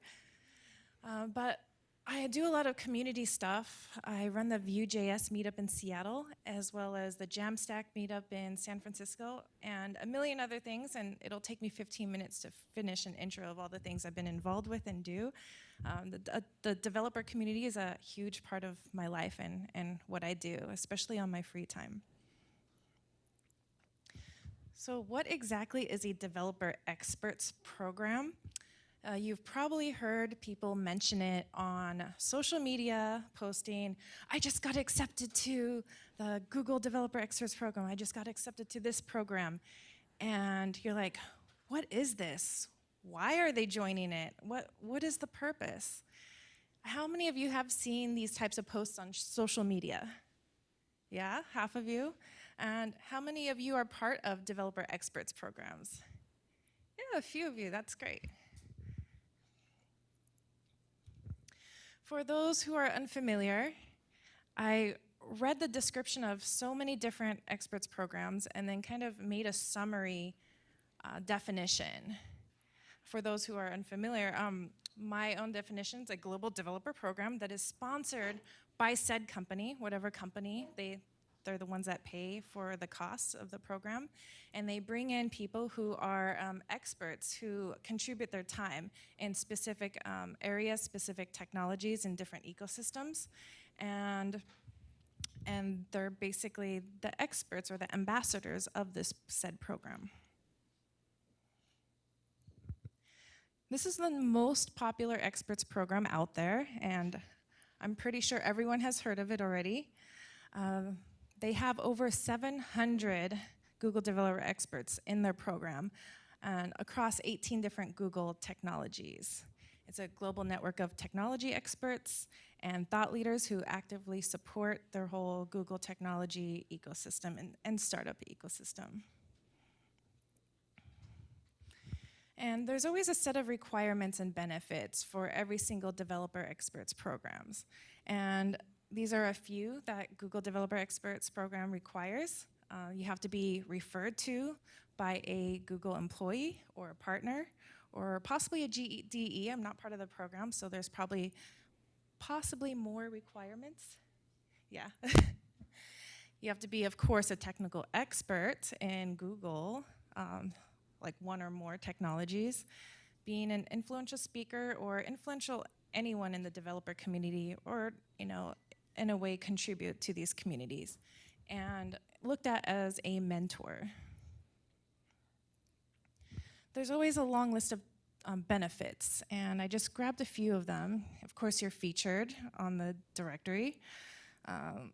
Your access to team subject matter experts, and you get like special invites to Google events, and there's their GDE summit. Microsoft has their MVP summit, so all of these programs have a way of getting everyone together and getting to know each other and network.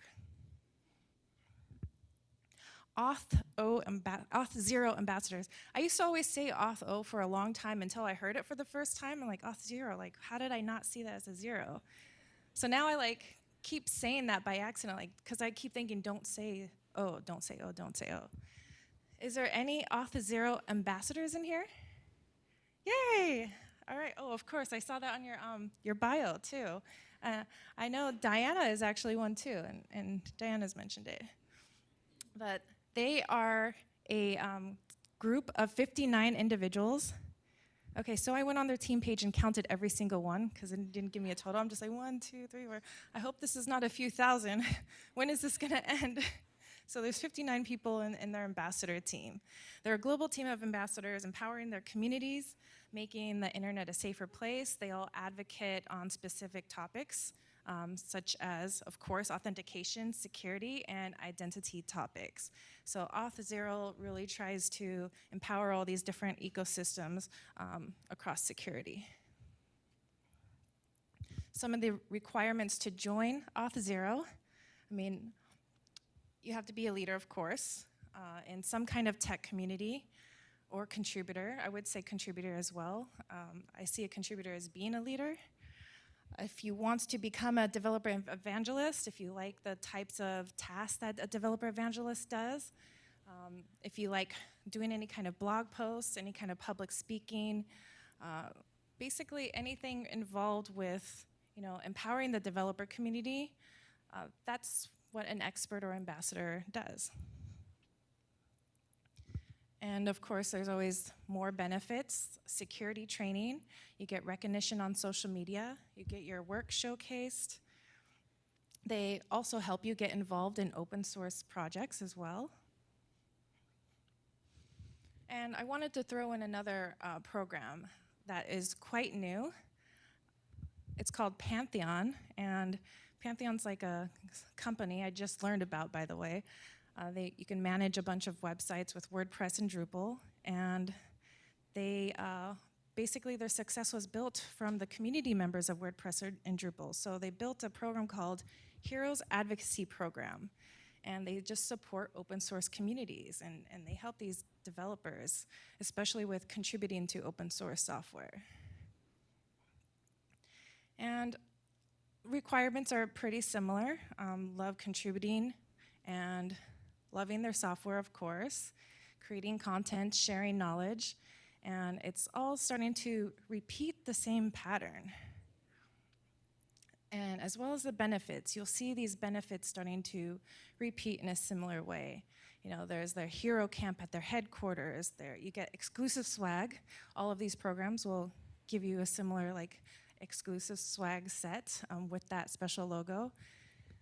A lot of these programs will give you a special certificate or badge that you can put on LinkedIn to let others know, hey, this is a program I'm part of, and these are the things that I'm doing. I'm contributing for the greater good and doing things for the developer community, and I'm learning and gaining knowledge. So this was actually a GIF that, I swear it was a GIF where their heads moved, but maybe it moved in my head and then I remembered it that way, because you can kind of think about it as that. It's so cute. But all of these programs have something in common. Very, very common. All of them have public recognition, and this helps with your career. You get to go to more events because you get a travel stipend. It helps you foster developer communities that you're already involved in, or maybe you want to be involved in other developer communities, and they'll help support that. And a lot of them involved with knowing pre-feature information, getting upgraded accounts, of course. A lot of these programs also help pay for certification or courses that you're interested in learning. Oh, hey, I want to get into Vue.js. Can I? And this is actually someone that I talked to. They're like, oh, I want to get into Vue.js. And then the company will pay for all the courses, Vue Mastery. We gave them Vue Mastery licenses. And you make a lot of community friends in the community. You get to talk to a lot of different developers and really extend your network. All this equates to career advancement. And this is one thing I've talked to a lot of people that are in these programs.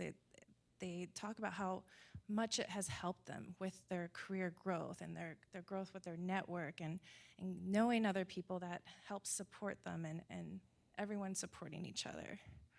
And you're really able to use this experience in these programs for more recognition. If you're trying to build your personal brand, if you're trying to build your brand itself, this is something that these programs can definitely help you with. So here is an expert. I asked for how has these programs helped you?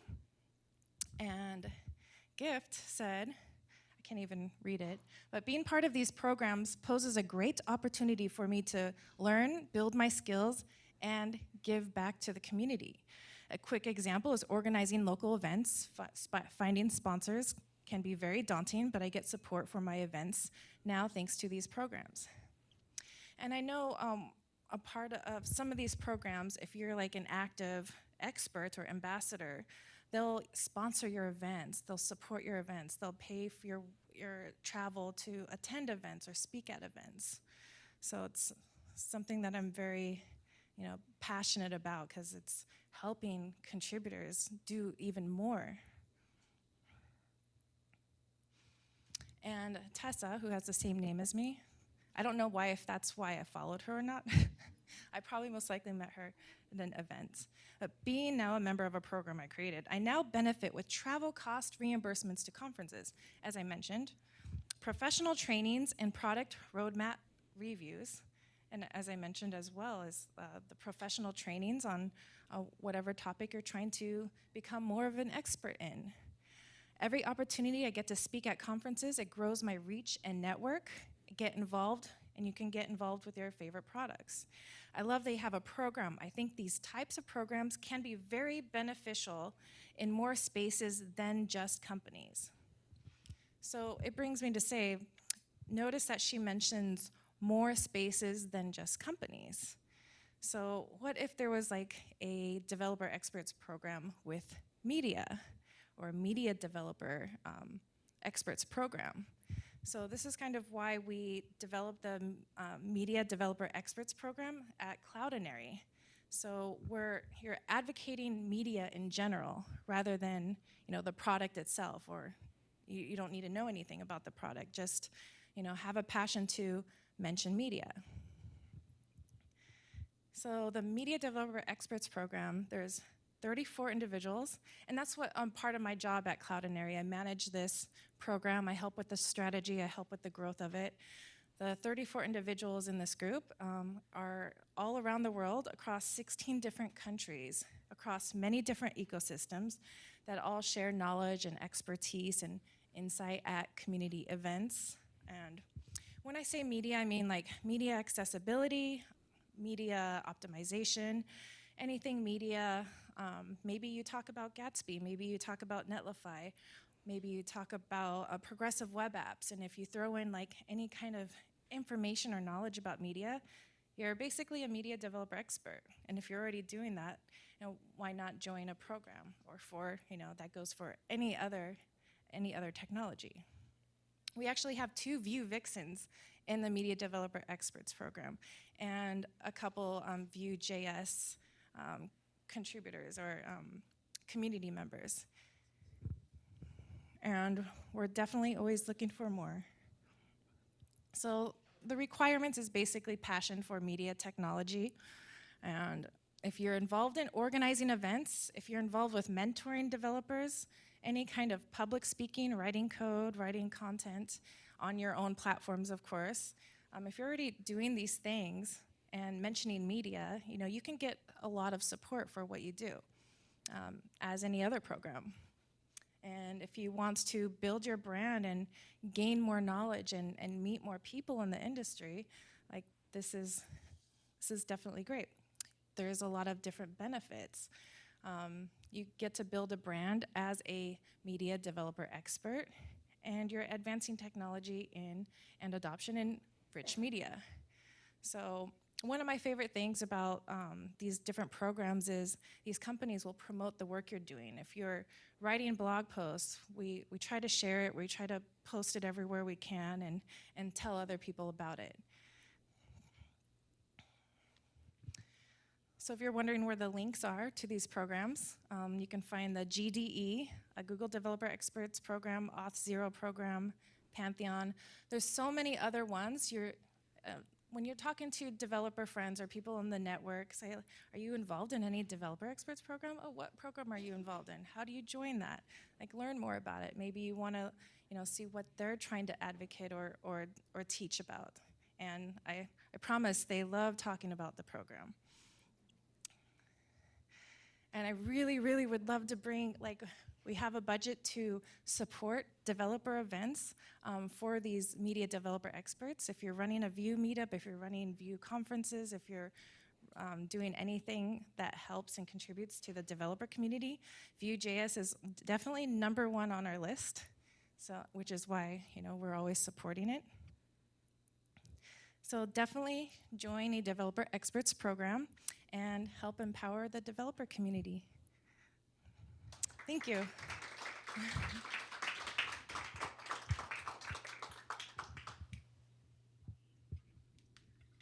Thank you so much. And if you have any questions about GDE program, I'm a GDE, so is Diana. Are you a GDE? Not yet. Why? Well, I just learned a lot about it just recently. Any questions about that? We can do nominations. I'm a community interviewer for GDE, and I'm also at Microsoft, so if you have any MVP questions, I can help you there too. So, are we doing okay on photos?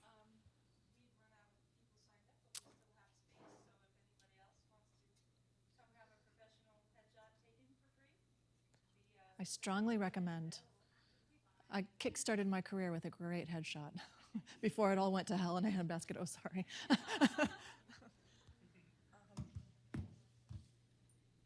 So the last lightning is by Amarachi Amaichi in Nigeria, and she has very kindly recorded something. I'm going to try to airdrop it.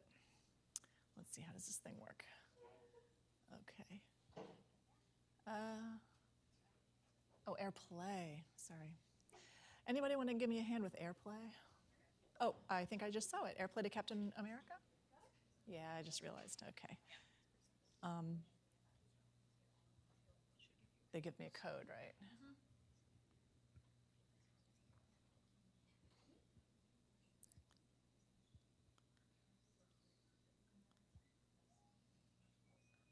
Captain America. It just goes, right?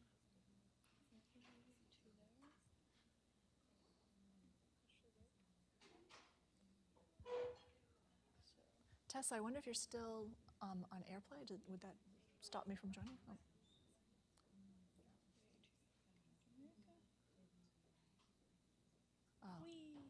Oh, wow, fantastic. So Amarachi had wanted to come, but it's not next door, so she just went ahead and recorded this for us. So this is effective networking the right way. Thank you so much, Vue Vixens Day US, for having me. So this is a lightning talk, and I'm talking all the way from Lagos, Nigeria. I couldn't process my visa, so that's why I'll be speaking remotely today.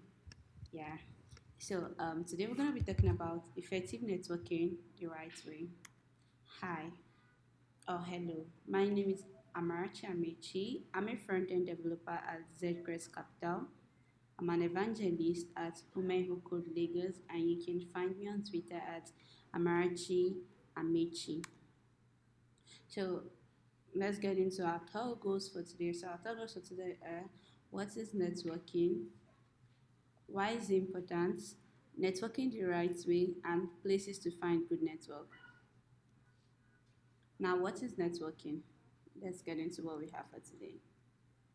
Yeah, so networking is the exchange of information and ideas among people with a common profession or special interest, usually in an informal setting or in a formal setting. So it all depends on the place or the events it happened. So importance of networking. There are different or several importance of networking, but we're just going to be talking about a few of them here. One, job opportunities. When you network, you get access to job opportunities that are not on the job board. So if I should digress a little, I just want to say a little thing about myself. So I'm a recent graduate of accountancy. So while in school, I was coding and learning front-end development, like as a hobby. So when I was done with school in December, I was like, okay, I think this is the perfect time to get into the market and get experience, like real time work experience. So I started applying for jobs on LinkedIn, jobs on job boards and the rest, but I wasn't getting any response, no email, no interview, no feedback, nothing. So I was like, man, this is not gonna work. So I had to like go to my plan B. And what was my plan B? My plan B was now telling people in my network that, oh, see, I'm done with school right now and I currently need a job. Please, if you find any job or if you know any company or if you know anyone who is hiring a front-end developer, I'm open for that position. And guess what? 2 weeks after saying all this to my networks, and I started receiving feedback. I started receiving feedbacks from people saying, oh, there's a front-end developer opening vacancy here. You can just check it out, submit your resume. And most of these jobs were not even on the job, but it's just like a job where you just let people know that there's an opening right now. If you're interested, you can just submit your CV to the HR. And they made the whole process easier for me. And I applied, I went for an interview, and I scaled through. And here I am. In January, I got a job as a front-end developer at a fintech company, and I'm already working. So it was easy, yeah, because on one part I played my part, and on the other part I also networked to make things easier for me. So I have friends who are still job hunting till now. So one of the importance of networking is good job opportunities. So another point is learning opportunities. You get industry connection to a lot of people you might actually not have thought you will get access to. You get access to new clients. So if you're a contract-based worker or you're a freelancer, you work with Upwork and maybe anywhere you upload your work, and you're trying to like get new gigs from people, new contracts from people. If you network, you tell people what you're doing. By networking, you can actually get access to new clients based on referrals and the rest of them. So you get invited to close events that not the general public have been invited to, just selected few, and you also get career advancements. Now let's go into what we have for today, which is the main point, networking the right way. So our first point is start networking before you need it. Okay, let's look at this scenario. Don't you think that people can actually sense when someone is only out there to like help herself? Well, if you network when you have no ulterior motive at all, by doing this, you can actually start building relationships and a reputation for being generous rather than being self-serving. So let's look at a scenario. Let me just use myself as an example. So let me say, okay, when I was done with school and I started looking for a job, and that was when I started networking. Don't you think people are going to see me as like, oh, she's so desperate right now, that's why she's coming to like talk to me, maybe because she wants a job and that's why she's networking right now. So I'm gonna look so desperate. So why don't you like start networking before you need? Why don't you just start now? Why don't you meet people? Why don't you build relationship? Why don't you build reputation for yourself? So start networking before you need it. The second point is have a plan. Since every person has a value, so it is essential that you know what yours is. So before you attend any networking events, get clear on what talent, what strengths, what skill sets and connection you can actually bring to the table. Map out what you want to talk about, particularly how you may also be able to help others, either now or in the future. So before you go for any events, just have a plan at the back of your mind that okay, this is my skill set, this is my what I can bring to the table, this is what I can offer. So networking is not just about gaining from people, it's also what you can offer to people. So the third point is forget your personal agenda. Well, while you may be tempted to network just to land a job or just to talk to people you normally wouldn't have access to, that's a mistake. Instead, your goal should actually be to be open, to be friendly, to be honest. Because by doing this, as the first point said, you are building your relationships, you are building reputations, which can in the future also help you. The fourth point is never dismiss anyone as unimportant. This is a very, very important point. You should make it your mission to discover the value in each person you talk to. So, for example, you went to a meetup or you went to a conference and someone introduced himself and said, his or herself and said, oh, hi, my name is Amicha Marchi. I'm a junior dev. And maybe because you're a senior dev or you're a CEO and you're like, oh, what does she have to offer? She has nothing to offer. No, do not make that mistake of dismissing anyone as unimportant. Ask questions and listen with interest. Don't make the mistake of discounting people due to their titles. For example, someone you meet may just be a clerk or a junior dev, but that person may have valuable connections or knowledge that you would never learn about if you just dismiss them. Yeah, so I want you all to never dismiss anyone as unimportant, no matter the title. So the fifth point is figure out how you can be useful. Yeah. So before any conversation comes to a close, you're in a networking event and or let me just say a meetup or a conference and you guys are interacting, and before the conversation comes to a close, always ask, how can I help you? Because networking is a two-way thing. You can't just be out there just to gain stuff and without bringing out anything or helping people out. So always make sure to ask, how can I help you? Because people hardly do it.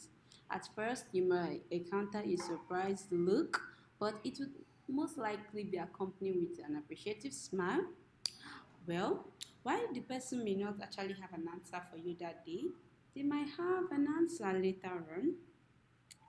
Always close by saying something like, if you need anything, please reach out to me or connect via LinkedIn or Twitter. And also, you can present your business card to them.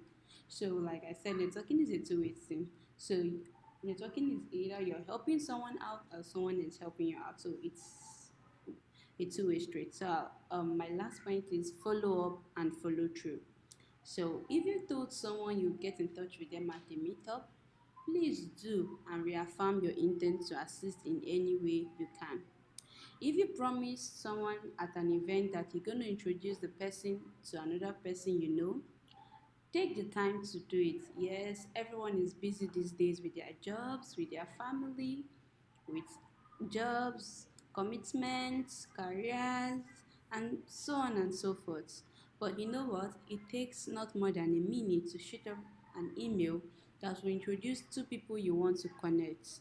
They can take it from there and do the work. Just enjoy being the bridge. Little things like that mean a lot to people, and just one introduction can end up changing someone's life for better. I have seen it happen dozens of times, and it's quite gratifying. Now, where to find good network? At meetups, at conferences, at hackathons, online developer communities, social media, which I always recommend, tech Twitter, and forums. And you can also check places like Eventbrite and meetup.com for events in your area. So I'm going to end today by saying networking is not just about connecting with people, it's about connecting people with people, it's about connecting people with ideas, it's about connecting people with opportunities. You got this. Thank you.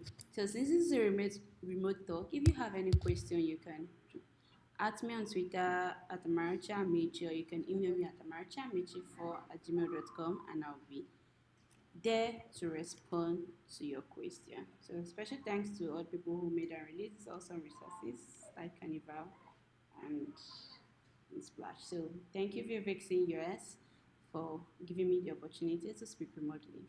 I appreciate it.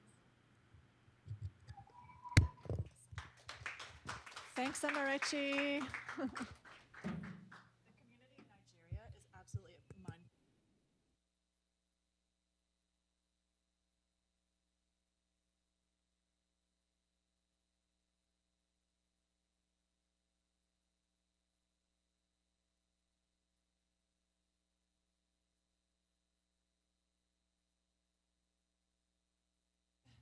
What I thought I would do, since we are live streaming, is I would go ahead and do the closing keynote now, because I have a couple of announcements to make, and I kind of want to go over Vue Vixens past, present, and future. First, I have to find my slides. They're on here somewhere. and then we can break out and do the workshops. So we have that one remote workshop with Chloe, so you can kind of divide yourselves as you like, and we can get ourselves organized. So give me 1 second to find my slides. Oh, it's right there. Fantastic. Okay. Great. Okay, so I'm going to make this quick, but I just wanted to have a little chat with you about Vue Vixens, past, present, and future. I founded Vue Vixens Inc. 2 years ago. You can always find me online at Jen Looper, and you can find Vue Vixens on Twitter, of course, at Vue Vixens. You can always visit us at vuevixens.org, and you can hop on our Slack channel. Always welcome there. We always have nice chats. We have a pets channel. We have an emotional support channel. We have a lot of fun channels that people can network in, actually. So let's talk a little bit about where we started. So in February 2018, on the stage of Vue Amsterdam, I had an idea. I had a logo, I had a craptacular website, and I had friends. So I was on stage, and it just struck me, well, not at that very moment, but it previously had struck me that since the Angular community has NG girls doing workshops in the Angular community, I thought the Vue community needed this thing too. So I went ahead and just said, we're going to do a thing. I'm not sure what this is going to look like now, but this is the idea. I had already run the logo past Sarah Drasner, and I got that stamp of approval, so I thought that's good enough, ship it. So start with the logo. Always start with the logo. Logo and a great headshot, very important. This is our first skulk, so we call all of our workshops skulks because a group of crows is called a murder of crows, and a group of geese is a gaggle of geese. English is weird. And a group of foxes is called a skulk. So this is a skulk. So this is a fun skulk. But our first skulk was a really very dark room, actually, in New Orleans, March 2018. You can see Tara there. There's Melinda in the back. And lots of good people. Maria, is that Maria? No, that wasn't Maria. Anyway, so lots of good folks came to do native script with me. So that was the first event. And I just wanted to give you some numbers. I couldn't make this chart look that great, but it's kind of a telling chart because in 2018 we did 28 events and we educated 495 women. In 2019 we did 66 events and we educated 1,627 women. So it's like, shoom. Yeah, it's a 300% growth. And I kind of like this chart because it shows with this number of events, you can have this much impact. So that for me is great. And I'm not, a statistician, but I was like, let's make a bar chart and run it up the flagpole and see if anyone salutes. So far in 2020, we have 13 events booked into May. Now, 2020 is going to be weird for everybody. So I'm a developer advocate. It's a small miracle that we got, this event off the ground, and I'm really grateful that you all came out in spite of all the insanity going on right now. I was supposed to leave from here to go to a hackathon in LA. We just canceled it. After that, I was supposed to go to TensorFlow Dev Summit. Canceled. So Google I/O is canceled. We'll see what happens with Microsoft Build. I don't know, but it's a hot mess. So we're all trying to figure out, what does it mean to be a developer advocate, much less a community organizer, and God forbid, a conference organizer. So I think I'm going to hang up the conference organizer credentials after this, and we're going to figure something else out. But we've got a lot of work to do to rethink this whole in-person model, and maybe we can do more things online. I would really love to get your feedback. I'm going to give you the feedback form at the end. I think that there's a lot of things we can do online, and maybe we just need to find that right platform. But Vue Vixens is not just about numbers, right? It's also about the people. So we have about 26 chapters worldwide. Our chapter numbers go up and down a little bit depending on who's active and who's not active. The most recent launch was Vue Vixens, Texas! Woohoo! So welcome, Texas. Are you on the map? You're not on this map. We got to get you on this map. Yeah. That's Mexico. Yeah. Where's Texas? We got Argentina. We have Mauritius and Japan. So it's amazing how many Vue developers are in Mauritius. It's a spectacular community. They're great. So I thought I would just open the covers of my books because I'm the money lady, as Diana said. She had a great quote when I said I was going to start blowing budget for this event. And she said, the second coming has arrived. Jen's opening her pocketbook, because it never happens. So on Patreon, we get about $300 a month. I think it's $333.18. And we have some corporate sponsorship. I think the name of the game is corporate sponsorship. You got to watch it with that, but it's more reliable than Patreon because people's finances go up and down, and you can come in and out of Patreon. Patreon also takes a nice cut. So does Open Collective. So this is also, there's a lot of issues. Tidelift is something we should look at. But we just opened GitHub sponsors, and they're matching money. So maybe GitHub sponsors is the wave of the future. So I'm a little obsessed with money. But anyway, we did a couple fundraisers. I don't know if you saw the playing cards. There's another thing I just launched because in 5 minutes I thought it was a good idea, so let's launch it.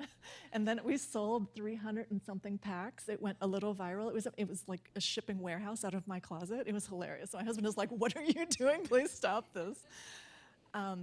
Actually, very valuable to us are our software sponsorships. Storyblock, that's the CMS that's underpinning our website.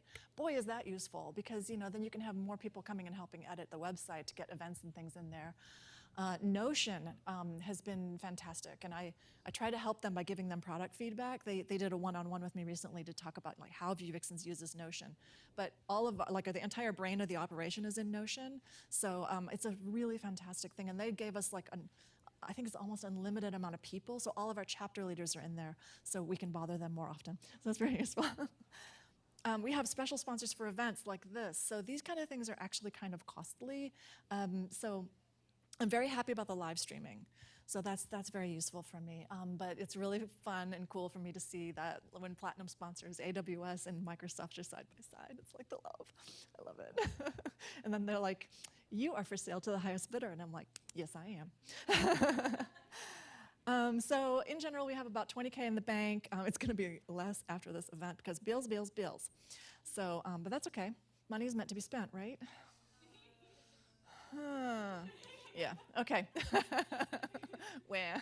when you're Scottish, you can't handle it. Okay. Leadership team. So it's me. It's Diana. It's Michelle and Maria. So that's the kind of the core group running the show at the moment. We have an advisory board as well. About 6 people on the advisory board. All community leaders. Evan Yu is on our advisory board. So is Sarah Drasner. So that's nice. I'm trying to keep us honest. Notable skulks. This is a beautiful picture. This is the best picture. Vue Vixens, Nigeria. How spectacular that. That's Gift in the corner. That's our chapter leader, I believe. Yes, if I'm right. And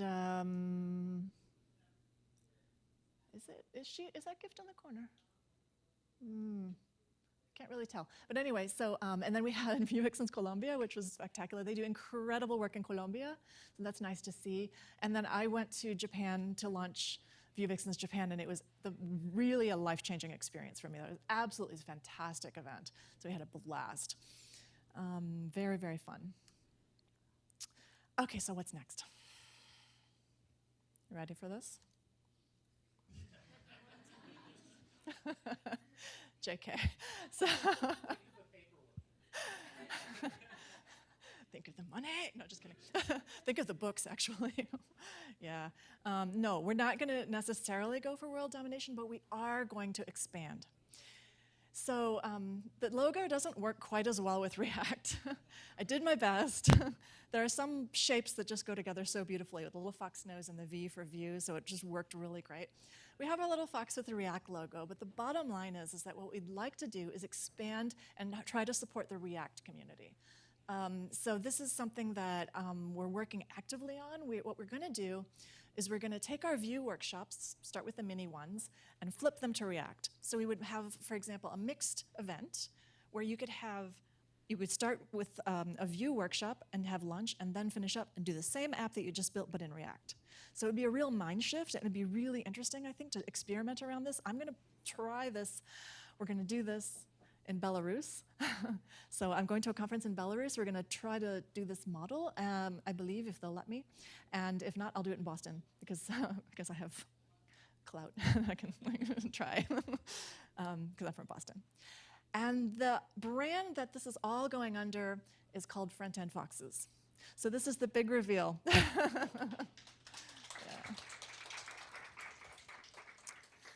So what are front-end foxes? Front-end foxes are people who are agnostic about the front-end technologies that they use. We're still focusing on people who identify as women, but we're going to expand and offer more content to serve more communities. And I'm really excited about this because I think for our chapter leaders, that means that they can expand their offerings, and they can have a whole event and it's not just focused on Vue. You could focus on, JavaScript, do Django, why not, do some CSS, talk about design patterns. Just everything fronty-endy, let's do it. So let's do that thing. So this is the thing. And in your swag bags, you might have seen some pins. I kind of snuck in some front-end Fox logos there. So you might have some of those. So that is what we're up to. I want to say thank you so much to our community who's helping us build this initiative, to all of the volunteers, to the sponsors, to the people who have just said, hey, you're doing something cool and we like it, to the corporations who have said, hey, that's nice, give me your money. So no, I'm not all about the money. But with money, you can do a lot of things. So I just want to say thank you so much to our community. Let's get rolling with Front End Foxes. We've already talked about this with our chapter leaders. Chapters don't have to rebrand if they don't want to. They can have that flexibility to do what's right in their communities. So if you want to keep going with the Vue Vixen stuff, absolutely, that brand is always going to stay. Front End Foxes is the umbrella. So come and join us under a big umbrella, the big tent. So thank you so much.